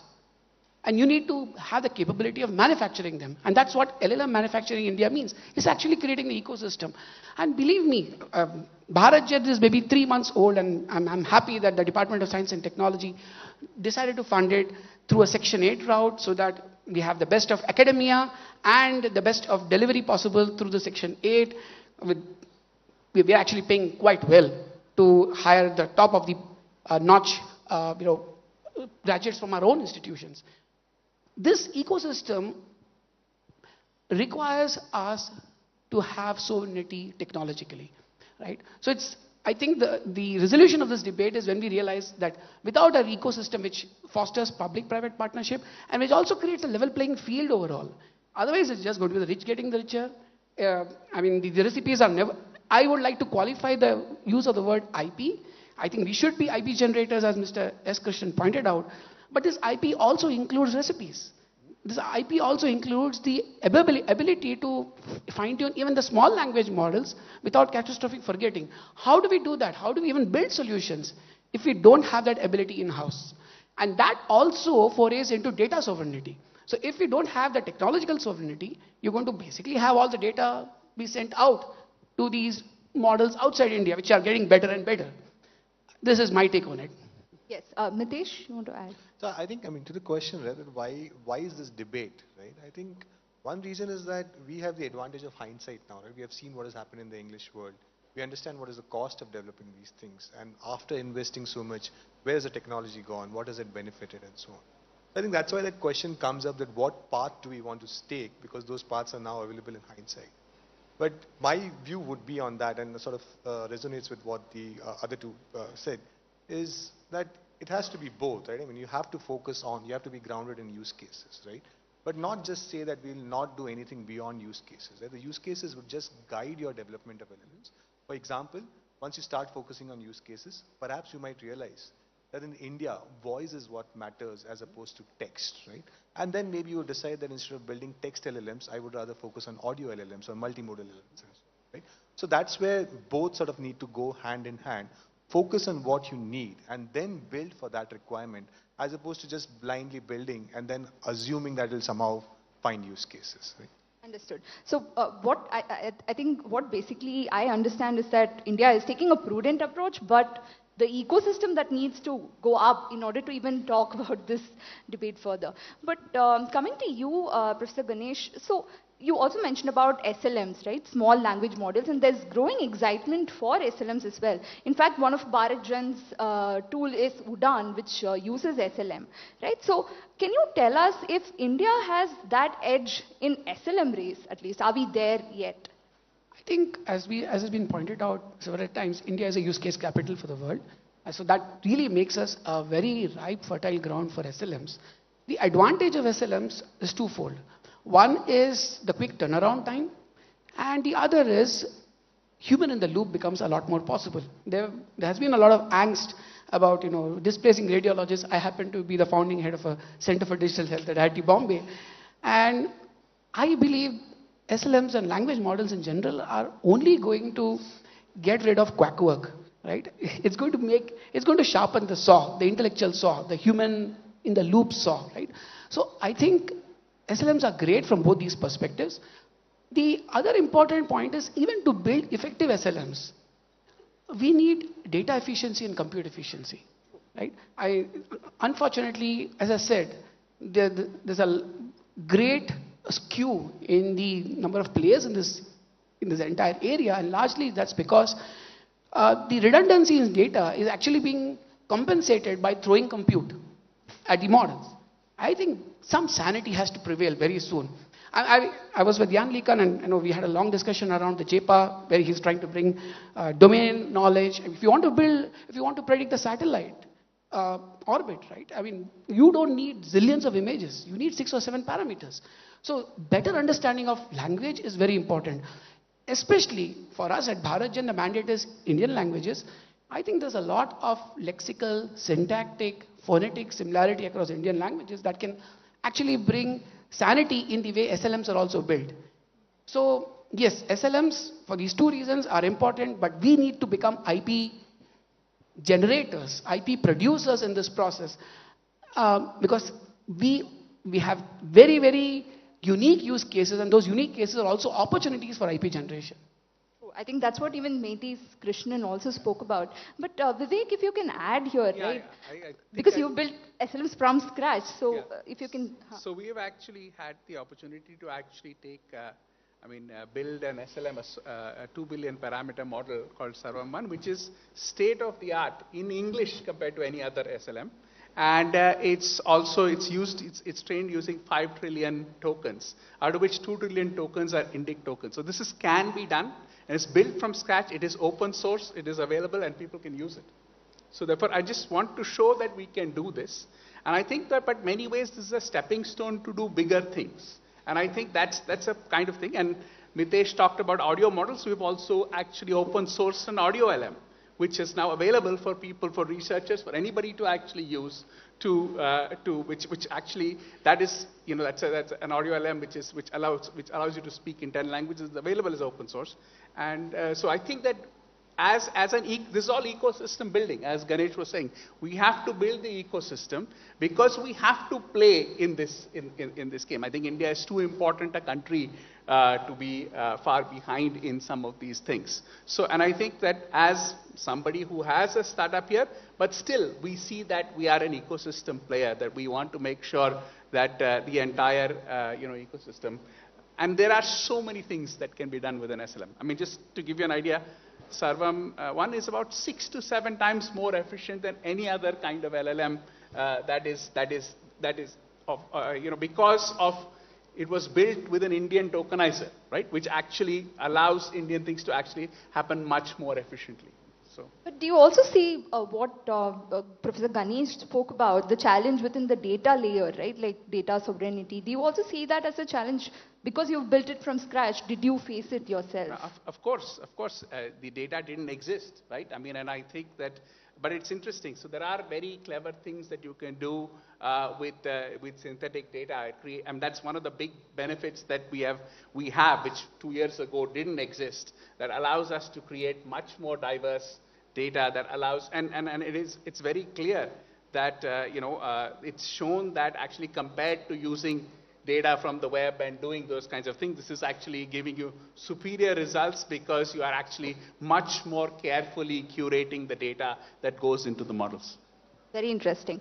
Nitish, I would want you to come in here. So you also spoke about voice, right? And our topic is taking Indic LLMs to billions of people. And AI, for one of the main focus of AI for Bharat is also that. So, but is it able to bridge the urban-rural or even urban versus tier 3 gap here? Like, are we there yet in terms of voice-led AI? No, I don't think we are there yet, right? But there is every intention to get there. I think the best practices are being followed. What I see and what makes me happy is that even the fact that you're asking this question, that is even enough awareness that needs to be done, right? It needs to be, AI should be accessible by all, irrespective of their language, irrespective of their accent, irrespective of their dialect, right? I think there's enough awareness in the ecosystem to do that, right? And of course, it will happen in stages, right? Of course, there'll be priority given to certain areas so that we can prove use cases, we can prove that this works, and then sort of keep going ahead, right? But no one is saying that it should be left out, or let's just focus on English, or let's just focus on the top 2-3 Indian languages by speaker population and so on, right? So efforts are being made in that direction. We ourselves have gone and collected data from, or at least are planning to finish this project by mid of next year, where we'll have data collected from 500 out of the 700 districts in the country. And this, of course, covers all the 22 scheduled languages. And since we are going to districts, naturally different accents show up, right? And naturally different demographics show up, right? So this is all a part of the sort of plan, right? And it's not just us, but I think everyone is aware of it, and everyone wants to work in that direction, and everyone understands the importance. So I am very sort of bullish that it will organically go in that direction. Understood. But is there any interesting anecdotes that you want to share? Bhashini's, Amitabh was here, he was talking about, he just did a live demo of how the phone call works, right?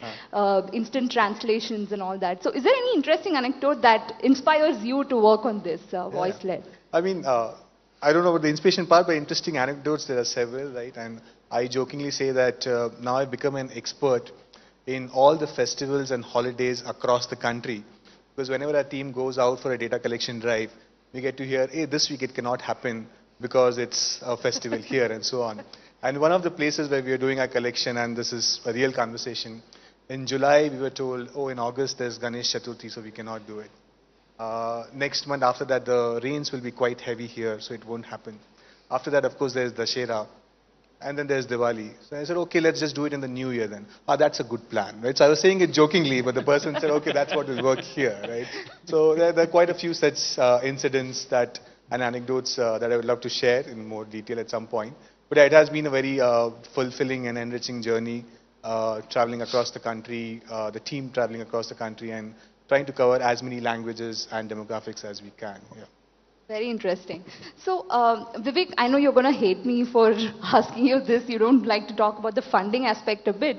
But my question is, of course, it was a big milestone raising such a large round at an early stage, right? But is it also creating a sense among, there are a lot of young entrepreneurs here who want to build LLMs in the Indic space, but is it creating a sense that only if you get huge amount of funding, you will be even able to enter this race? Or like, what is your view on this? So I think two, three things, right? I think that if you look at the costs of actually, if you want to get into an LLM, well, the costs of training an LLM have gone down by a factor of 10 for the same size. Of course, you want to train something bigger, it becomes more expensive. So therefore, it is actually getting more and more accessible. And I think that if, I mean, as regards funding, I think that there is a lot of funding in the world. I think if you have an idea that you can convince people about, I don't think that that's an issue at all, right? I think that, I think the question is, when you're looking at it, who's the customer, what are you going to serve, and how is that going to work is really the thing that you need to look at. So I think that I want to encourage, as many people, and I really hope more and more companies get funded to do things that are relevant to India, right? I think that's the intent, because if there are more, some of them will succeed, and that's really what we want. Right. So I think we've run out of time, but we have professors from IIT Madras and IIT Bombay. I can't be without asking this. Arvind of Perplexity is an alumnus of IIT Madras. But how do we make sure the next Arvind stays here in India, builds for India? Like, what role do institutions play here? If both of you can share your thoughts. Thanks for this excellent question. And that probably also builds upon what Vivek was talking about. We need to create mechanisms by which academia and industry work together. I mean, BharatJan is an example where we have a public-private partnership by design, where the academia is not at an arm's length from the Section 8 company. They work very closely. And that has honestly helped us retain several of our top students, right? So that's point number one. We have the proof of the pudding is in the eating. We have experienced that. It's just 3 months old. And it's with them that we've been able to build our first 2 billion parameter model. I talked about it at the India Mobile Congress.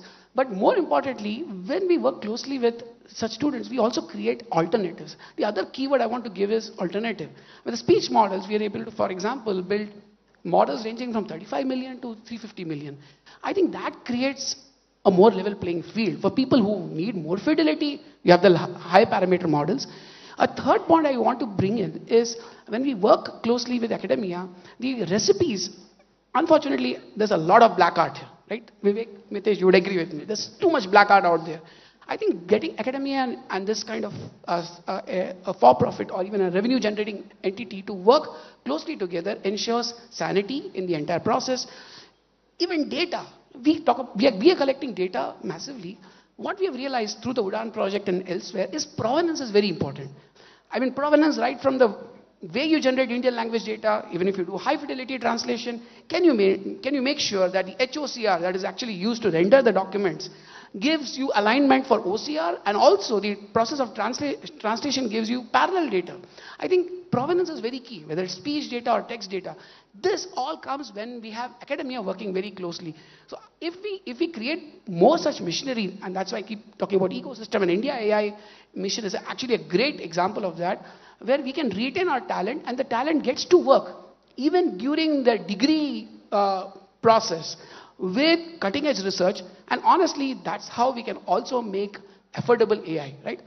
With all due respect to Vivek, I still feel there's a lot we need to accomplish to democratize the use of AI. And in the number of bulbs that are on here, do we need all of them? We probably don't, right? And that's how data is. We're just throwing data. We actually built out this open source platform called Decile, decile.org, which uses a lot of submodularity, which is diminishing returns of data, brings human in the loop through data programming paradigm. This happened largely the pre-LLM era because we work closely with industry. In fact, I happen to be co-founding a company as well. And we built on open source, which we contributed back here. If we can keep doing that and make open source really open source, right? Recipes open, provenance open. I think the academia will get a lot more excited. The students will get excited and see opportunities. Right. Mitesh? Yeah, no, I agree with that. Right? I'm very convinced, right, that there's no lack of talent in this country. Right? And being at our vantage point as faculty in IITs, we see this on a daily basis. Right? I mean, we really interact with very smart, brilliant students who can do things which are meant to be done. I think what is important is for us to make sure that we create those pathways for. Like one sort of a pet thing for me, and I hope it gets done at some point, is that in India, it's not just that people are not capable or is there not enough funding and all. There's also a lot of social pressure, right? I mean that after you have finished BTech, you're at a certain age, where is the job? How can we have sort of institutional support to sort of encourage this? Like one idea could be, can you have an MTech in entrepreneurship, right? So after your BTech, you're there for 2 more years, right? You're not doing regular coursework, research, reading papers and all, but just building something. And that's sort of encapsulated in a degree, so you have the societal phase, okay, this is what I'm doing, I'm not just like whiling away my time. And also make sure that through that degree you sort of get some funding and so on. And those structures are built so that more people can take this risk a bit more safely. I know it's a risk and safe in the same sentence, but yeah, I wish something like that happens, creating more structure, more pathways for the younger generation to contribute in this. Yeah, I'd just like to add one thing. I think we've hired some of the smartest young people in India, and hopefully the next Arvind is from. It's already here. Right. So let's end with one. I think Vivek is very good at it. Give us one prediction for 2025 within the AI world. What prediction that we should look at? Why don't we start from Sure. that side? Yeah, I would really watch out for advancements in voice tech, right? I would think that voice tech will become much more accessible, much more accurate, even for Indian languages. That's what I would bet on. Yeah. I would bet on the fact that we'll have a lot of data efficient, compute efficient learning based out of Indian languages, leveraging the commonality. And that actually creates a great exemplar for the global south. Right. Vivek? I think lots of things for people which they use LLMs for will start using SLMs. Thank you. Thank you so much for that. We've come to the end of this session. I think if you all have questions, you can reach out to them off stage. But thank you so much, Vivek, Ganesh, and Mitesh. Thank you. Thank you so much, Vivek, Ganesh and Mitesh. It is very rare to get all three of them together. And like Bhavya said, please make the most of their time off stage. Thank you so much, Bhavya, as well. We heard about Indic LLMs, but how are some of India's hottest fintech unicorns already using Gen AI? How will it change the future of engineering and product roles? Please welcome back on stage Moneycontrol's Chandra R. Shrikant, who will moderate this session. She will be in conversation with Rahul Chari, the co-founder and CTO of PhonePe, and Kailash Nath, CTO of Zerodha. Ladies and gentlemen, with a huge round of applause, please welcome on stage Rahul and Kailash. Thank you very much, Kailash and Rahul. I think this is one of the most anticipated sessions of the day. Interestingly, the previous session had the infra layer, the LLMs, and now we have the application layer. I also have to share something with you that I learned just today. Both of them have been based in Bangalore for the longest time. Both of them are CTOs of, two of the hottest fintechs in town, but they've never met in person. So I'm going to take full credit for this. That's because Kailash is a recluse. He's the difficult guy to get. No, he lives in Bangalore. You live in the outskirts of outskirts, He lives in JP Nagar. I think that's why. But thank you both very much for joining us at the Global AI Conclave. I'm glad we could make this meetup happen. Take us through how both of you are using or looking at Gen AI internally, externally. What kind of experiments are you doing? How are you using it within PhonePe and Zerodha? Rahul, Kailash. Okay, I'll go first. Thanks, Chandra, for having us here. Great panel, by the way. Loved the previous panel. Really good conversation. I must say that I'm actually, and I've been vocal about it, I've been generally cautious about the use of Gen AI in PhonePe as a whole. So I haven't really leaned in fully on trying to actually leverage it across the board. It's been much more of a learning exercise, and it's moved pretty fast also in terms of capabilities, the models themselves, and how to actually use that model in a manner that the data is kind of protected, all of that, and we are going with the regulations. That's what's kind of held me back. So our use has primarily been one on evaluating the use within the company on a lot of the processes in the SDLC process itself, while we don't use it for code generation at all. That's a big no-no for us. We do see it whether in the SDLC process there are areas that we can actually leverage it more. In testing, obviously, we are trying to actually leverage it much more. Some of the internal processes within the companies to simplify it, we started using some of the LLM tools. On production and from a use case perspective, we are exploring a bunch of use cases that are, I would say, on the periphery of our core use cases, not in core payments or in lending or any of that. But there are cases where there's fair amount of unstructured data, and creating a conversational experience on top of that helps. One such example is insurance, health insurance, and to be able to say that if there are policies associated with it, there's a lot of fine print. Can we actually create domain-specific models that allow you to have a conversation to actually question the policy itself to get answers? I think that's a great use case to actually enable users to understand the policies more. Those are the kind of things that we are exploring as POCs at this point, but beyond that, haven't really leaned in on the Gen AI part of it. Purely on the content creation, of course, there are a lot of teams that are using it on the creative side of it. A lot of the campaigns that we do, using that effectively to automate. We actually had automation for campaigns even before Gen AI, but obviously it's got significantly better both in quality and capability. So that's one area. Content creation for share.market in terms of regular content that they create to put out there about trading, we use that. So on the core use case of Gen AI, which is content creation, we obviously do use it quite a bit. Right. Kailash, how much of that is similar to what Zerodha does? I mean, Rahul said he's cautious, and I'm sure you will agree with that. But which areas do you use Gen AI in? He said he doesn't use it for code generation, for instance. We use it heavily for code generation. I think I can't write code without LLMs anymore. It's gotten to that point.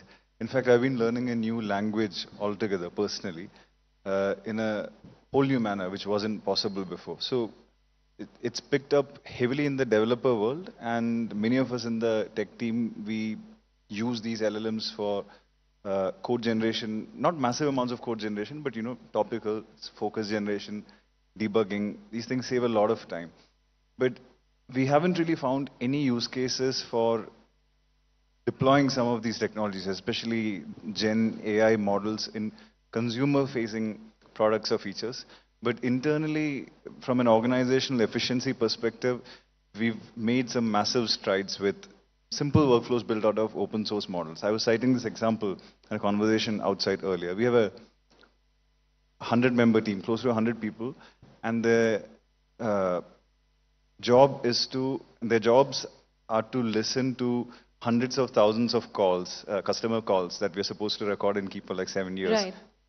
To randomly sample them and listen to calls. Calls may range from 2 minutes, could be 5 minutes, 10 minutes, 50 minutes. So it's a really soul-sucking kind of job.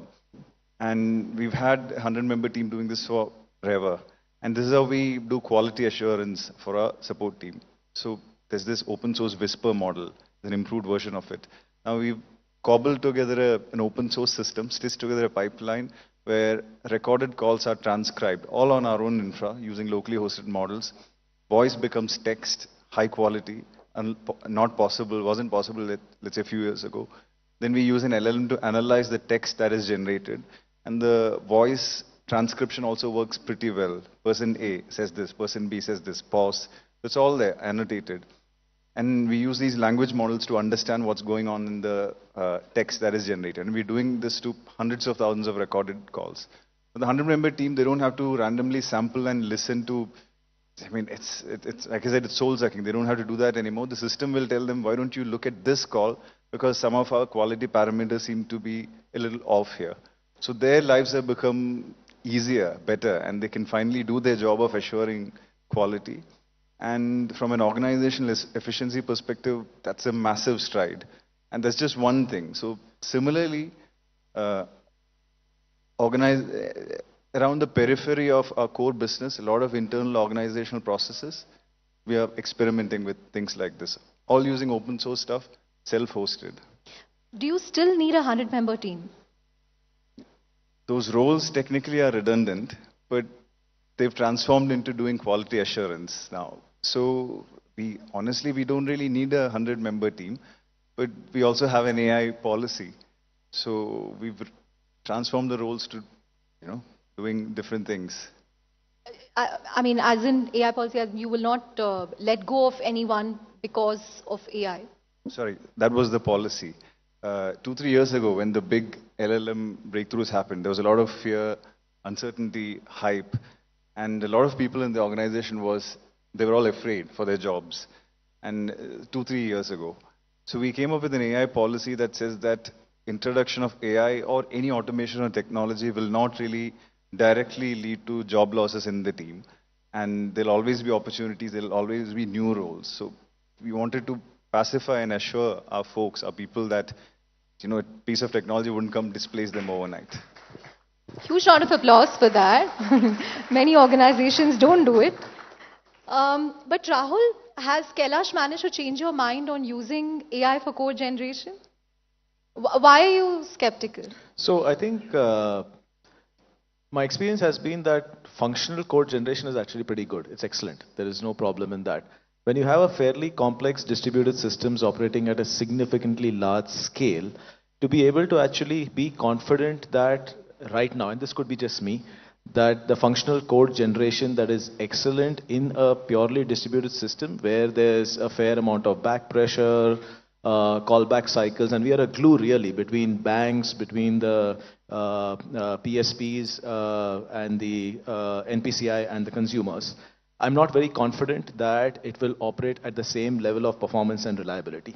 The second one, I think we need a little bit more time as an organization to gain confidence that when there is issues and we are troubleshooting, and we actually build a lot of our code that is tied deeply to our hardware. So we actually have made code extremely vertically performant, that my engineers and my team is able to actually, when shit hits the fan, are able to debug, troubleshoot, and do better. There is a certain amount of paranoia around that has actually prevented me from leaning all in on code generation. That's just the way we think about it. In terms of the operational use cases, like Kailash has said, I think it is phenomenal. And customer support and average handling time, even outside of efficiency, bringing a significantly higher level of consistency in how you operate, right?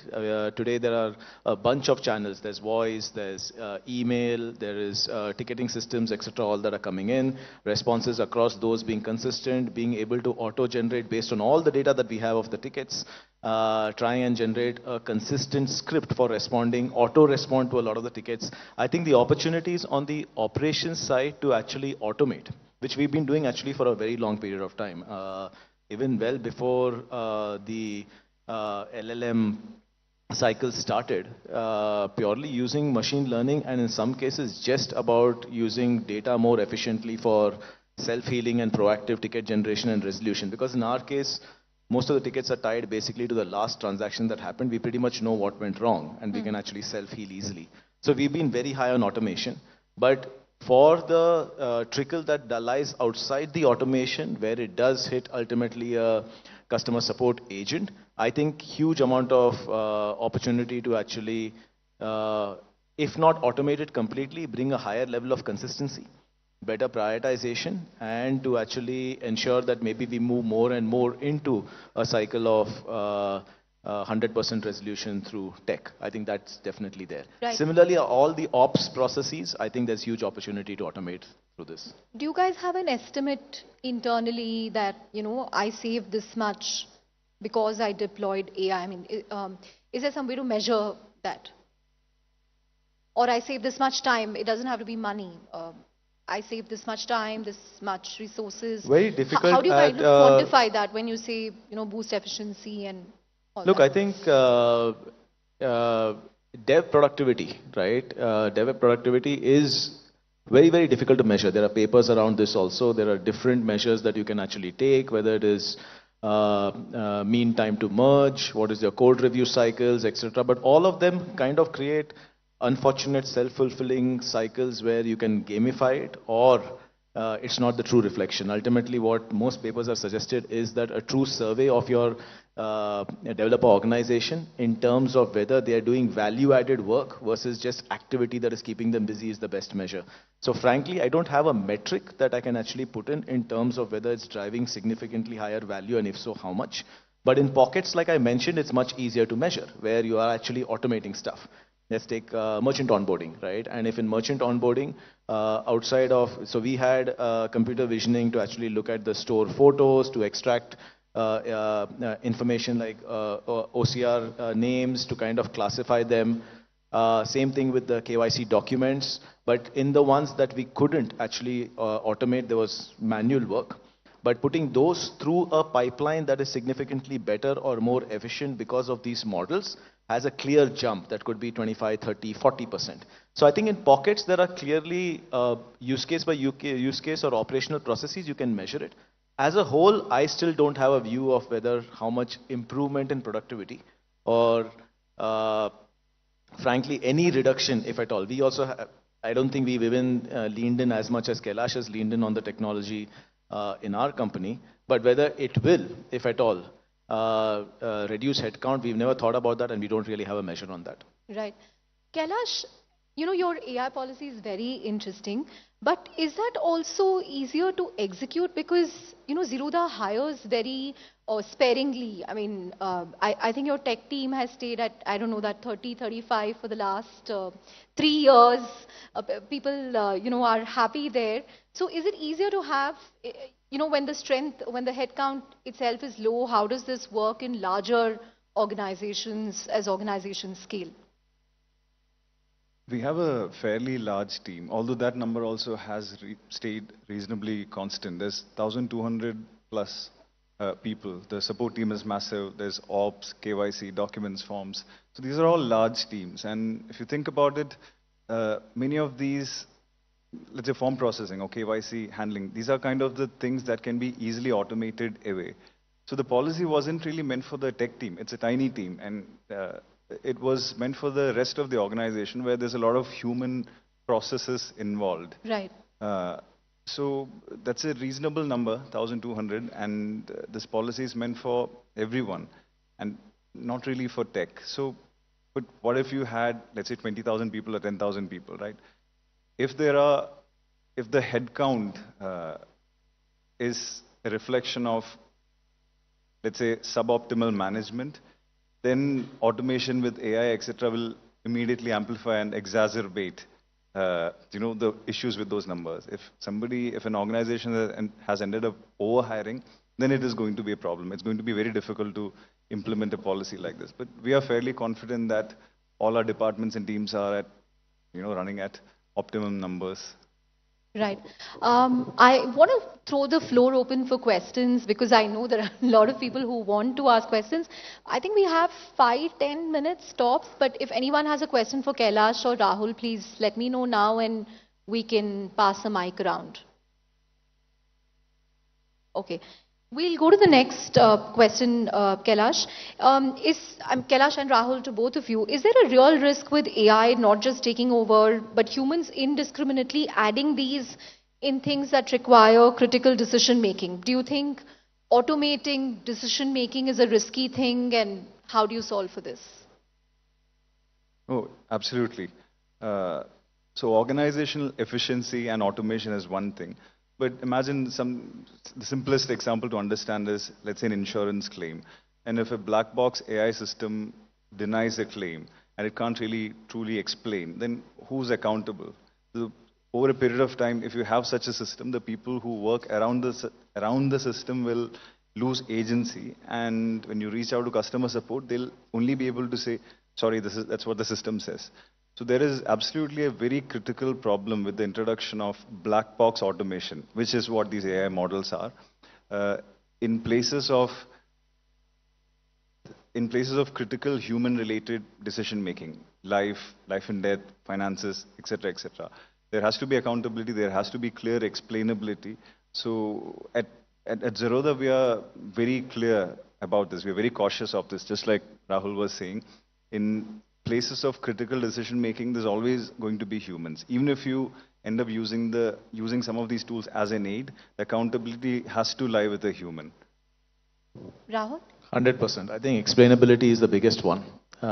Using some of the large language models as a black box model for a result that you automatically act upon.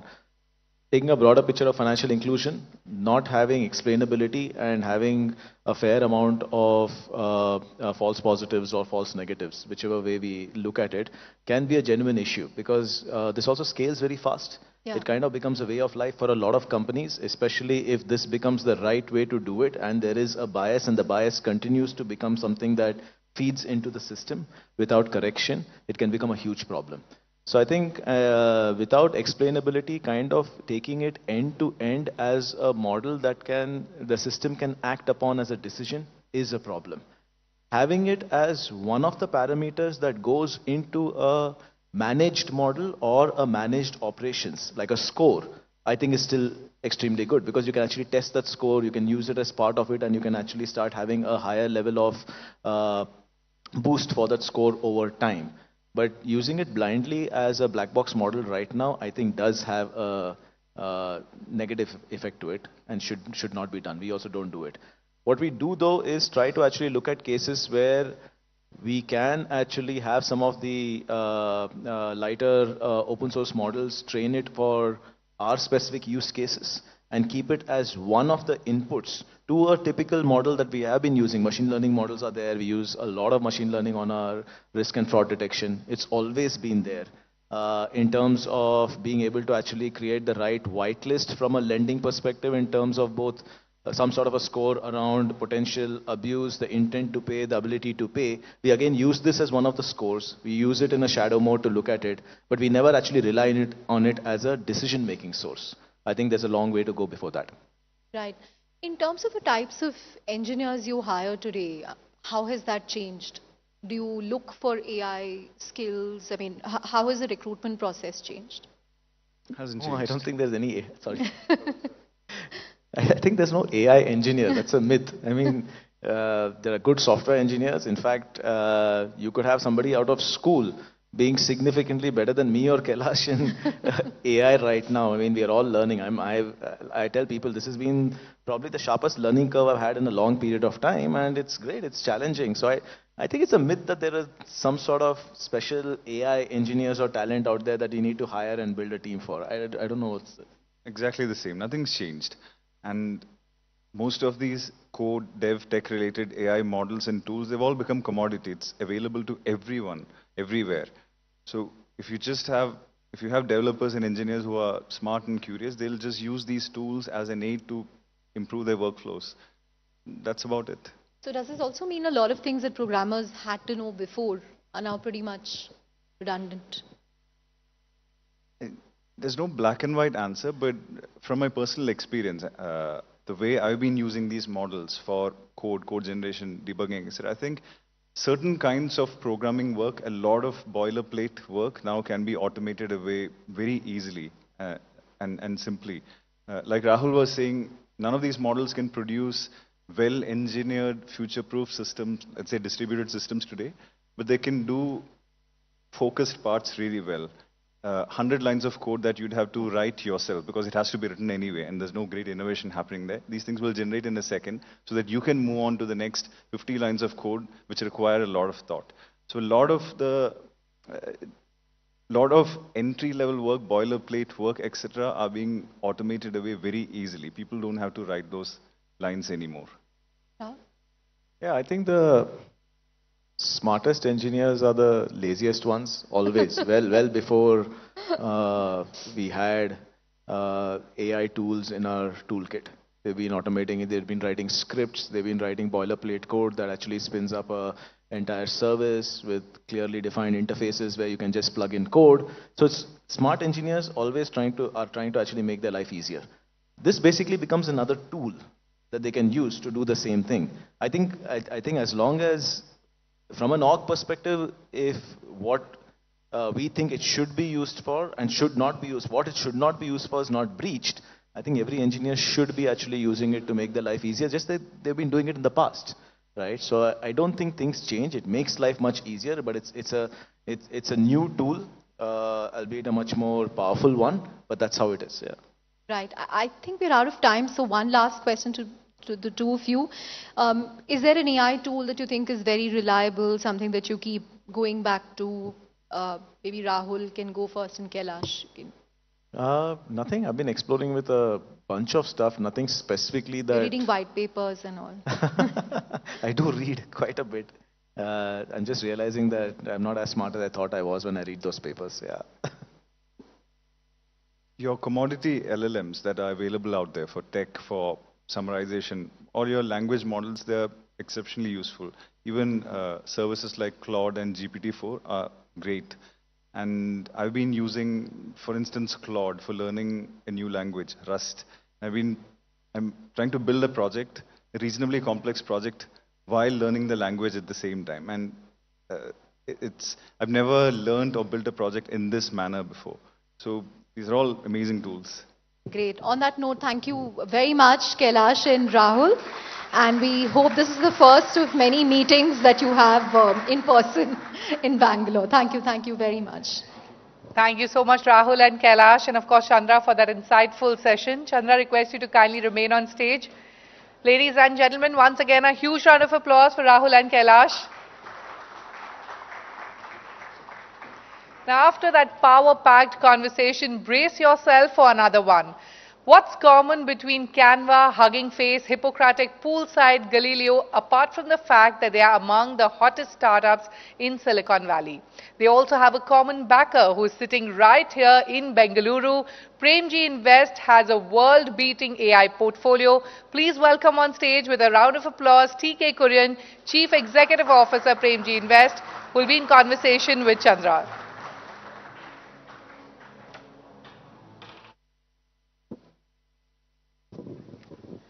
Thank you very much, TK. TK now CEO of Premji Invest, former CEO of Wipro, so he's worn many hats. But TK, first of all, thank you very much for making it. I know you're frequently traveling between India, US and other countries. We're glad we got you here. But as someone who's run a large software company and is today running this huge fund, take us through what you make of the current, phase of technology we're living in terms of the pace of disruption and change.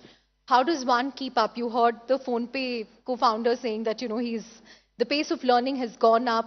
The Zerodha CTO says that he's learning a language and learning to build a project at the same time. How have things changed according to you?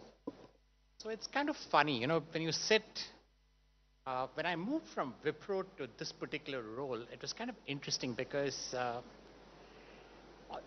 Wipro is a very hard, and all IT services, they're very hard operational businesses. You can keep the mic close. And I have a lot of respect for people who kind of run that business because every day it's a grind.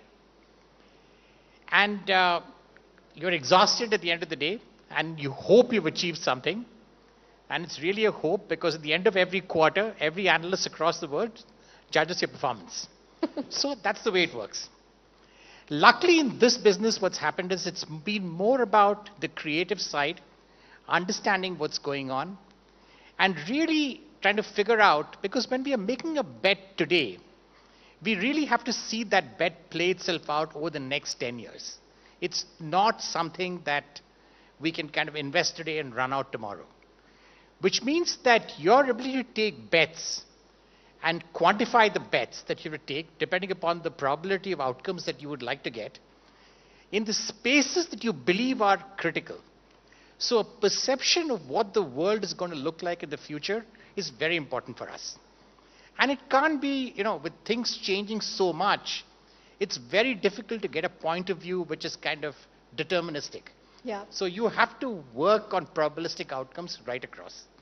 So that's been the beauty of this job. More than anything else, I think, it's and the fact that you don't have to take earnings calls every quarter. And meet the press 10 basis points below estimates. And meet the press every quarter because this is the first time I've done an event like this ever after I moved out of Wipro. Wow. Thank you so much for doing it with us. So if you go back and see right now, we've seen change across years. It's not something that we're sitting some unique period where we're seeing change. We're seeing, and change is really dependent upon the background in which you see change. I'll give you a very interesting example, and this goes back, I'm just going back a little bit into the past. If you look at history, the GDP of the world from 180 to 1830, which is where the Industrial Revolution really started, moved from something like 105 billion to something like 1.2 trillion in 1990 terms. From there on, it moved to 1950, it moved to 5.1 trillion. From there on till now, it's moved to 105 trillion. That's been the pace of change. And that's really come up to a large extent. The first part of it was driven by the energy revolution, which in turn spurred the industrial revolution. The second part of it was really spurred by the fact that technology came in. And technology has been a massive productivity gainer. And also add to that open boundaries and lack of conflict have really you've seen change happening. So if you ask me, AI is the next paradigm. Now, is it mainstream yet? Because what happens is that when you look at most absorption by organizations and by the larger community, the network effect is very critical. Yeah. And right now, the network effect is not yet there across. There is impedance in that. It's only when that gets removed will we really get adoption at scale. And I think that's the challenge that we are looking forward to. Right. Just a quick follow-up question on, the network effects and impedance. Is that specific to India? Because in a previous panel, someone said that, Indian enterprises seem to be more resistant to it. Even consumer-facing businesses. Is that different in the US? Is it easier to get people to adopt AI, or is it an industry-wide, country-agnostic, geography-agnostic issue that people haven't found critical use cases? It's actually quite surprising that we haven't seen more of it here. But having said that, let me just put that in context. Every natural system in the world, be it bureaucracy, be it people, be it society, they operate under the principle that they have to, number one, every natural system has got two objectives. How do I save myself from getting destroyed? And number two is, how do I propagate? That's why you'd find bureaucracy starts small and suddenly they become very big. Because they keep propagating. And their sense of survival is very strong.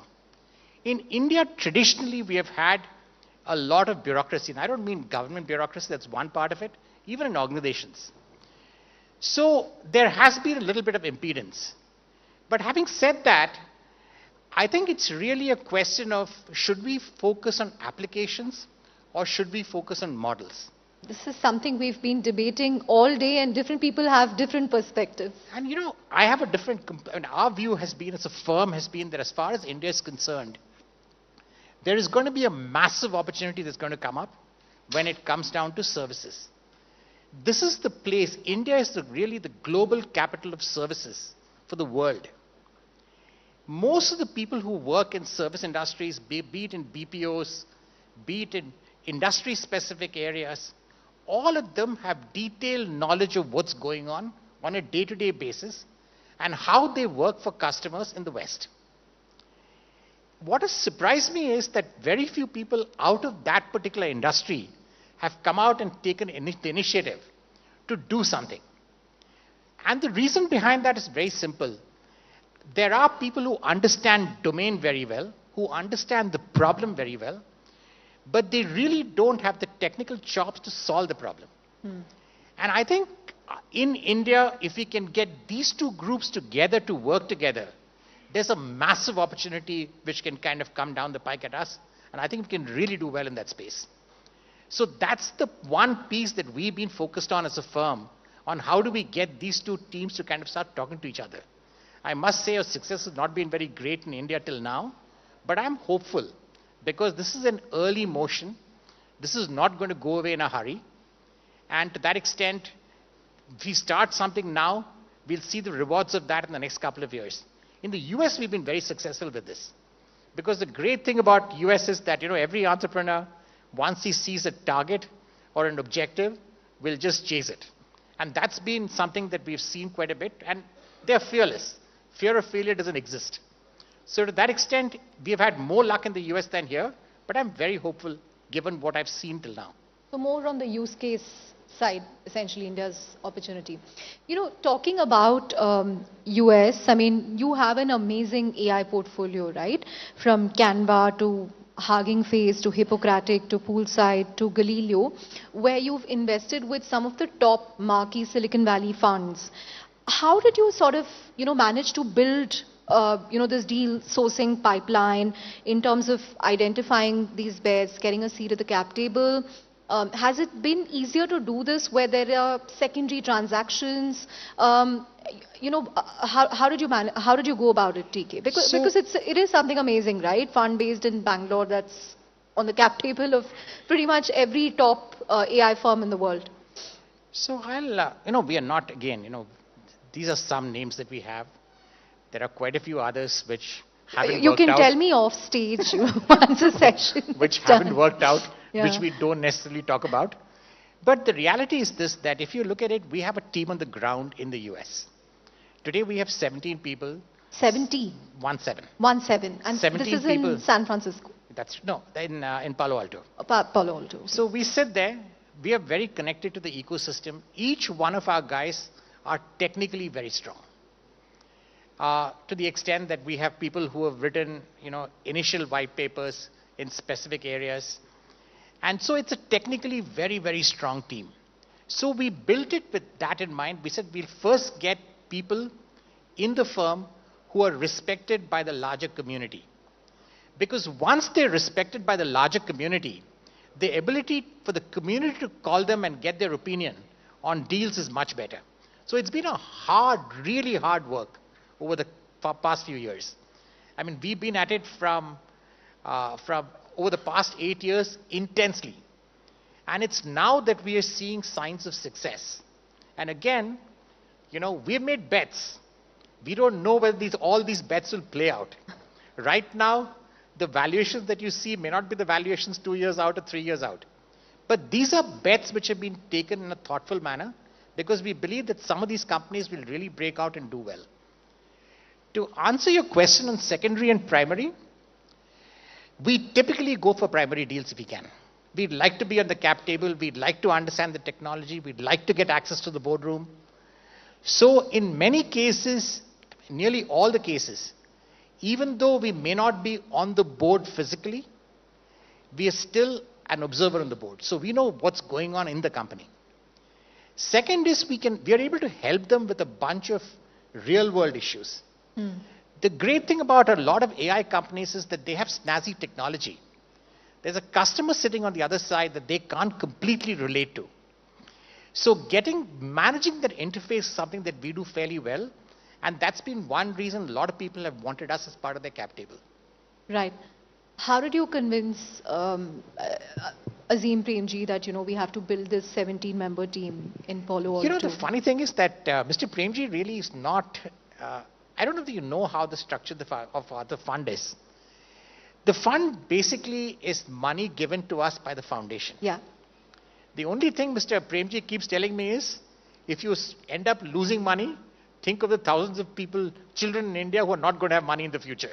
No which pressure. Is the only pressure that I have. But besides that, it's been pretty easy because he doesn't interfere on a day-to-day basis on anything. And Mr. Premji by himself as an individual is a risk taker. But he takes risks on people and not necessarily on technology. So that's the way he looks at it. And to that extent, I think, he's really been extremely supportive of all this. But he's also the first one to admit that he doesn't understand what the hell is going on in the space. So that's why it's a kind of an interesting mix. Right. The other thing, TK, is it also easier to, take these risky bets in the US? Because the exits, the fact that, there's such a deep pool of capital. So even if you come in Series A, Series B, there will be someone down the road in, D, E, some investor with huge pockets of capital. So you can sort of take some money off the table. Is that also one of the factors? Not necessarily. Not necessarily, because I think, as investors, we are risk takers. And I don't like investors who typically come in and say, give me a structured note so that I can have my downside risk protected. That's not investment in this game. Investment is having a view, a thesis, a prepared mind, and taking a bet. The only thing is that in India, we don't have the muscle today to do it. We haven't developed that yet, but that's work in progress right now, because we have right now recruited a team on the ground to do exactly that. So I think it will take us a year or two to kind of get it to scale. The good thing is we don't have to establish a reputation here. We have a reputation here already. And to that extent, inbound is far better for us to handle. In the US, we had that problem in the initial stages.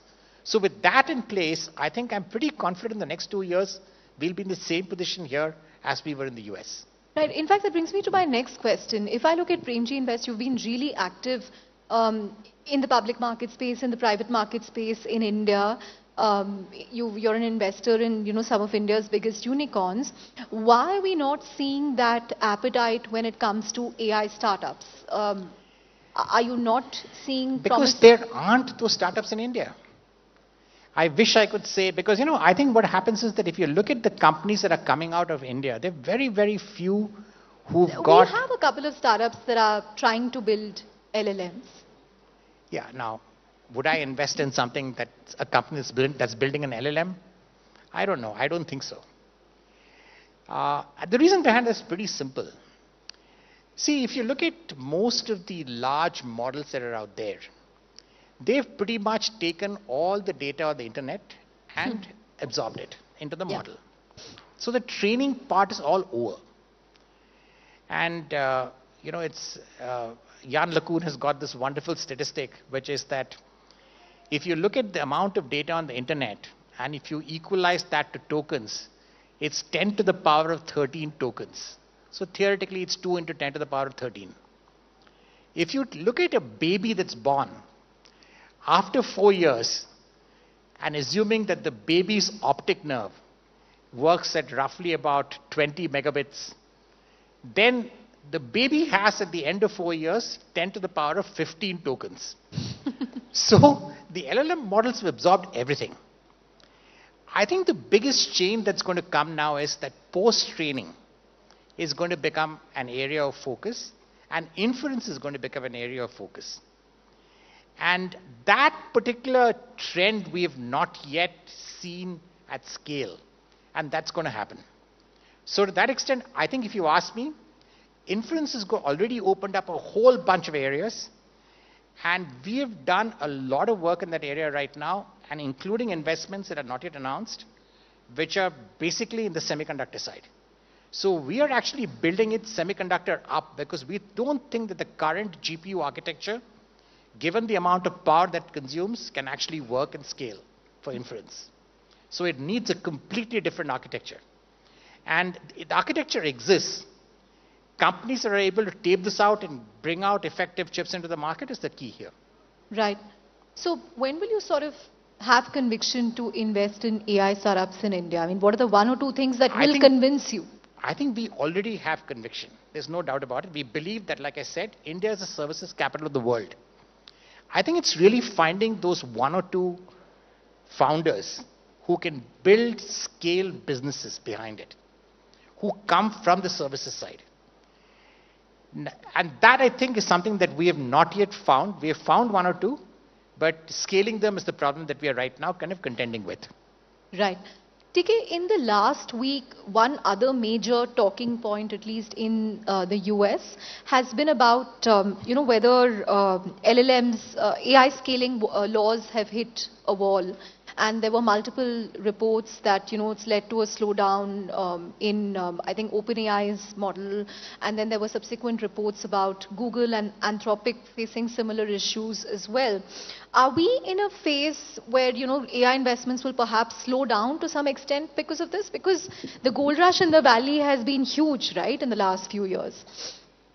So, any process, any model evolution will never be exponential, right? And unfortunately, what happens is a lot of our colleagues in the investing game have believed that all outcomes are going to be exponential. It's never going to be exponential. It's always going to be an S-curve. So for those of you who are interested in mathematics, if you can look at natural system, there's something called inverse Gaussian distribution. Fundamentally, there will be decay after some time.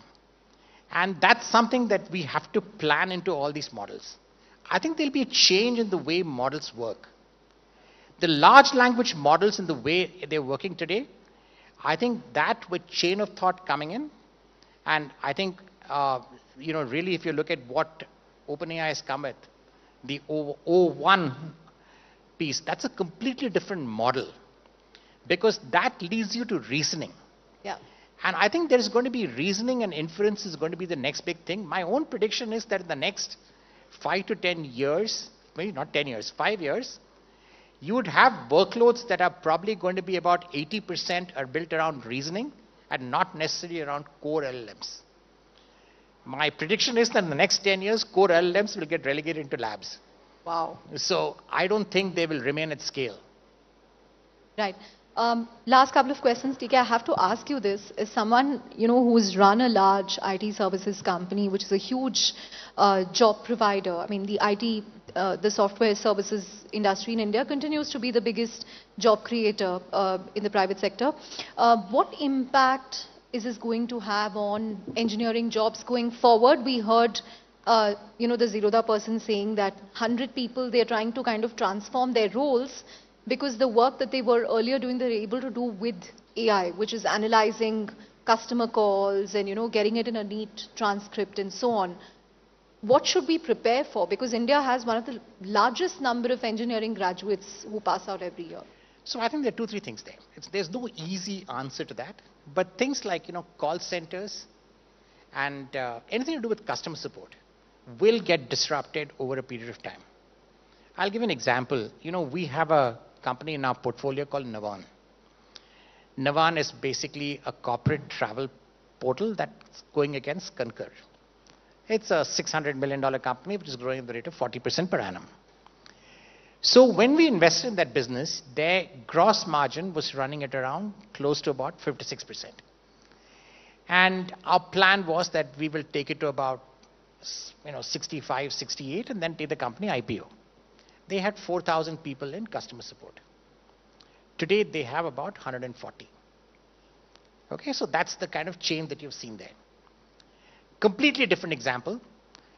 There was a company called Hippocratic. Yeah. That we invested in. Hippocratic was actually started, they started in our office.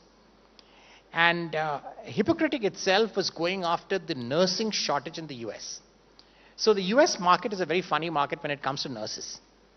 There are 900,000 out of about 4 million nurses who are retiring in the next 2 years. There are 100,000 nurses who never came back to work after COVID. So there's a 1 million nurse shortage. If you look at the protocols a lot of the nurses do today, it's calling up patients and asking about medication, asking about their condition. All that today Hippocratic does. And it's got so much of demand that they don't know how to fulfill it. They build their own models grounds up and they've been scaling like crazy. So if you look at that model, there's a need. The fact that there was shortage of healthcare professionals, these guys went and fulfilled it. So to that extent, those kind of opportunities are what we think are going to happen in terms of scale. But around customer support, Hippocratic is a different version of customer support. I think there's a huge opportunity.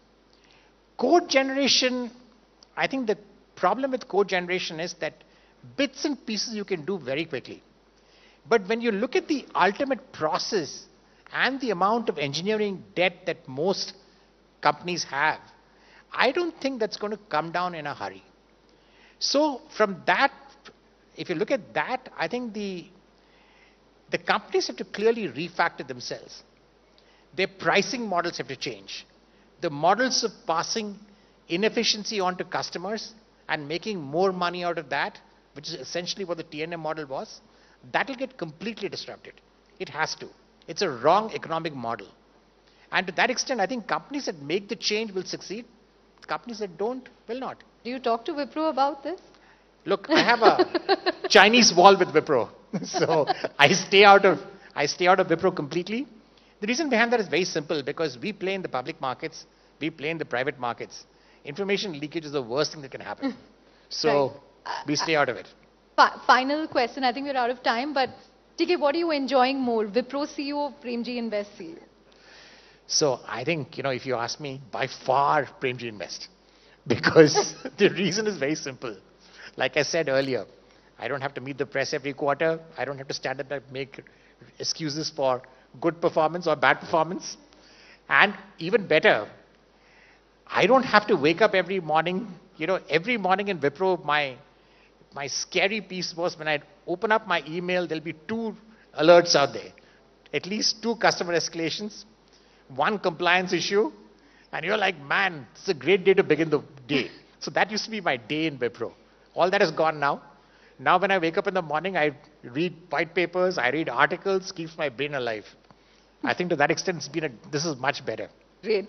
On that note, thank you very much, TK. Huge round of applause.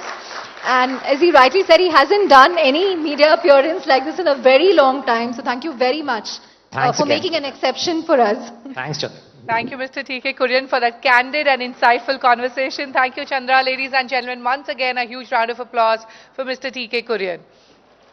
Moving on. Technology touches everyone, but not everyone benefits from it. AI has the potential to impact lives and empower people from all walks of life. From delivering citizen services to addressing social challenges in education, healthcare and skilling, to discuss how we can build an inclusive AI, we have with us Nand Kumaram, President and CEO, National E-Governance Division, Ministry of Electronics and Information Technology. We also have Manish Gupta, Research Director, Google DeepMind. We have Kalika Bali, Senior Principal Researcher, Microsoft Research India, and Manu Chopra, Founder Karya, who will be moderating this session. Ladies and gentlemen, with a huge round of applause, can we have all the panelists on this session, please?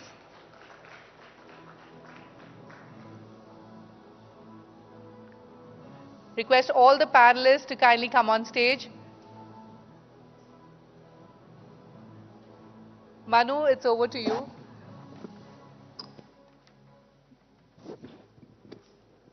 Amazing.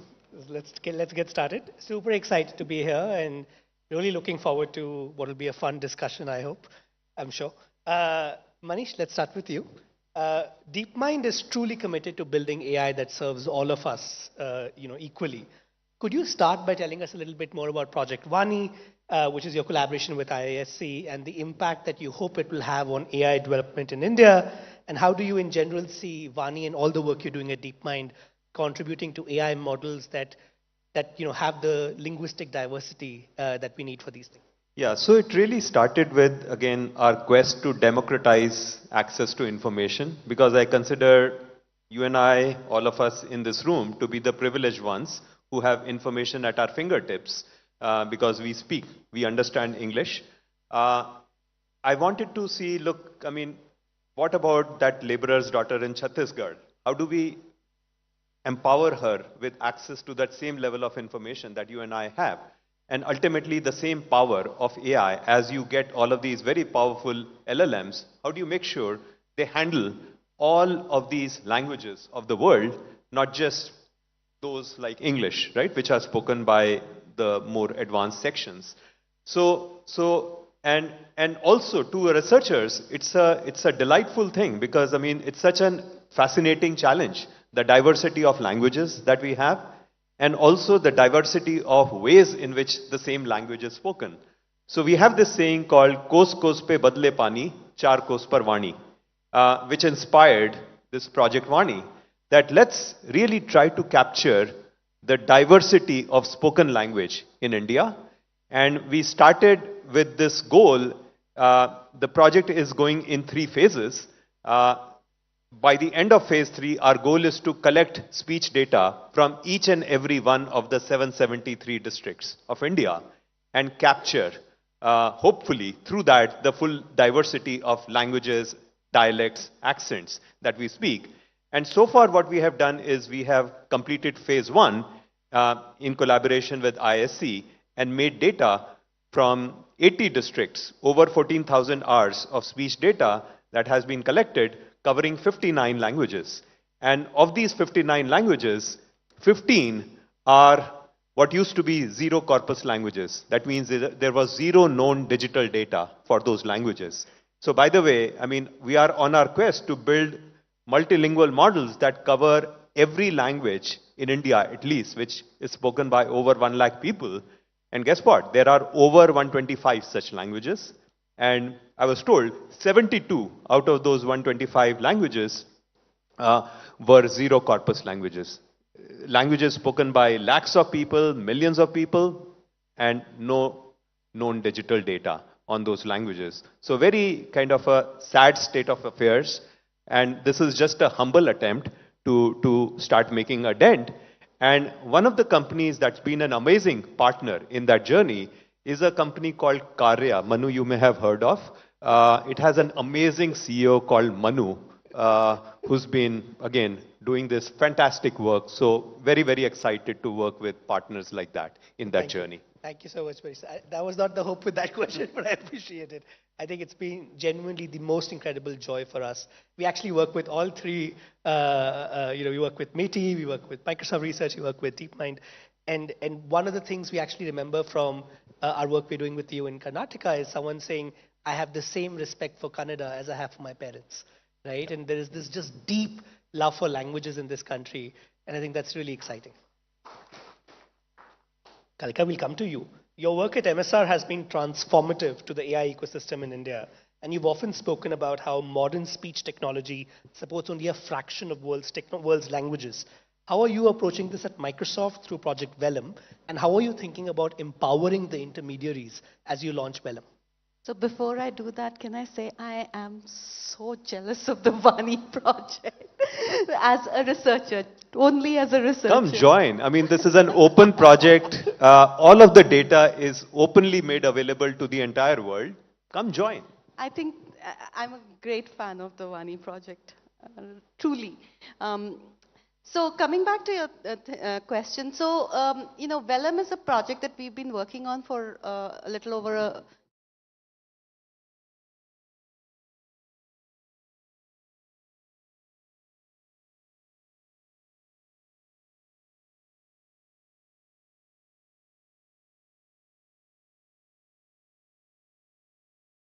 when we looked at Vellum, why would it be different from, say, the technology that's available to everybody in this room to do that? And we kind of narrowed it down to some of the things that are very well known to people who are working in this area. Language. We do not have robust language technology in all the languages of this country that we might want to address.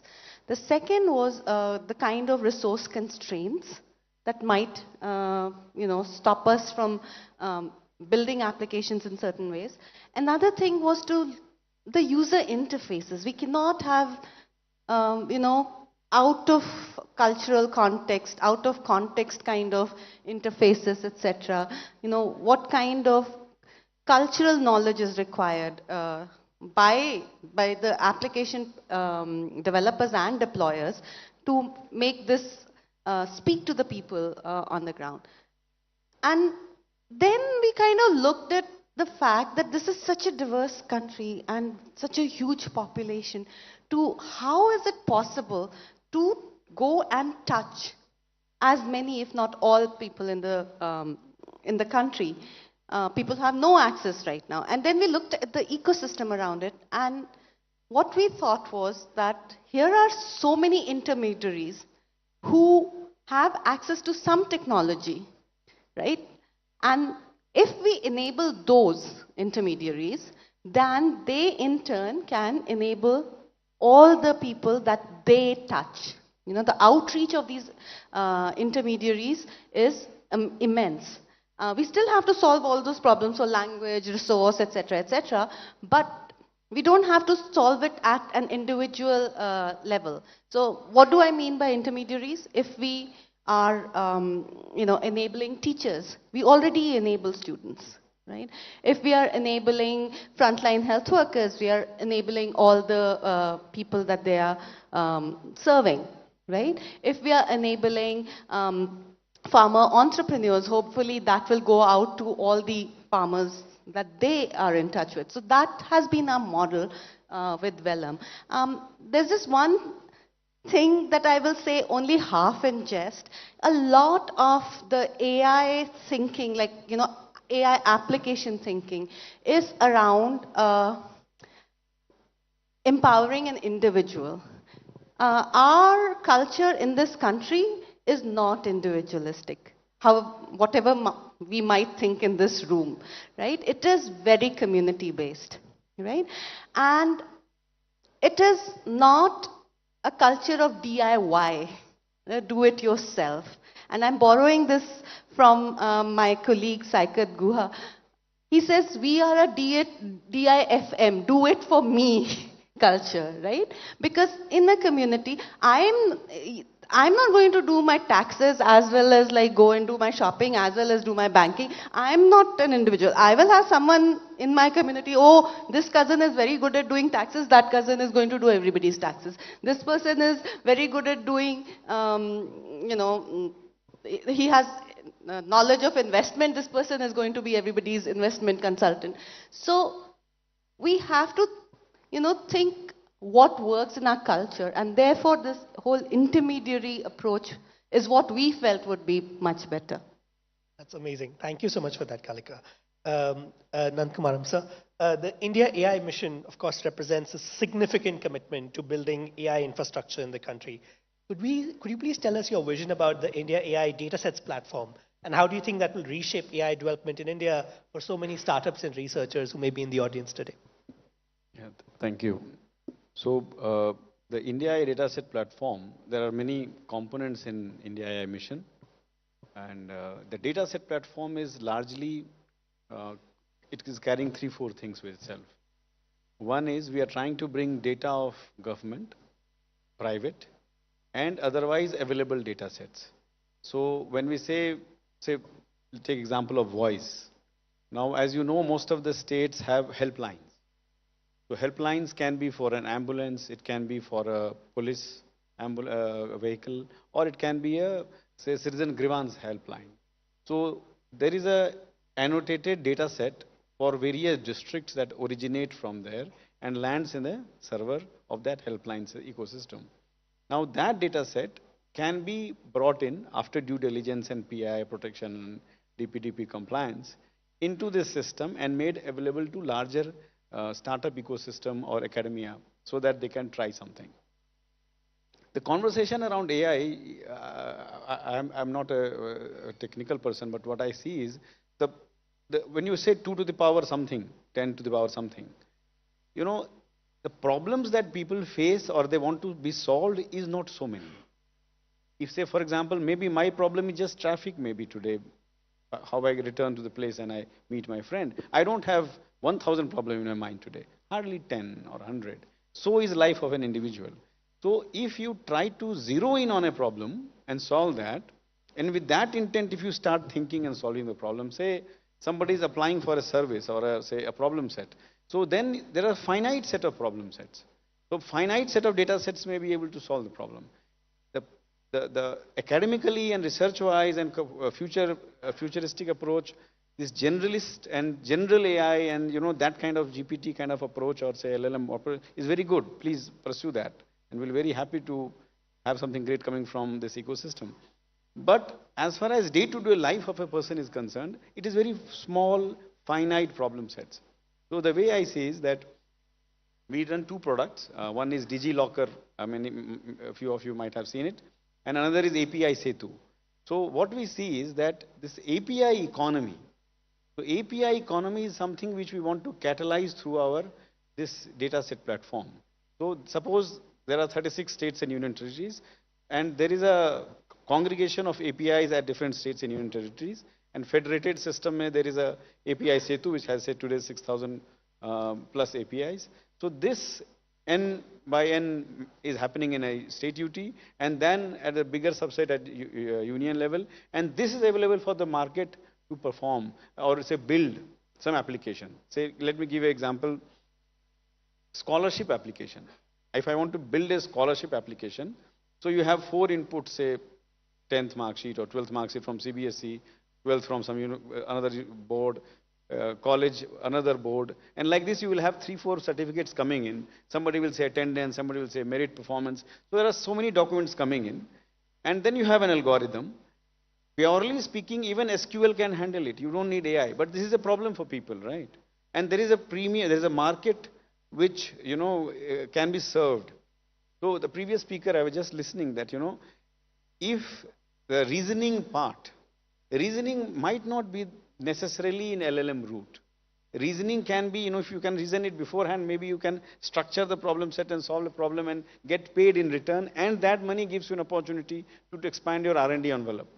So what I will think is, it's a bit of an incremental approach, not very, I will say, very futuristic thinking. But if somebody is trying to place a product at this place, it will give them some cash. So in AI mission, what we are trying to do is we are trying to put some models in place, put some data sets in place, put some researchers in place. We want to catalyze the writing, report writing, and it is not always case study or a 50 top journal paper, but the problem statements, use case, solutions, some good papers. So we will incentivize those people who want to build on top of that. So these 4 or 5 components we'll try to build, and we are hopeful that in 2025, by March, it will be up and running. The first MVP will be up and running, and it will be available for people to use. Fantastic. Thank you for that. Manish, I have been dreaming about Project Extra since I saw the demo, and this idea of a universal agent that can solve all the information asymmetry problems we see in our day-to-day. Could you tell me a little bit more about what you're doing there and the larger vision that DeepMind has on how we will use AI in our day-to-day lives? Yeah, so Astra is part of this, is a great research technology that's been built. Because, I mean, if you look at the natural evolution of these conversational agents, right? I mean, typing is not right now, right? When we are communicating, you're not typing your question, messaging your question to me. You're directly giving it to me. And I'm not like closing my eyes and simply hearing what you're saying. I'm actually looking at you and so on. So these are the natural interactions, right, that we are used to. So if you truly want an AI agent to help, it has to support that natural form of communication through all modalities, and where this agent is also able to understand the context that you are in, where am I sitting, and so on. So Astra is such an agent, right, that the Google DeepMind team has built. There have been various demos. I would encourage you to check out some of those demos. And to us, again, even that is just the beginning, right, of really amazing capabilities that ultimately will be in some sense, right, behind each and every individual. So earlier, I used to dream about, let's say, that girl in Chhattisgarh, to have her get access to the same level of information as you and I. Now I dream about her being able to do, empowered with such agents, right, work that is equivalent to, let's say, what might be Nobel Prize winning equivalent work in today's terms, maybe into the future. Because when you have that power, right, of a universal agent that's armed with the entire world's knowledge, you can use that power to support learning. You can use that power to support, let's say, a particular scientific exploration. You can use that power to keep you healthier, and so many different ways. So again, I think sky's the limit in terms of the potential for humans to achieve things when supported by really, really powerful universal agents. Fascinating. Thank you for that. Kalika, like all good people in the AI ecosystem, I read everything that you put out and MSR puts out. I want to talk about specifically the DOSA paper that you put out. It's truly fascinating in this call for community-centered research participation in the NLP space being crucial in a country as diverse as ours. When we think about building truly representative AI, what sort of research practices do you think we should all be following, and what are general wisdoms you may have there? Oh, that's how much time have you got? So that's like a question that I can go on and on and on. But there are a couple of things that I have learned over my, last however many decades of research career in this space. And one is, I cannot stress this enough, be very humble. Humility goes a long way. If you go out there and say, I am this AI scientist, big shot, I am a technologist, I know everything. I will build this amazing technology for you which will solve everything for you. I'm going to change your life, I'm God. You're not going to get. You have to get to the level where you are willing and actually looking forward to the people who are your users, potential users, customers, are telling you, this is what I need, this is my problem, yeah, this is what I need to solve, need you to solve. And sometimes it can be like really something really non-exciting as a technologist. And I have said this example before, working with low resource language communities, we tend to put them all in a single bag. And this is like, I have a little bit of a problem with even population scale, because when you say population scale, you assume a very homogeneous population, right? Whereas it's a very diverse population. We say low resource language communities as if they are all the same, right? If you're talking about Gondi, which is a low resource language community, right? The needs of the people of that community are very different from one of the northeastern languages that from Arunachal that we worked on, which is Idumishimi, right? The people there actually at the end of it wanted a dictionary, a digital dictionary. That's what they wanted help with. As an NLP researcher, as a technologist, why should I make a dictionary? This is not like worth my time, right? I am this big shot person. Why will I do a dictionary? But that's what they need.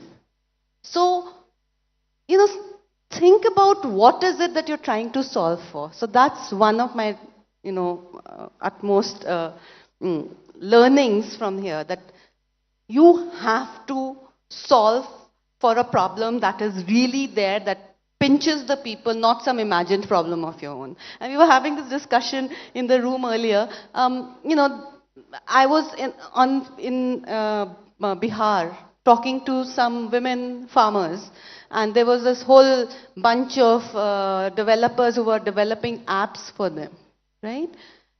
And the women farmers, they were very astute. They all have, smartphones and everything. And they were sitting there, and this one particular person was saying, he's gamified the app, right? Gamification is such a cool thing to do.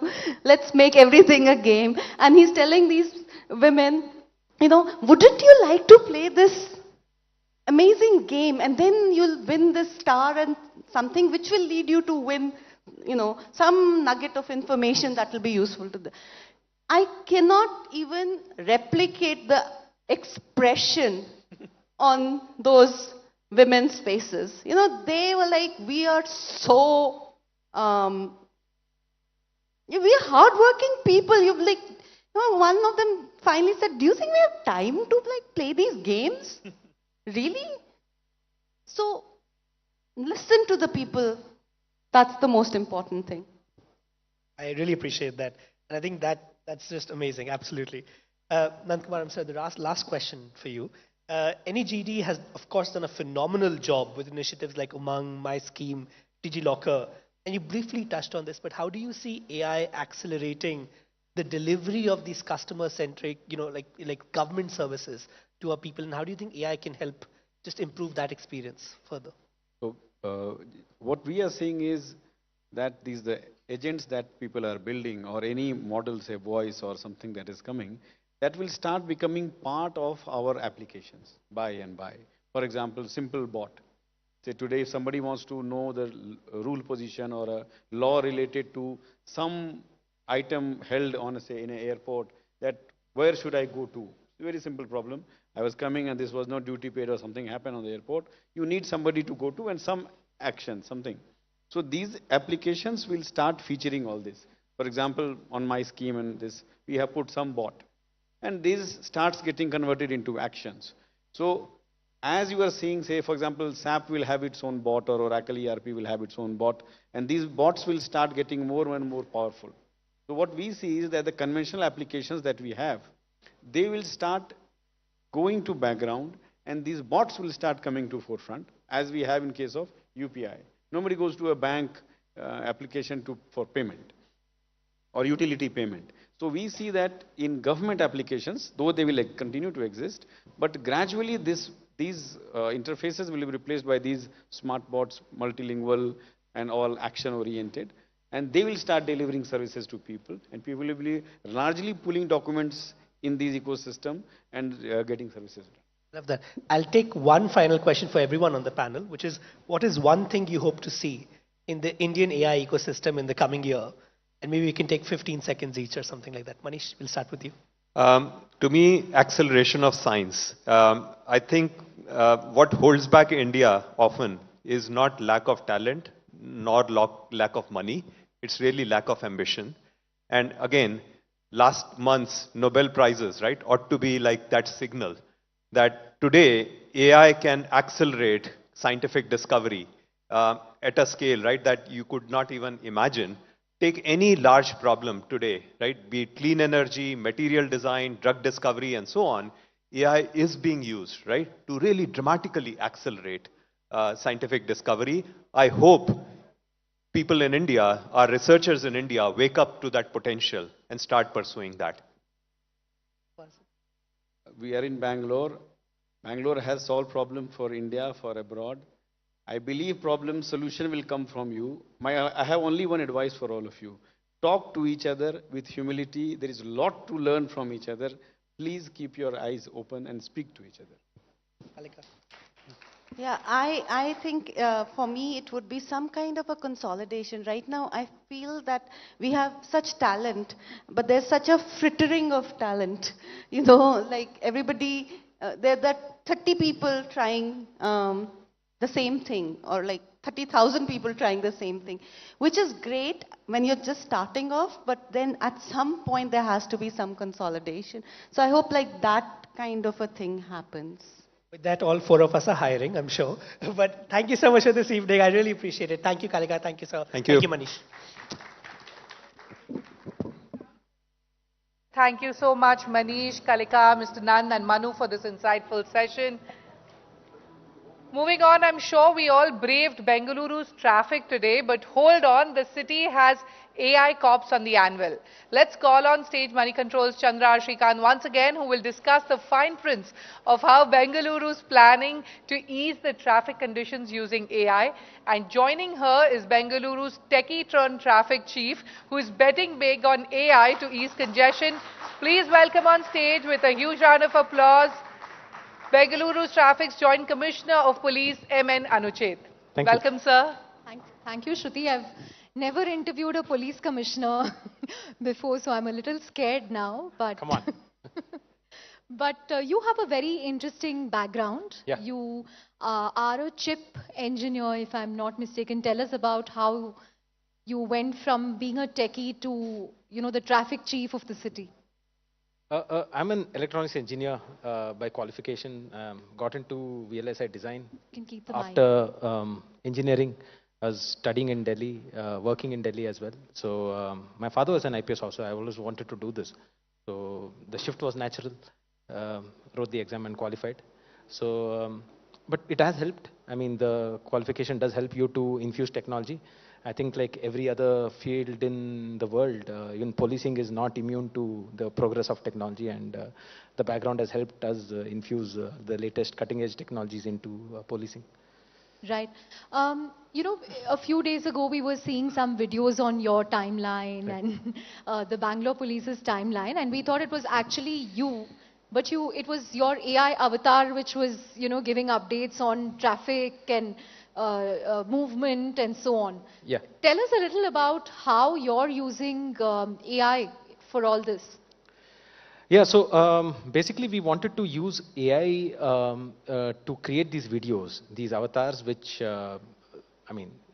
speak just the way I do and look the way I do, and we thought we can save some time as well as leverage social media and create content in a format which is palatable or more attractive to the viewers by way of, instead of giving a draft press note, if you can convert that text into a AI-based video and with some content which is about 30 seconds, I think that will send a better message across than just the plain presser. But what are the risks to that? How are you ensuring that, it's not misused? An avatar of yours says something else which is not true. So there are a lot of checks and balances. There are a lot of approvals that need to be given. The final cut which is done is obviously it takes our approval, and only once we give our approval it is used. Like any new thing, there'll be misuse of that. So we have to be guarded against that, and we are trying a lot of checks and balances in place to ensure that doesn't get misused. Right. So in what other areas are you using AI? Because I remember my colleague, I think Kristen, had done a story some months ago on, some Japanese technology that you're using for all the traffic signals in the city. How much has that helped? Because whoever came today from other cities still complained about slow-moving traffic. I'm sure it's the #1 complaint you get on a daily basis. But how many of these signals are AI-powered, and how has it helped so far? So in terms of signaling, we have two kinds of AI systems at play. One is quasi-cost signaling, which is right now at 72 junctions. By end of February, it will be at about 165. We have the Japanese Moderato system in about 28 junctions. So in a couple of months, we'll have roughly about 200 junctions in AI-based signals. So basically, the AI-based signal does, what it does is like what any commonsensical thing would be. If there's more vehicles at a particular arm of a junction, give it more preference, right? And if there's no vehicle there, then don't turn on the signal to green at all, right? So that's the basic funda behind this. Now, it has helped where these AI signals have been installed.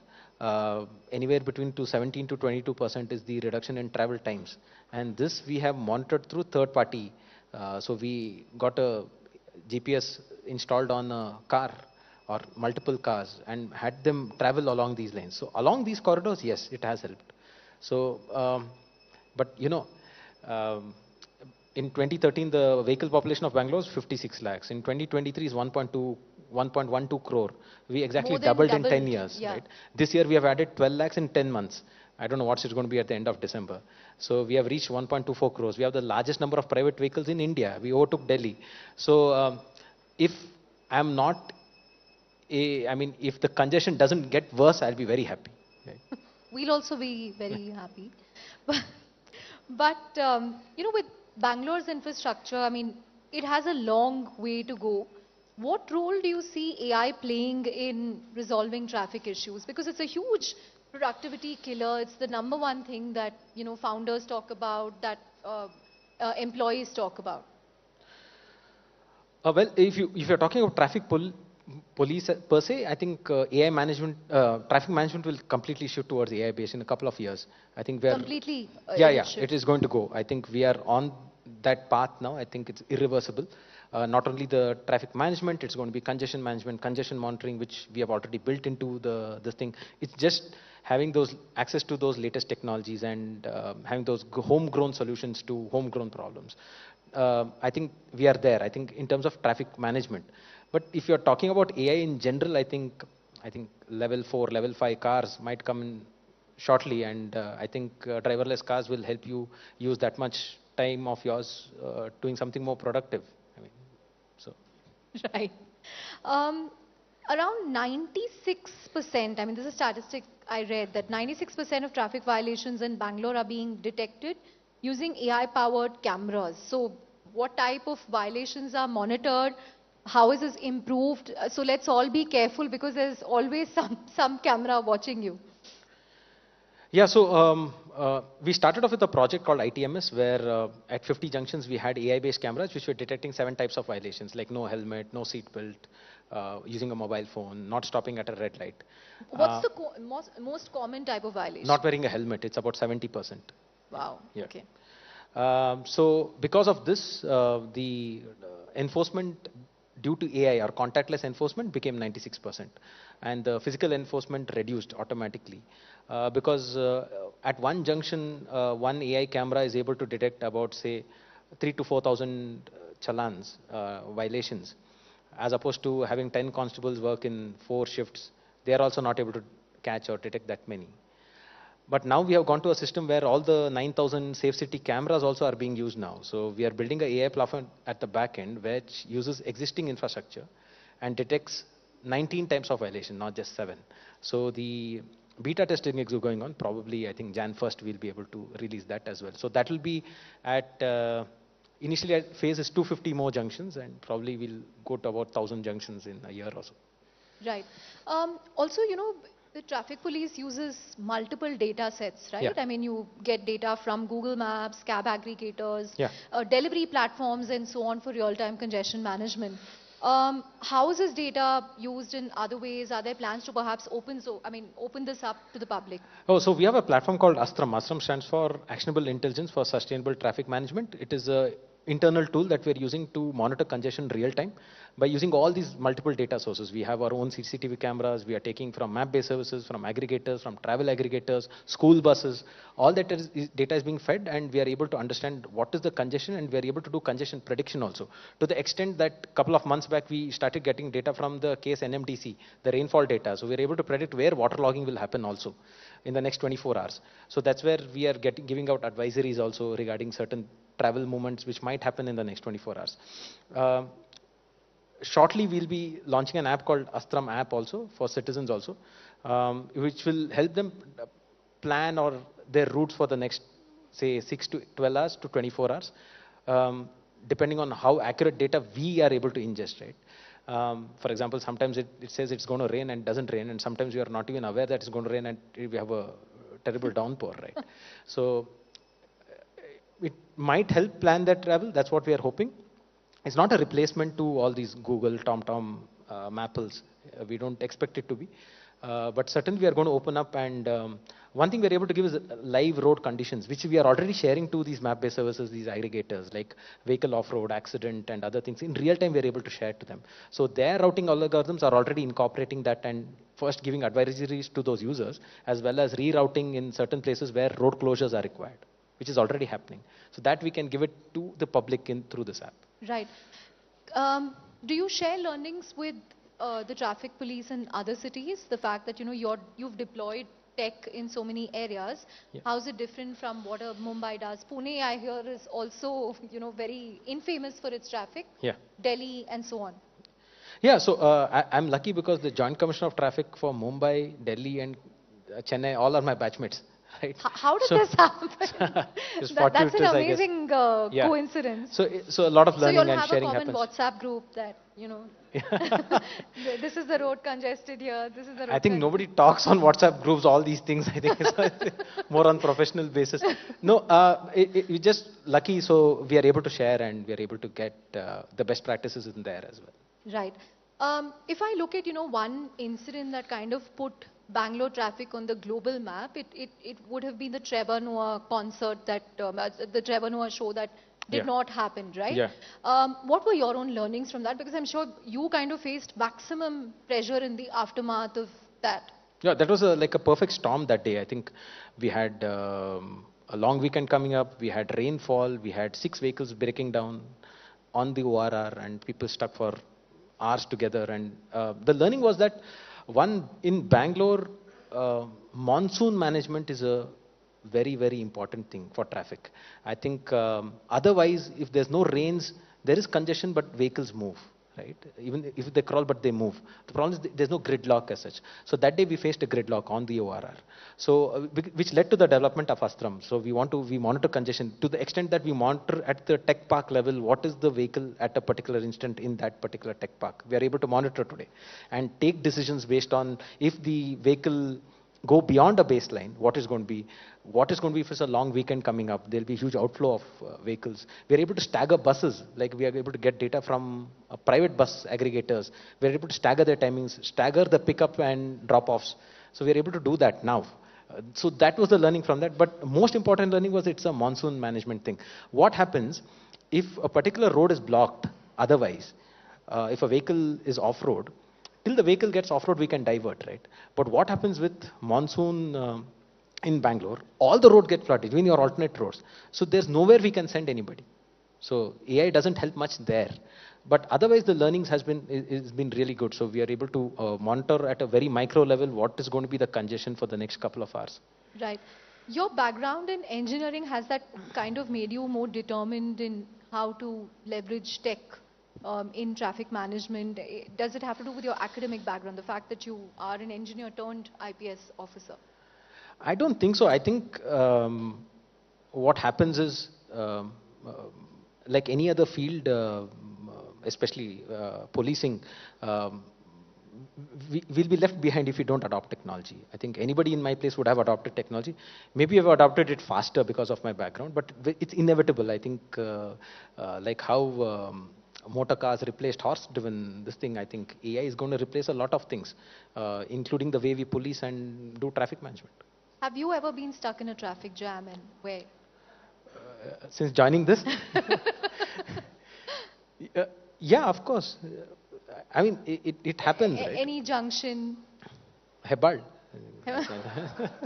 No, people say Silkboard Junction, by the time it clears, you can create a delivery app and also deliver groceries. Yeah, there is one nice 10-minute movie on YouTube on Hebbal. He starts at Silkboard. He starts from Silkboard. He falls in love, marries, and divorces also by the time he gets out of Silkboard. They also have a child by the time they reach.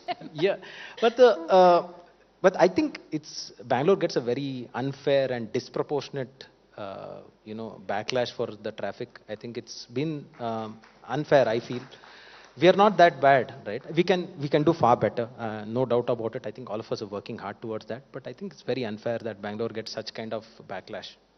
Right. Final couple of minutes, sir. Yeah. Which is the busiest day of the week in Bangalore and why? Wednesday. Don't ask me why. I don't know. I mean, if we monitor travel times, congestion lengths, these are the two parameters to monitor how congested a city is. Or is it because people generally work from office on Wednesday? I think so. Chill on Monday, chill on Friday, go. I think business as usual is on Tuesday, Wednesday, Thursday, and you get Friday to Monday off. So generally the thing that weekend rush on a Monday morning, I think it's totally, disproved in Bangalore city. I think for some particular reason, Wednesday it's very high, to the extent that I would say it is between 6:30 to 7:30 in the evening. I think we have the maximum congestion on Wednesday. Right. One or two tricks or tips that you would like to give us towards the end to avoid being stuck in traffic? Use public transport. No, I'm a Bangalorean, born and brought up here. Been here 40 years, and it's been an honor to serve in Bangalore. But the point is, if we want a nice, livable, resilient city, we need to adopt public transport. Otherwise, it's not going to work out. No amount of AI, no amount of infrastructure, no amount of widening of roads, no amount of additional roads is going to help unless we adopt public transport in our daily lives. Yeah. Great. Yeah. On that note, thank you very much. Please give it up for the Police Commissioner, Thank you. Traffic of Bangalore. Thank you, sir. Thank you so much, Commissioner, for that candid and insightful conversation. Now we know that AI has the potential to solve Bangaluru's traffic woes and perhaps Mumbai and Delhi as well. Moving on, I'm sure we all have seen those sci-fi movies where robots are doing all the mundane and the advanced tasks. Our next set of guests do something similar by experimenting with industrial and agro robots as well as autonomous vehicles. Art Park is one such facility under the aegis of Indian Institute of Science, which is at the forefront of innovation in AI and robotics. And to find out what's inside Art Park, let's call on stage first Moneycontrol's Debangana Ghosh and Ohik Sur to moderate this session. Ladies and gentlemen, a huge round of applause. Joining them on stage are Professor Bhardwaj Amrutur, the Executive Director of Art Park and Professor at IISc, Umakant Soni, Chairman of AI Foundry and Co-Founder of Art Park. Ladies and gentlemen, continue with the applause. Thank you so much, gentlemen, for joining us here.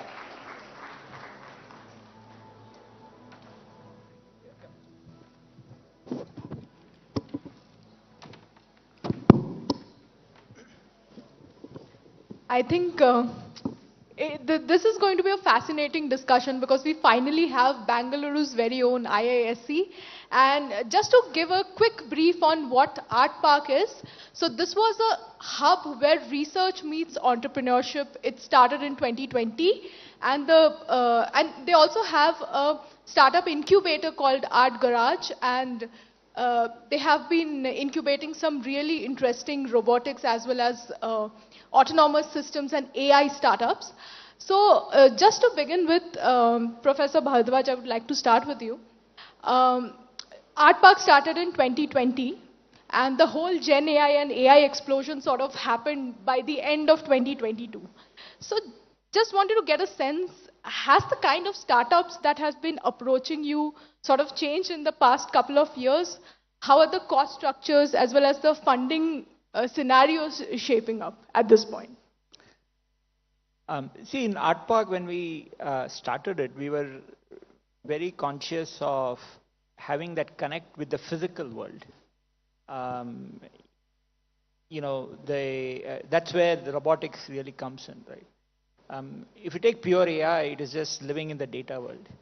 But we felt that it's kind of important for Art Park, and also I think it's important for India to be in touch with the physical world, whether it's chemical processes, biological systems, other kinds of systems, also eventually leading to manufacturing of hardware, right?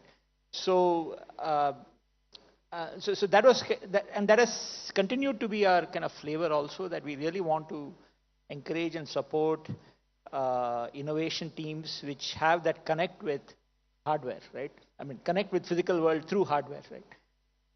Having said that, over the last 2 years, of course, Gen AI has really shaken up every industry and even academia. And certainly, I think there is a lot of scope for using large models even in these kinds of hardware type startups. We have not yet seen, I mean, we have had quite a few innovators approach us, but because we have been kind of consciously asking for startups focusing on hardware, we have not really called out pure AI startups. But I do believe that going forward, these kinds of large models will also have a big role to play, even for hardware startups.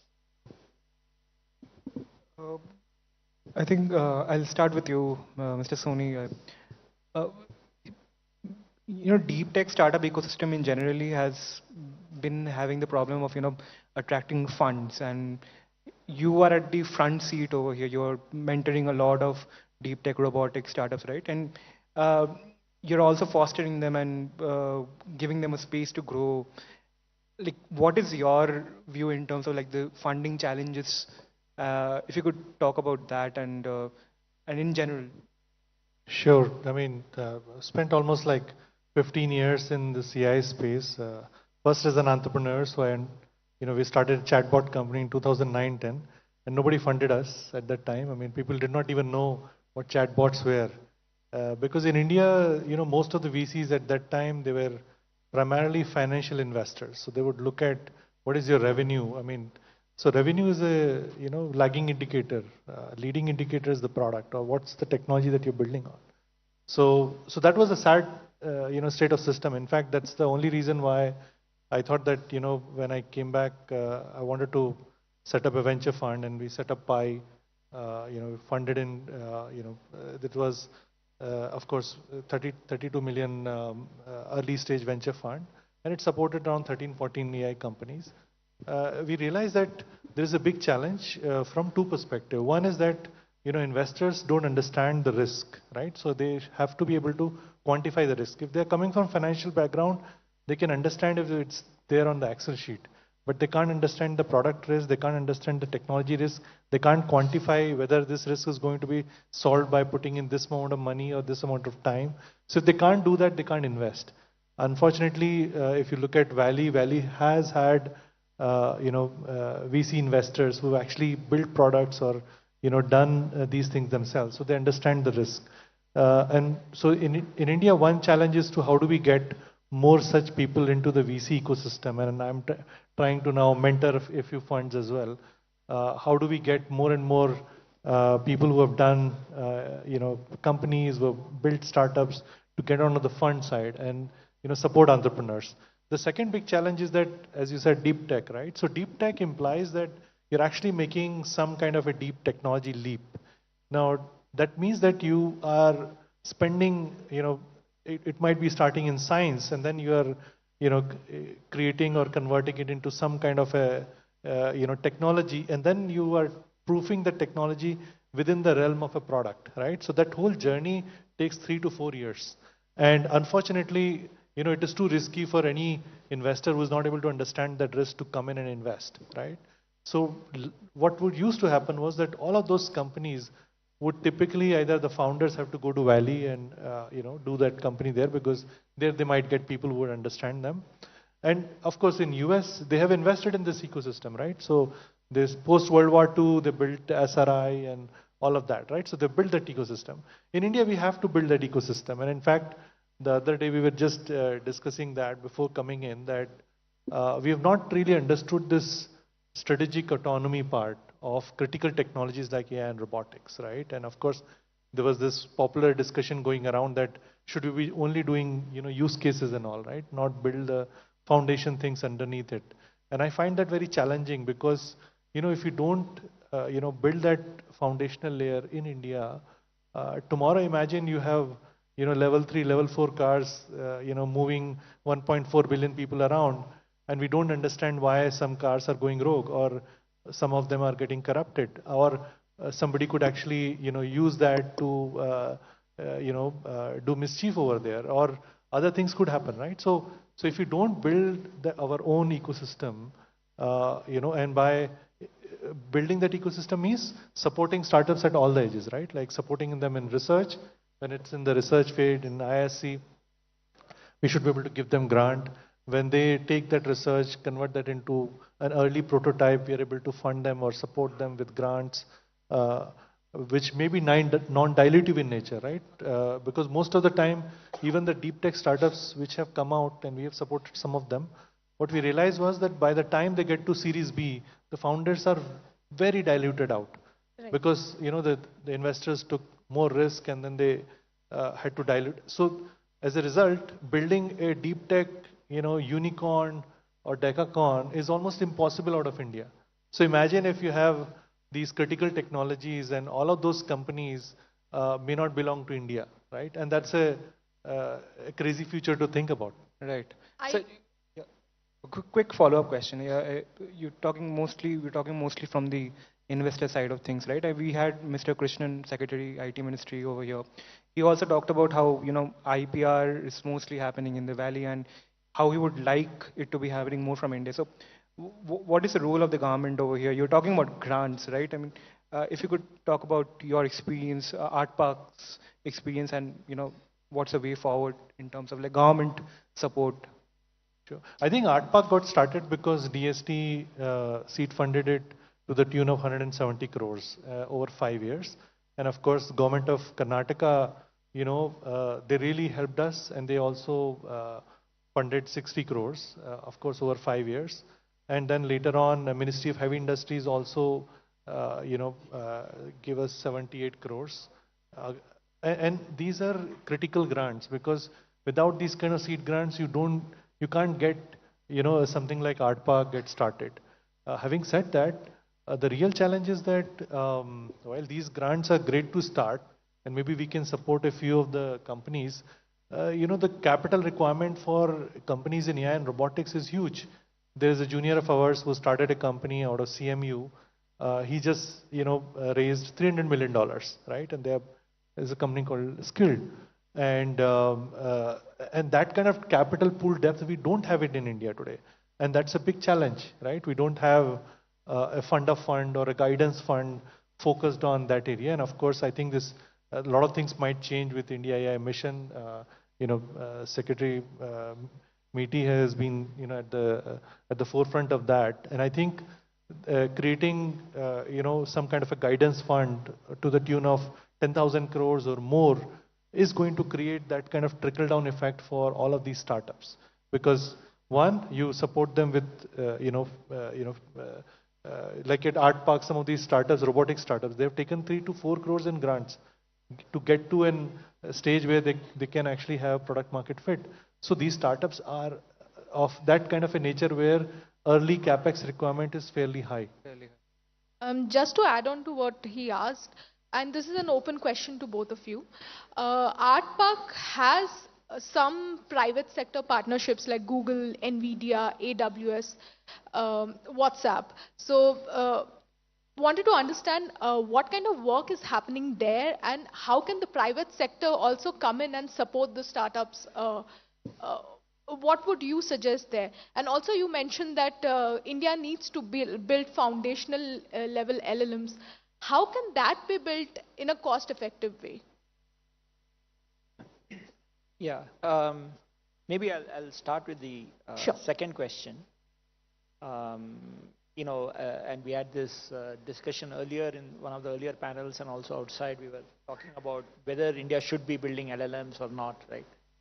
And I think, firstly, there is a huge unexplored opportunity for building applications on existing LLMs. Okay, so I think that is still untapped, and one can do amazing things. With the kind of data, for example, the traffic police commissioner was saying, I can imagine all kinds of really interesting applications which can be built. So that is there. So, and we should have people exploring that. Having said that, I think if you look at an LLM is actually a repository of knowledge. It is taking all the data and putting it in a form which is actionable. Now, if you don't have control over that, and if you start using that for your applications to take decisions, you're relying on someone else having curated that knowledge, which might be okay for bulk of things, but there could be a lot of specific strategic use cases where you don't want to lose that control.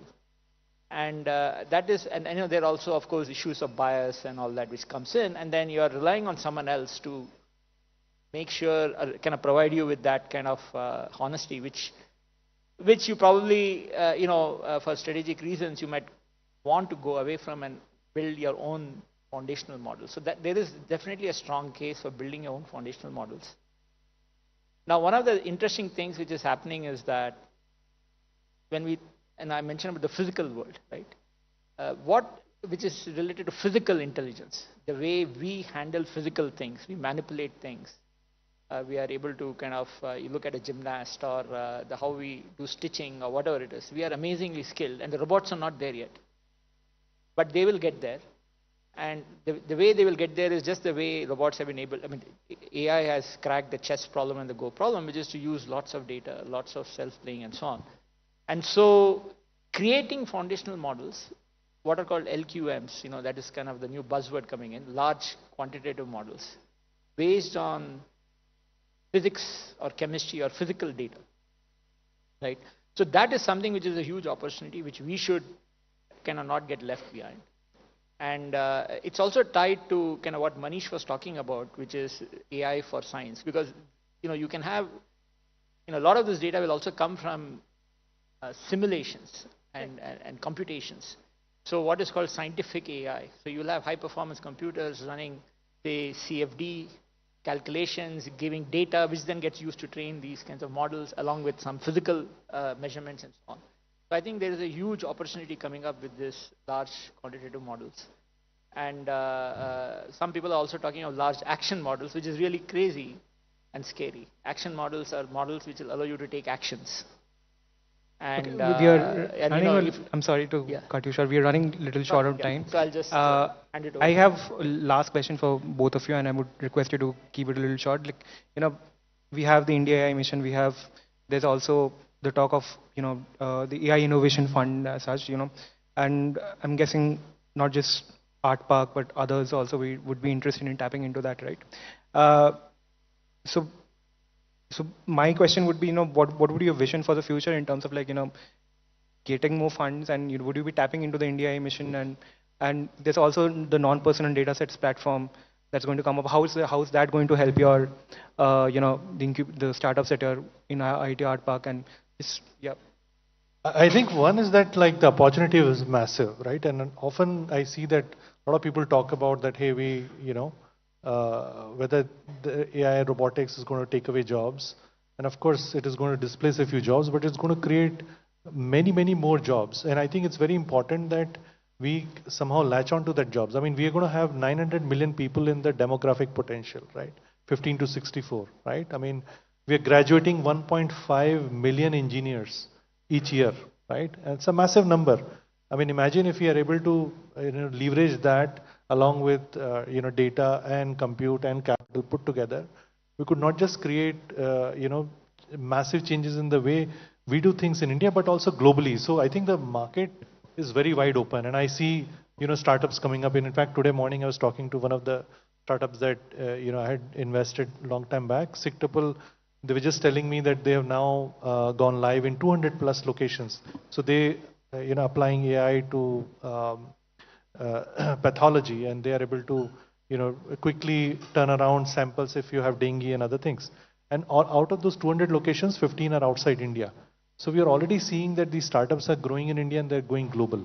So the opportunity on that perspective is massive. I mean, 1.5 million engineers being added each year is almost like building a new city, and imagine all of these engineers are capable in AI and robotics. I mean, we would be building a massive AI innovation city, and maybe that's what we need to do. We need to build these kind of new cities, new future.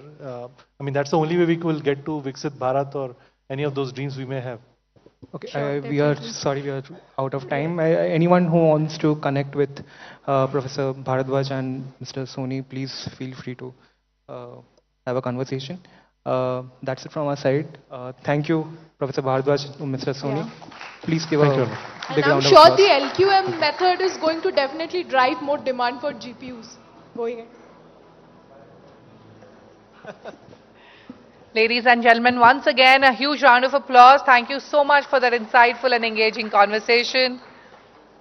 Moving on, when digital transformation swept the world in the 1990s and early 2000s, software was the new gold. Cut to 2024, some in the tech circle believe it's just a matter of time. Services around software may soon be out of business. To know if that is really the case, let's jump to our next session, which will be moderated by Moneycontrol's Bhavya Dilip Kumar. Please put your hands together for our next set of guests, India AI Missions Advisor Akrit Vaish, Amagi co-founder and Chief Customer Success Officer Srividya Srinivasan, What Fixes Chief Executive Khadim Bhatti, and Arvind Parthaban, who's the CEO and co-founder of SuperOps AI. Bhavya, stage is all yours. Thank you so much, Shruti.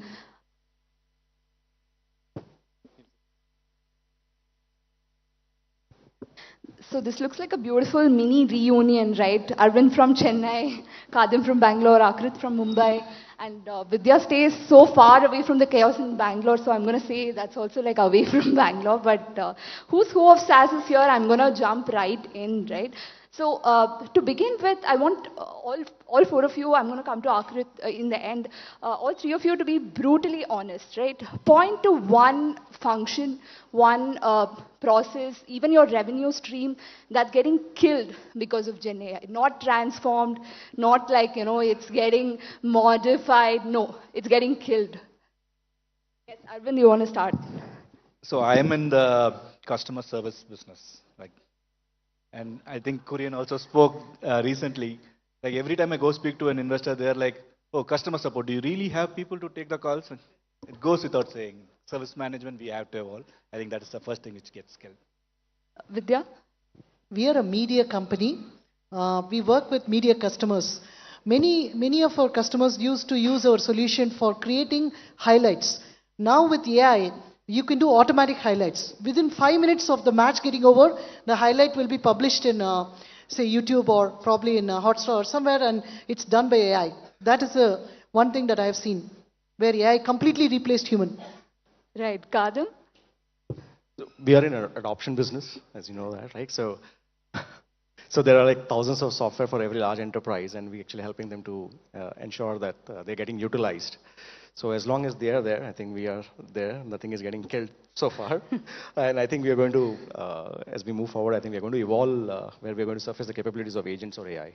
Right. So maybe the title is right. Should we like conclude it? But Akrit, you have a very good outside-inside view as well, right? So which function do you think is getting killed? I think every function is now being rebranded as agents. So I don't see anything.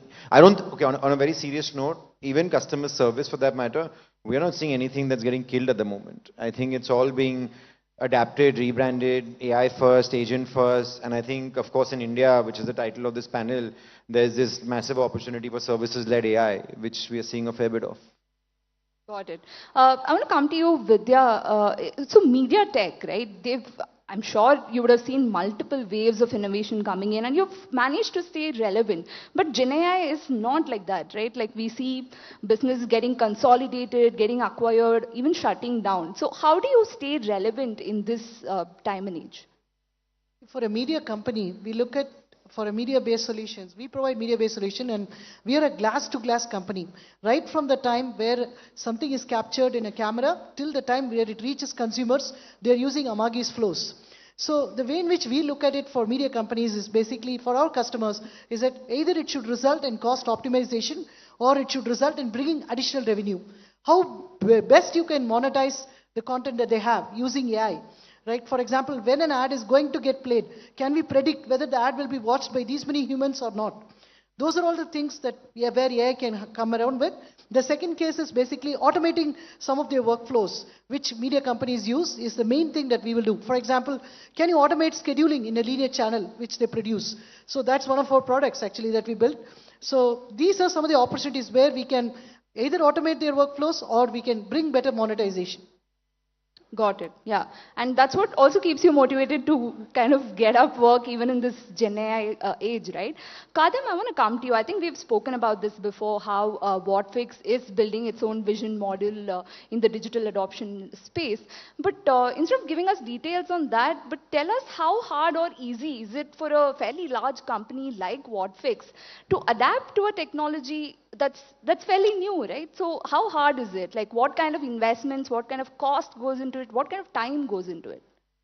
So I think even before this whole AI movement became mainstream, which was when OpenAI launched ChatGPT, I think a couple of years back.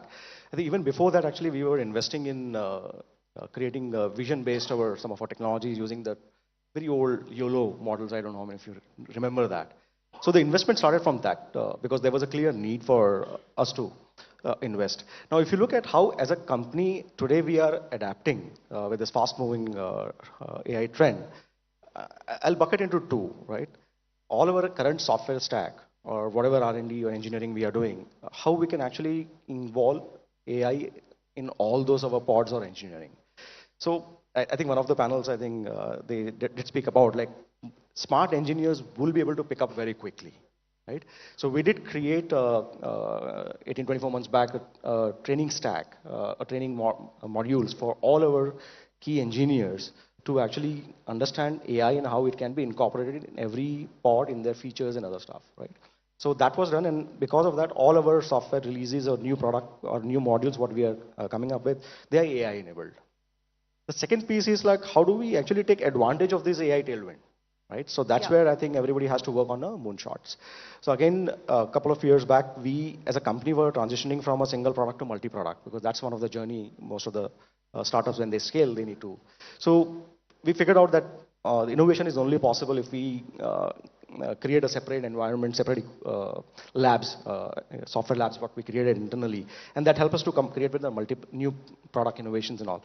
So the same lab, actually, we created a AI team, which actually started working on some moonshots, actually, which we can try and which can help us take advantage of the tailwind. So one, just to summarize, one was existing engineers, actually make them comfortable with AI so they can actually make all the products AI enabled. And second, have a dedicated team which can actually work on a long-term moonshot. So that helps us to adapt actually and get into this. So talent is key. Like that's what is helping you be up to date with AI. Got it. Arvind, I want to come to you. I think we've spoken about this as well off stage. one of the biggest edge that super ops has is also its pricing, right? In the US markets, compared to all the big giants, I think people want to choose super ops because it has a very competitive pricing. But with AI, there's also cost for you. So how do you manage with that? Like, will your pricing change now? Will even your go-to-market, will it change? Will you not be able to service small businesses? How does it work? Actually, it's a really good question. So, see, we cater to SMB, right? Like, I just want to share an analogy. One of our competitors did this mistake. The moment ChatGPT came in, one of the things is they had to write scripts, and they said we launched an AI feature and started marketing it. Everybody bought it, and then there was a big backlash on the price increase. So what we are doing is we are not talking AI. Definitely, there is a cost for us to provide that service. We are rather focusing on positioning it in value. This is how we are going to provide value. We will help you make more money, or we will help you get efficient. Like that is how, instead of positioning it as an AI cost, we are saying that, hey, you can do more. We will show you the value. And then when we charge them, they're happy to pay. And also the tech industry, they're understanding that, okay, this is going to cost more, and they will be okay for the premium price. You should have different slab of pricing with those value, without those value. If they want more, that's the cost they have to pay, and I think the market is understanding. Okay, so you're able to win the monetization game with AI. I think I want all of you to chip in here. So is it easier to monetize your AI, or are we still not there yet? So I will say it's two-part. One is to make sure they get the taste of it. They should get the taste of what they are buying, because you're also educating. So you should be okay to leave some money at the early stage, but eventually you should be able to make money for those value you bring. Okay, Vidya? In media, it's a little complicated. For example, let's say I provide an AI solution for one set of problems, maybe for sports content, for news content, on others. So it's extremely important. In media, it is extremely important to have SLA guarantees of whatever you're providing. So it's a little bit of challenge, but we educate our customers saying this is where you can go with this solution right now, and the rest of it we'll chip in and we'll fill it. And once the solution matures, then we'll hand it over to you. So that's how we go ahead with it. Okay, okay. Kadam, are you able to kind of monetize your AI? Because it's like weaved into your product, right? How do you... See, everybody is buying software for solving some of the problems or bringing in efficiency in their processes in the systems, right? So currently also everybody is selling for the same. Now there are AI features. Now, are you going to charge more for that? So I think specifically if I talk about Whatfix case, we have different bundles actually, like premium and all. So many of the AI features are put in the premium ones, where actually we are able to monetize to some extent, I would say, not specifically that we are selling AI separately. But if I have to talk for a broader, in a broader way, I think the real benefit in terms of AI pricing would come when I think as an industry, will move from seat-based pricing to outcome-based. Like today, even if you look, I think the pioneers, like whether it's a ChatGPT or Perplexity or Copilots, everybody is charging still they're charging based on seat. I think there is going to be a transition in the next few years where outcome would be guaranteed, and actually the better the outcome you show, and I think there will be a lot of leverage in terms of price. But won't it affect your recurring customers? Like, will they, if it's outcome based, if they don't like it in a year, they're going to move, right? That's the competition, right? Like okay. whoever actually moves to that faster, I think they would win. But there will be definitely some players would emerge. Right. Coming to you, Akrit, I want you to wear the investor hat here. You also run Peer Check, right? So the SaaS startups that are coming to you to pitch, would you invest in them? Like, are you pushing them to become an AI SaaS company now? You know, on average, we do about, let's say, 10 to 12 deals a year. This year, we'll probably end up doing one SaaS investment. The reason for that is, I think companies starting out today, all SaaS is now AI. So it's incredibly hard, I believe, in this day and age, and this could be slightly controversial, I believe it's becoming increasingly harder for Indian originated companies to build global AI companies starting from today. I think people who are already there and have some bit of scale is different.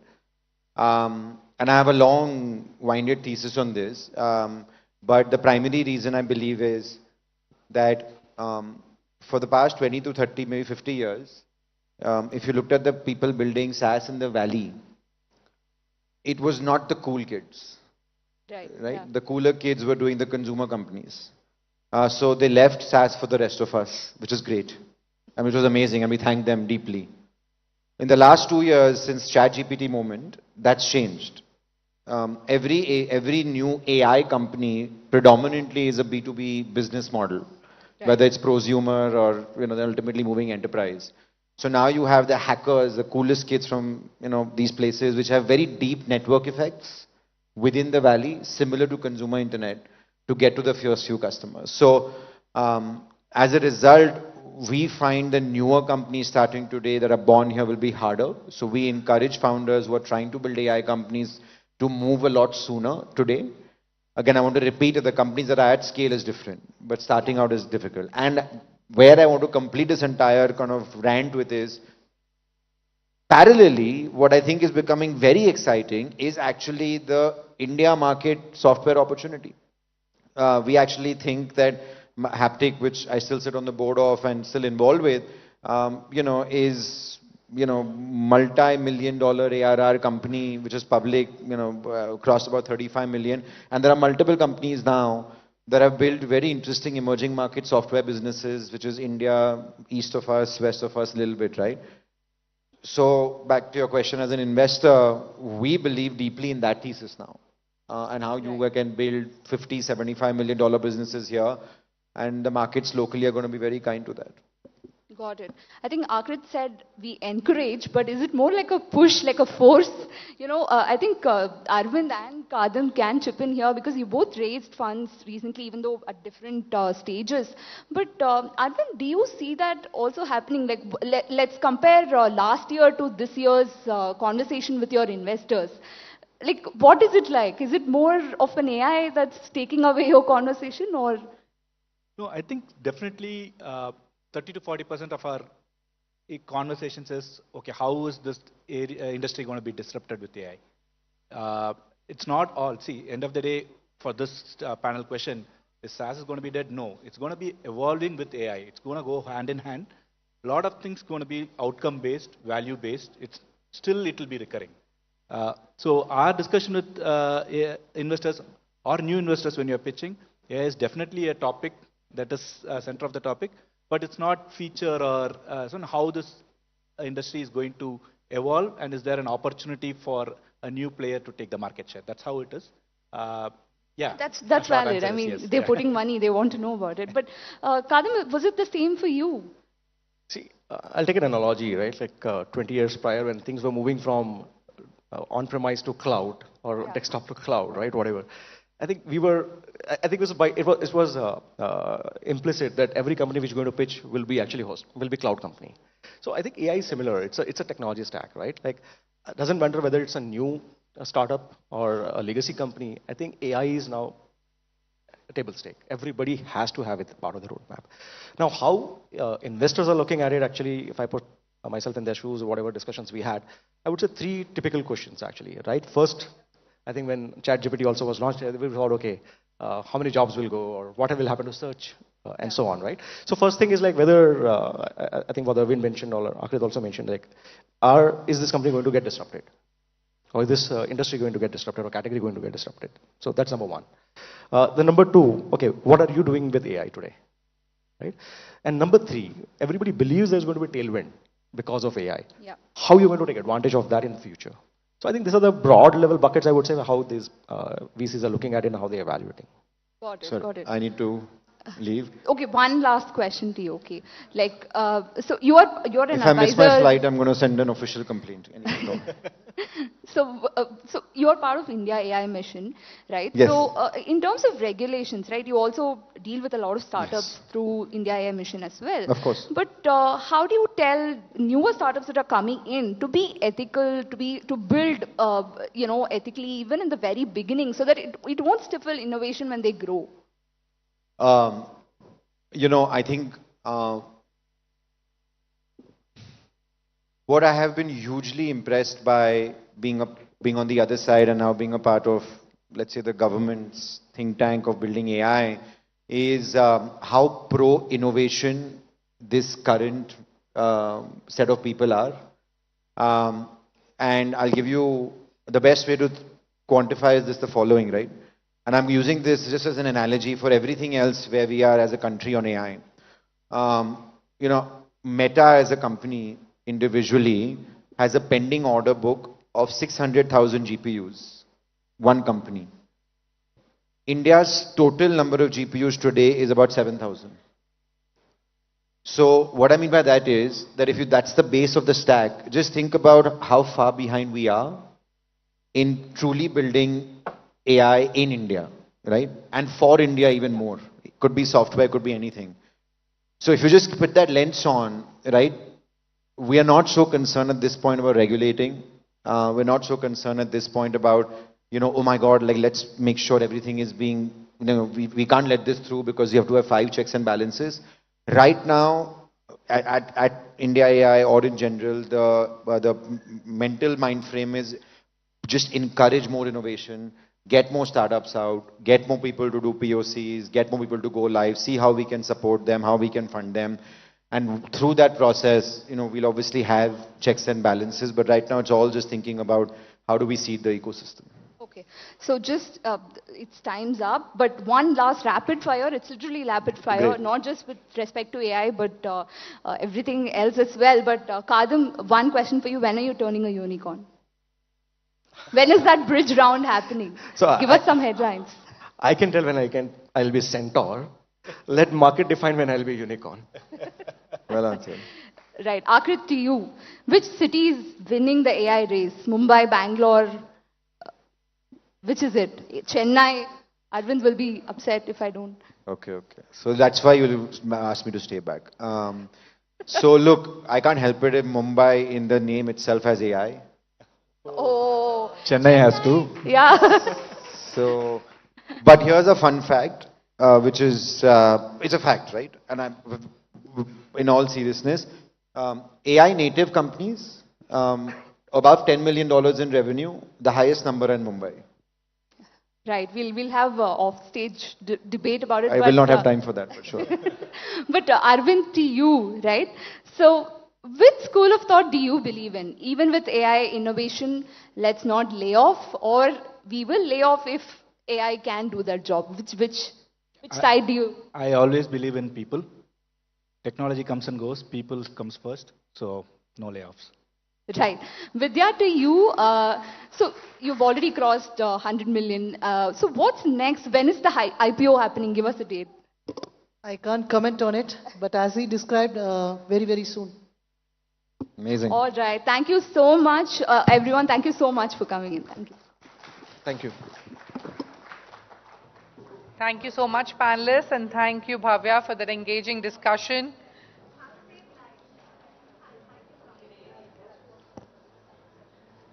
Ladies and gentlemen, after all the high-powered sessions so far, let's take a pause and witness an impactful demo of a personal AI server. I would like to invite on stage Sasank Chilamkurti, founder and CEO of Von Neumann AI. Ladies and gentlemen, a huge round of applause for him. Delete the mic.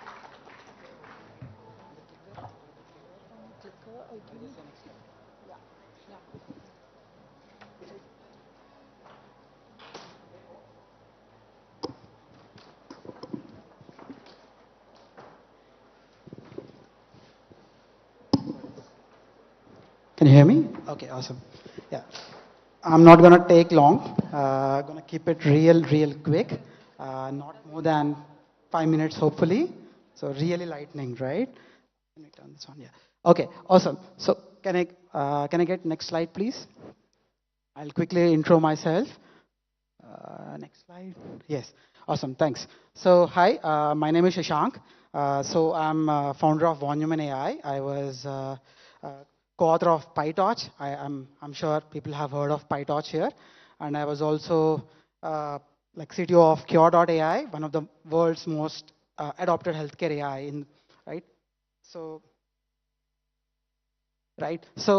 we deployed everywhere, right? So healthcare deployments are really hard, and like for numerous reasons, like honestly, like they are complex, they require complex burden of proof and whatnot, right?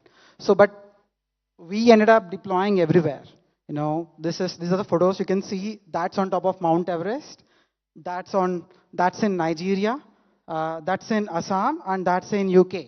So we process 25,000 patients every day, right? And like it's in 50 plus countries. Uh, you know, 2,500 plus centers. So a lot of impact, right? And how did we end up doing it?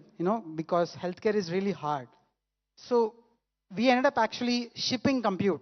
You see, our customers care a lot about privacy. They don't want, in the end, like who would want your chest X-ray or your CT scan to be, given to some third party, right? It's something that you and your doctor's property, sort of like it's your trust that you trusted with doctor.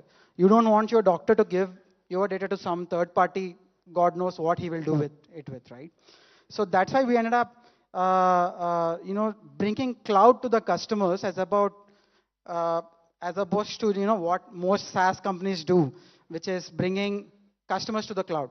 Their data bringing to the cloud. In a sense, the last panel was about RIP SaaS. This might actually end up happening now because of in the AI world, privacy becomes like very important.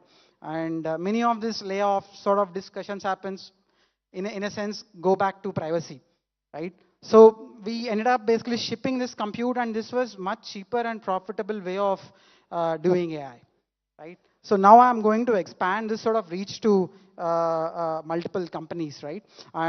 Across startups, finance, rural, and government, right? So to basically have faster, cheaper, and private AI. So that's why I'm unveiling Jonek. It's your own personal AI server. So this is, see, it's plug and play, like it's literally running on a stage. I mean, I usually do it to make a point that it actually runs anywhere. Like on a stage, you don't need like crazy data center, whatever. Like you don't need any of that. Like throw it in a corner, it'll work, right? You can keep it anywhere, and it's small footprint. It's not particularly big thing, and the best part is the software of it make it work like cloud in a box. It makes it work like a cloud. So you can access this from wherever you want, run SaaS apps in it, in fact, right? So it comes with its own operating system.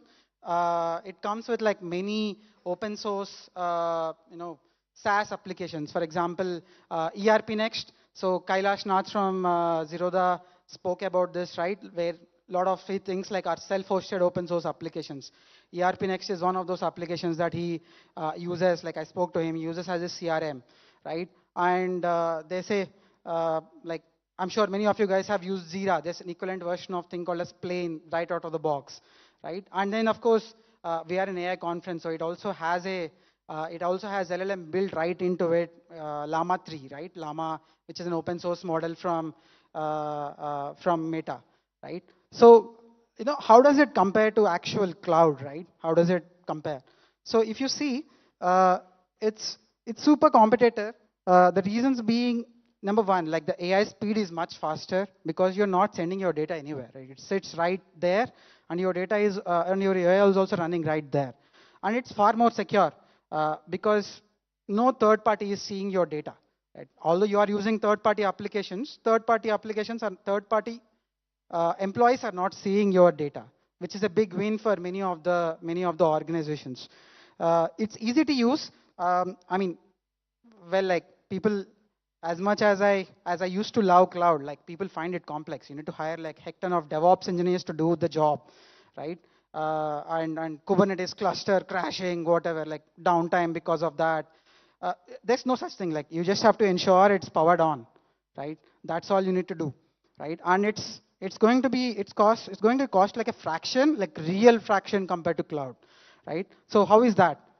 So here's cost dynamics versus public cloud. I have taken a instance from very favorite, everyone's favorite public cloud, like very similar spec as what I have here, right?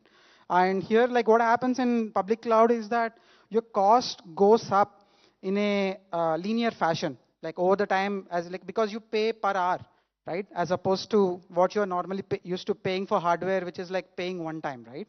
So this is an on-prem hardware, so you pay it one time. So you pay it 2.5 lakhs one time.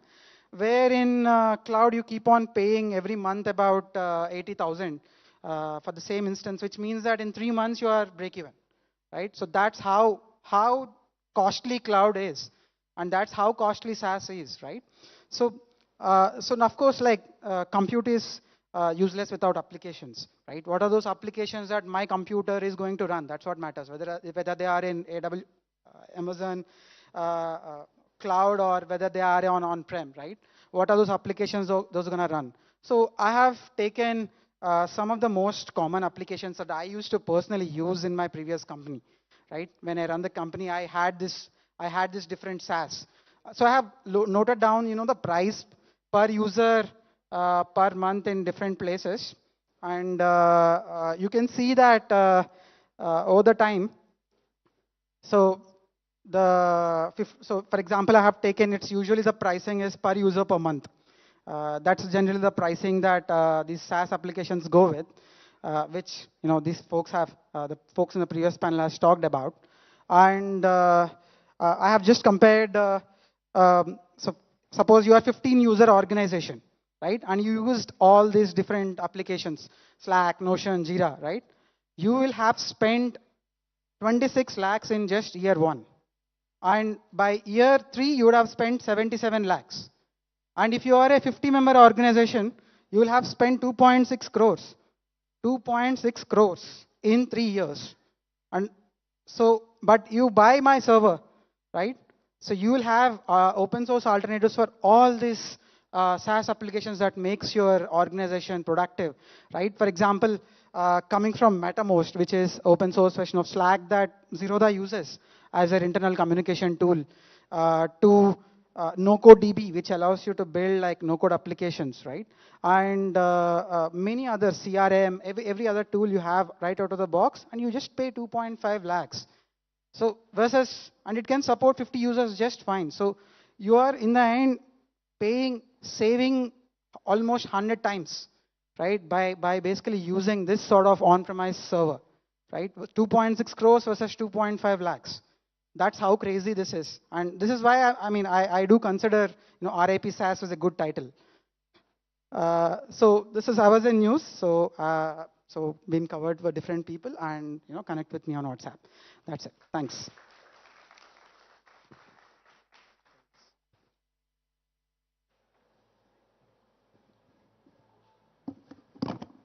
Thank you so much, Shashank, for that insightful demo. It's time now to find out whether the Silicon Valley of India, which is already the IT hub of the country, has what it takes to be an AI powerhouse. To welcome our next set of guests, I request Moneycontrol's Bodhisattva Ganguly to kindly come on stage. Ladies and gentlemen, a huge round of applause for him. Let's also put our hands together for our esteemed guest, Minister of Industries and Commerce, M.B. Patil, and Commissioner for Industrial Development and Director of Industries and Commerce, Gunjan Krishna IS. Ladies and gentlemen, a huge round of applause for our esteemed panelists this evening. Sir, over to you.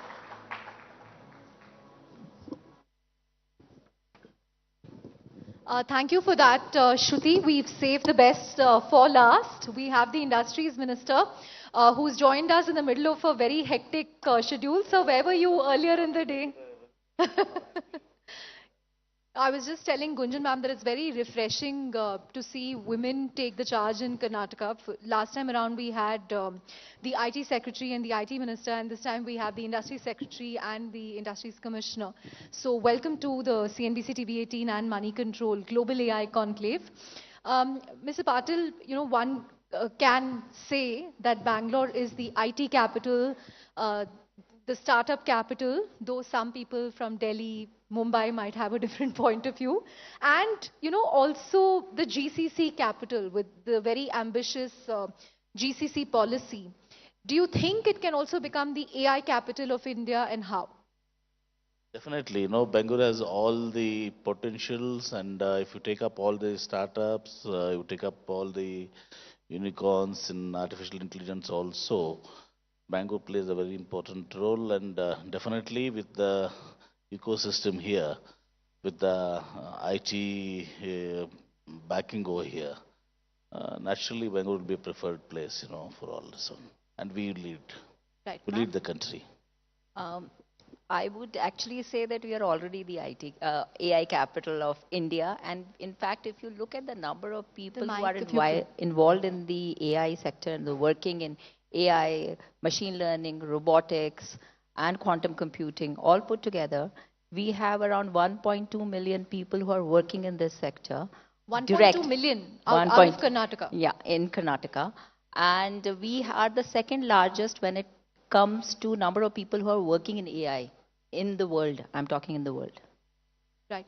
So which is why any company which is looking at doing something interesting, they come for their product development here in Karnataka and Bangalore. So is there any policy that you have in mind to attract the AI-intensive investments to Bangalore? Is there a AI sectoral policy at the state level that you... So the IT. So AI becomes, see, AI per se, it actually informs every sector. So if we are looking at aerospace and defense, then it becomes an integral part of that. If we are looking at machine tool industry, it becomes an integral part of that as well. So per se, we do not have, but when it comes to having a global capability center policy, most of the R&D that has been happening from the time, when Texas Instrument first came in 1985, they were like, at that time we were looking at back office. From that we became front office, and now we are actually doing the cutting edge. So most of the company, be it in the semiconductor, telecom, health, drug discovery, are using AI to basically better their research and using the talent pool available in Karnataka. Right. Sir, the competitive intensity has gone up among the southern states to attract investments. A few days ago, we saw Andhra Pradesh make a whole host of announcements on the tens of thousands of crores they are attracting. They want to make Amaravati the next Cyberabad. You also have competition from Tamil Nadu, Hyderabad, and so on. So how is Karnataka going to stand out? And of course, you have a lot of investments flowing into Gujarat. So how are you navigating this competitive landscape? One thing, Bangalore, Karnataka, we are a global city. We compete globally. So, and with all due respect to various states, the ecosystem here, the talent here is totally into a different level. So I agree when I see a competition in manufacturing, particularly in Tamil Nadu and some part of Maharashtra, Pune particularly, in automotive. But when it comes to IT, biotechnology, aerospace and defense, if you take 60% of the share is from Karnataka, the national share. Yeah, ESDM, then you have machine tools. So we are in a total different distance. We compete with the world. Right. So I think just taking off from Chandra's question, so she asked about some investments going to other states. Now in the semiconductor sector, there have been some big investments have been announced. None of them have come to Karnataka so far. I mean, many of them have gone to. Any sense of See, semiconductor thing is one thing. It is driven by the government of India. This one, and I don't want to politicize here. Many companies they have come and met us. They came here, they met us, they went to Delhi, they didn't come back to us. You know what's the reason? Because you take Micron, 50% of the incentive comes from the government of India. Then 30% from Gujarat. The Micron, this one is only 20%. It's more like a PSU. Similar way, Murgappa, other people had all approached us. And there are many more. I don't want to name it now. So is because this is happening and it's not right. I have spoken to our industries minister also, heavy industries minister, Mr. Kumaraswamy also last time. Thank you, nothing. So that, now you have to see that semiconductor industry, you have to promote, you cannot say when they go to Delhi cannot direct them to the state they want. It should not happen. It's ultimately the country has to develop and merit wherever whose interest is into that state. They have to promote that. So the double engine is affecting you. Definitely. But can I add something? Lack of double. The lack of a double engine is affecting you, rather. Can I add something? Yes. When you talk about semiconductor, if you're just talking about if you look at ATMP, the packaging, Tatas have done their first POC for the ATMP here in Karnataka. And if you look at again, either applied material, Lam Research, or you look at AMD, they're all working in the semiconductor sector, and they have actually put a large sum of money in Karnataka. So you cannot say that investments have not been coming in this area in Karnataka. I would differ. Right. So one can also look at a couple of other companies like, if the minister can perhaps, like Ather and Ola, which are based in Bengaluru, but they chose to set up their factories in Tamil Nadu. There may have been considerations like cost of land, etc.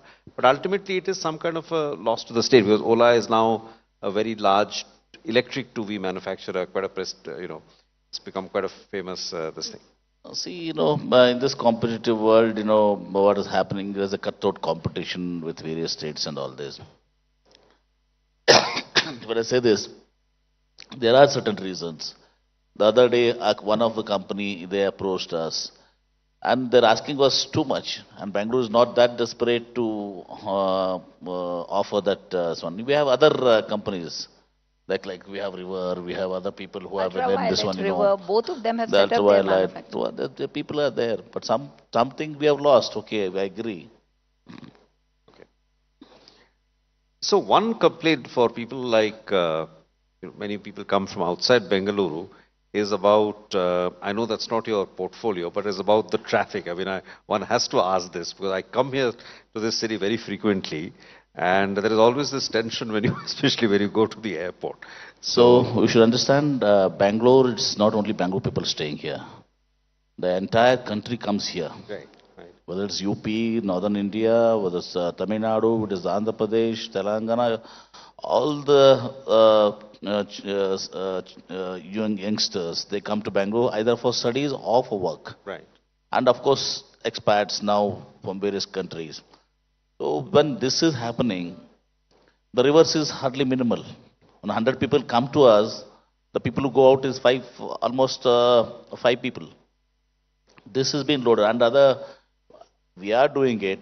Particularly the Deputy Chief Minister now is doing a tunnel, this one for this one.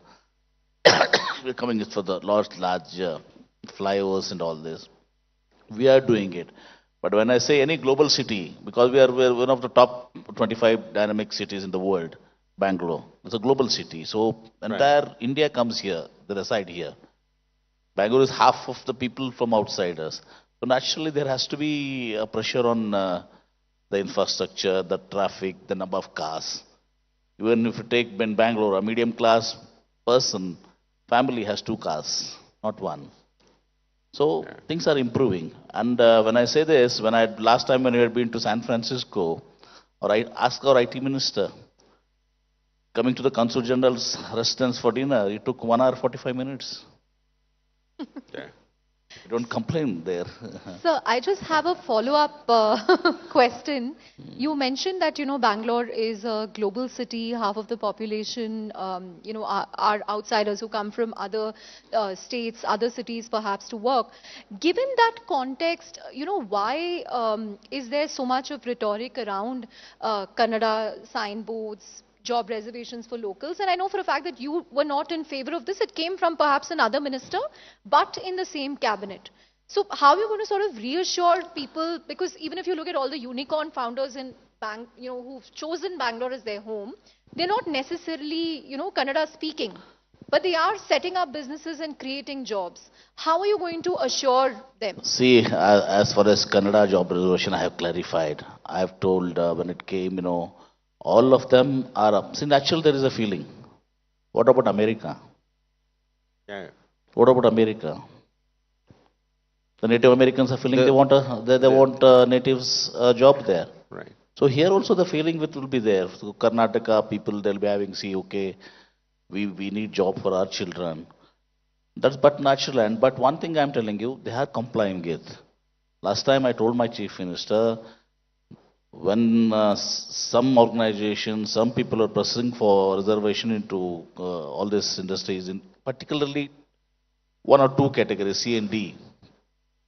Naturally, the companies are offering us a job more than what we are asking for. In both A, B, C, D, all the four categories. There's no need for asking for a color reservation. Already we are getting that. Of course, there is in the industrial policy, those who take incentives from us, they are bound to, because we are giving them incentives. Right. For the, particularly in the category D and C, they're asking for 80 and 50%. This one there. Right. Ma'am, I have a specific question on the upcoming industrial policy.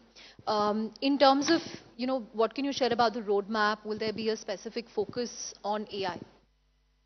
So the industrial policy that we would be announcing in the Global Investors Meet next year, which is scheduled to be held, Which is in January. February 12th to 14th, and 11th evening we'll be having the inauguration.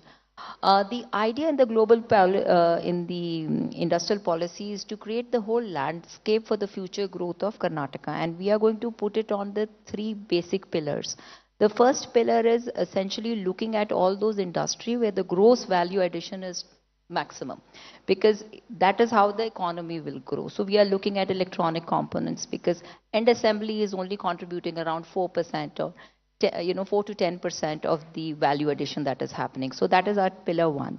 The pillar two that we are looking at is that employment generation.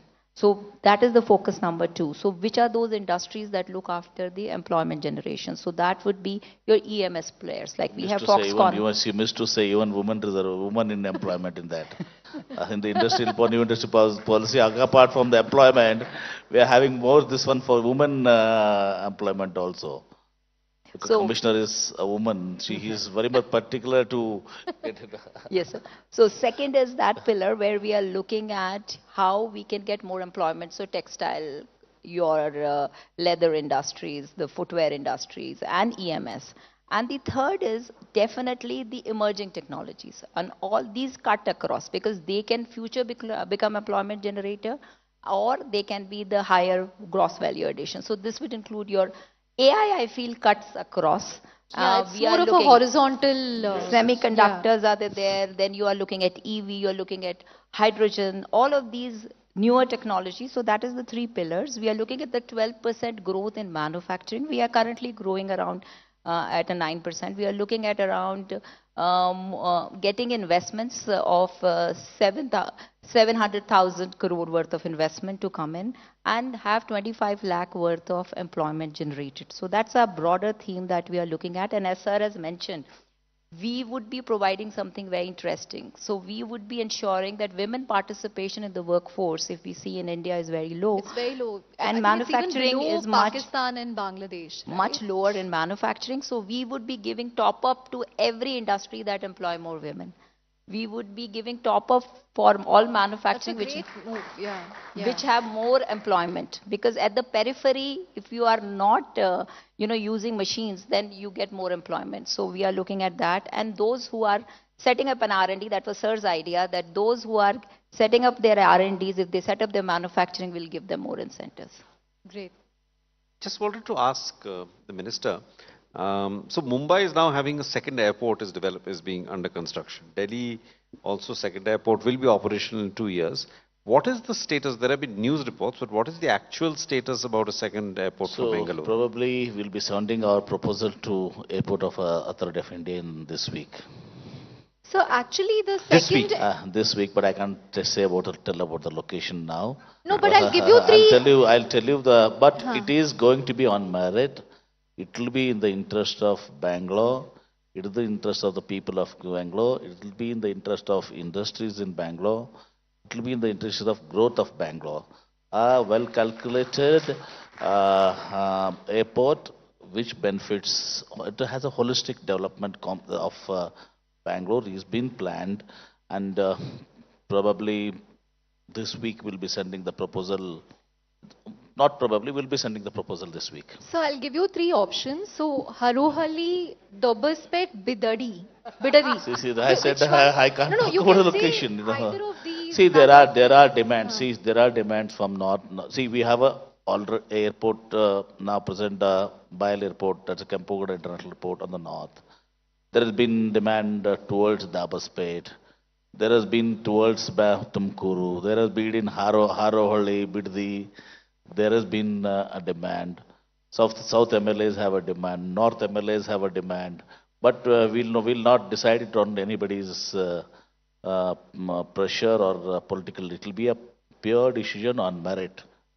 But it's Pure not. decision on merit. It will be in the interest of Bangalore, well calculated and well thought, considering the holistic development of Bangalore and the people of Bangalore and industries, everyone. We are having this airport.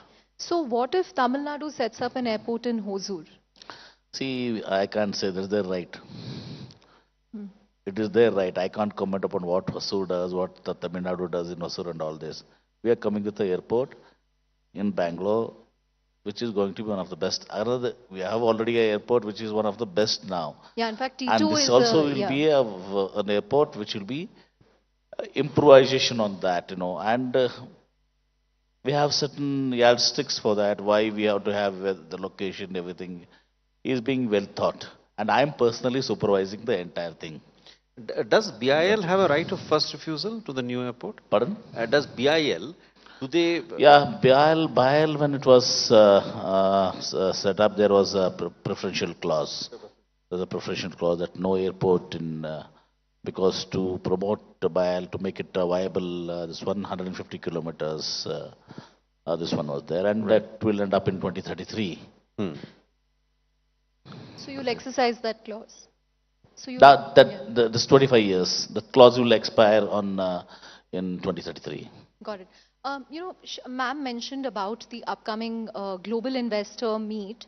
Now, you've had a very ambitious target for Karnataka. I think I read somewhere that Karnataka wants to become a $1 trillion economy by 2032 and create 25 lakh jobs. So in terms of investment targets for GIM 2025, what do you have in mind? There are so many things. This global investors meet is going to be a totally different global investors. It's not a routine global investors meet. And when I made it a point to my commissioner, my principal secretary, and my department. If you are going to have a global investors meet routine like now, all the states. Earlier it was only Karnataka, Maharashtra, Gujarat. Yeah. 3-4 states used to do global. Now every state does a global investors meet.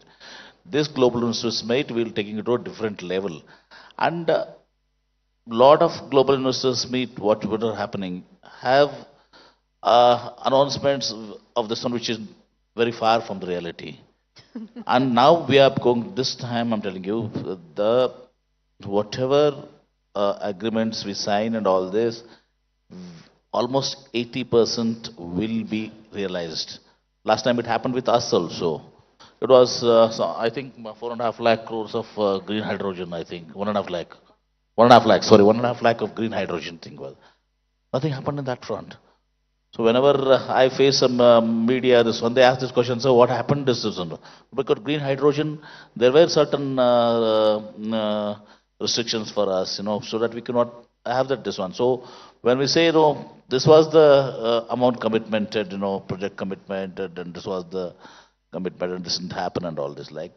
So we have assured investments and this one, so it is going to be a realistic investment. And as you said, 2032, we will be a $1 trillion economy, no doubt. And job employment is also concerned. Our industrial policy, which will be unveiled now in the Global Investors Meet, we have even restructured the entire Invest Karnataka Forum. We'll be having a dedicated CEO, and for each vertical, for if you take aerospace and defense, there will be a person from industry as a CEO. Right. So everyone will be having various people from industry, and we're paying them with the industry standards, who will make the market analysis, who will follow up the things and all this. So we're going to make it more professional, number one. And second thing was the single window clearance. So the single window clearance, we are not happy even today. So we have, with the help of Microsoft, now we have this one to come up with a new single window clearance, which will make all the industries more comfortable. We'll be cutting short half the period of what it is taking now. maybe by 100 days, things would be cleared. And we'll be having a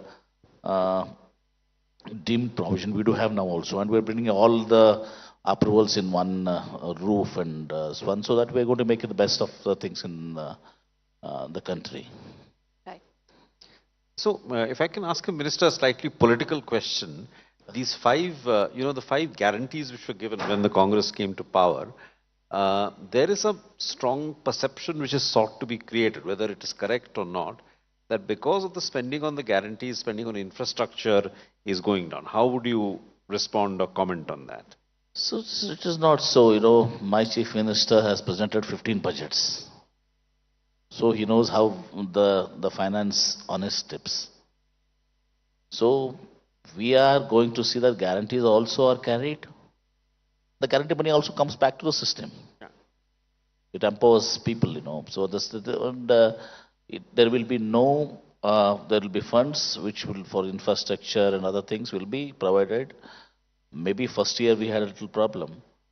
When I say guarantees, you all talk about Karnataka guarantees. Our Prime Minister himself is announcing guarantees everywhere. Rajasthan, Madhya Pradesh, Maharashtra. You take Maharashtra, that Ladli Behna scheme was our copy of our scheme here in Karnataka, Grah Lakshmi. We are providing 2,500 crores. When we do a guarantee, and we stood by the guarantee, in the first cabinet only my chief minister saw to that all the guarantees are announced, and within 6 months we delivered whatever we have promised. And we will see that there won't be any shortfall for any developmental because of the guarantees. Right. Ma'am, I also wanted to ask you, I remember, I think 2-3 years ago, there was a lot of buzz that, Tesla is going to set up. I don't know if it's R&D, some marketing office, but something in Bangalore. What happened after that? So now that Trump has won, I think it's more relevant to ask this question. See, Tesla will come on its own whenever the time comes. We cannot talk about Tesla in an open forum like that. But we have our own. See, the electric vehicle ecosystem in India is growing. And Karnataka has been a pioneer in this area. In fact, we were the first one to come out with the EV policy, and now we'll be the first one to come with the clean mobility policy, which is agnostic to the technology that you're using, be it electric, be it hydrogen, be it, this mixed blended fuels that we are looking at it. So what we are interested in creating these ecosystem where the industry thrives, and we have our own. See, Mahindra is doing very well. We are having Tata's doing very well in the two-wheeler space. So many companies are coming. So the ecosystem is growing, and I'm sure Tesla one day will definitely come when they see the market. And you know what happened? He was supposed to be coming to India for a visit, and that was called off, and he went to China. So let's hope next time he comes to India. And this time the clean mobility policy, we were the first in EV policy, we bought in EV policy in the country. Now we are coming up with a clean mobility policy, where the entire supply chain, including batteries and all this will be addressed in that, including the strong hybrids. Right. Bodhi asked you about the second airport. I also have to ask you about an update on Bangalore's suburban rail project. We believe it's lagging behind schedule, and this is also because K-Ride lacks a full-time MD. What are you doing to speed it up? Suburban railway now, when I took over, we have now brought everything under control. We are now except this one which is not going to be almost doable probably. All the four, this one R and 2 we had a meeting with the Railway Minister Somana also, the State Minister from Karnataka, is a member of Parliament of Karnataka. So suburban rail is on track. Okay. I just have one political question, and then I'm done. So you've been campaigning, for the Maharashtra elections, specifically in the border areas, which has, I believe, a large Lingayat population. In the morning, we had Rajiv Chandrasekhar from the BJP at the event. And he said Karnataka is now a beacon of chaos, and the Maharashtra voters have seen that, and they will, vote for his party. What is your prediction for Maharashtra? If you have to tell us what the results will be tomorrow or day after. With respect to Rajiv Chandrasekhar, see, nothing to do with the Karnataka, this one in Maharashtra. I come from Bijapur district, which was part of old Mumbai state, Belgaum, Dharwar, Karwar, and Bijapur. Of course, now they have been divided into two again, Bagalkot, Haveri, Gadag, like this. So we are in the border. I am in the border. One side is Sholapur, the other side is Jat and Sangli. So Western Maharashtra. I was a senior observer for Western Maharashtra also. Right. So the politics in Maharashtra is totally different. Now we have Mahavikas Agadi and Mahayukti there. So that election has nothing. Only thing, this is not a political forum. BJP stooped to the lowest level to put an advertisement that Karnataka is not guarantees are not being this one. I said, you come back, come to the neighboring. Belgaum is also bordering district. Bijapur is a bordering district. And of course, Bidar is also there, the other side. You please come this side and you see whether the guarantees are being delivered or not. They went to an extent of putting an ad in the newspaper. So this type of, this one was done there, but this is not a forum to discuss that. So Maharashtra, I'm confident that, of course, we do not have the resources to match the BJP. But still, we are hopeful that with Rahul Gandhi, Khargeji, and Sharad Pawar's experience, Uddhav Thackeray, we are hopeful that we come to power in Maharashtra. So one last question, just to go back to some of the non-political questions of this thing. So any specific thoughts, at a countrywide level also, India is benefiting from China +1, but at the statewide level, you have any thoughts on how Karnataka can become part of a non-China supply chain, this thing? There's a strong feeling when we went to Japan, when we went to Korea. Now again we're going to Europe. There's a strong feeling and strong this one that a lot of industry they want to have the setup, the China +1, this one. But we brought it to the notice of the finance minister also. We had some discussion when we went into US. So there are certain things which has to be done by government of India. And I think the finance minister was very, this one, she asked some of the details, some of the details when you said, because China +1, we are not getting greatly benefited. Because if it happened in manufacturing is happening at $100 in Vietnam, it comes to $150 in India. So naturally, a lot of other countries like Vietnam, Indonesia, they are getting benefited, and there are very reasons. When we went to, I think, Texas and so many other people in the US, they said, Dell and all of them in the US, they said, and we made it a list and we have now provided to the finance minister also. If we have that advantage, competitive advantage in the PLI and all other, India will be definitely benefited, and still it's not too late. Of course, it's a little late, but it's not too late so that we can still target this one, but it depends upon government of India. Actually, we are seeing very good response. In fact, as sir was mentioning, when we went to Korea, we went to Japan, and immediately we have seen investments. So IOMA came, we have High Vision, which is actually it is a supplier to both Apple and Tesla and many other companies.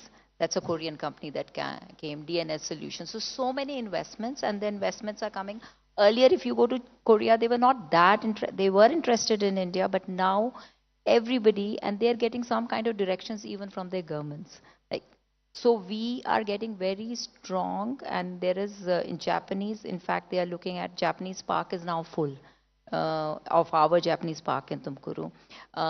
We have a Taiwanese specific park here in Karnataka in Bangalore. So that is already, getting fully booked. So you can imagine the number of companies that are coming in. We are seeing very good response again from Germany, from France. Aerospace and defense, if you see, that is a growing area. Electronics is a growing area. EV, battery manufacturing, lot of, so definitely China plus one is a reality. India is definitely going to benefit because nowhere else they will find the kind of, consumer base that we have. We have 330 million middle class population. So when the companies come, they look at, what is the consumption that they can cater to and what they can export outside. In both, we are doing very well. What we need to now do is, of course, have more ease of doing business and, have more plug and play facilities and more kind of a red carpet that we can, put for these industries. But we see a very positive response everywhere we go. The very strong sentiments. We could guess they used to come and they do talk openly about it. There's no hide and seek. So all these companies want to come to India, and there are companies coming to India in spite of this one. But if government of India makes certain modifications and comparison with all other this one, I think we will benefit huge. Right. On that note, thank you. Yeah, no. On that note, thank you both very much for joining us. Thank you, sir, and all the very best for the election outcome tomorrow. Thank you, ma'am, and here's wishing you the best for the upcoming Global Investors Meet. Thank you. Okay, and be assured when I move the proposal for the second international airport, you will be the first to be informed about it. Okay, thank you. So Ladies you've promised an exclusive in front of so many witnesses, so we'll hold you to that. Ladies and gentlemen, once again, give it up for our esteemed panelists. Thank you, sir, and thank you, ma'am, for joining us this evening. Thank you, Bodhisattva. Thank you, Chandra, for such an informative and engaging session.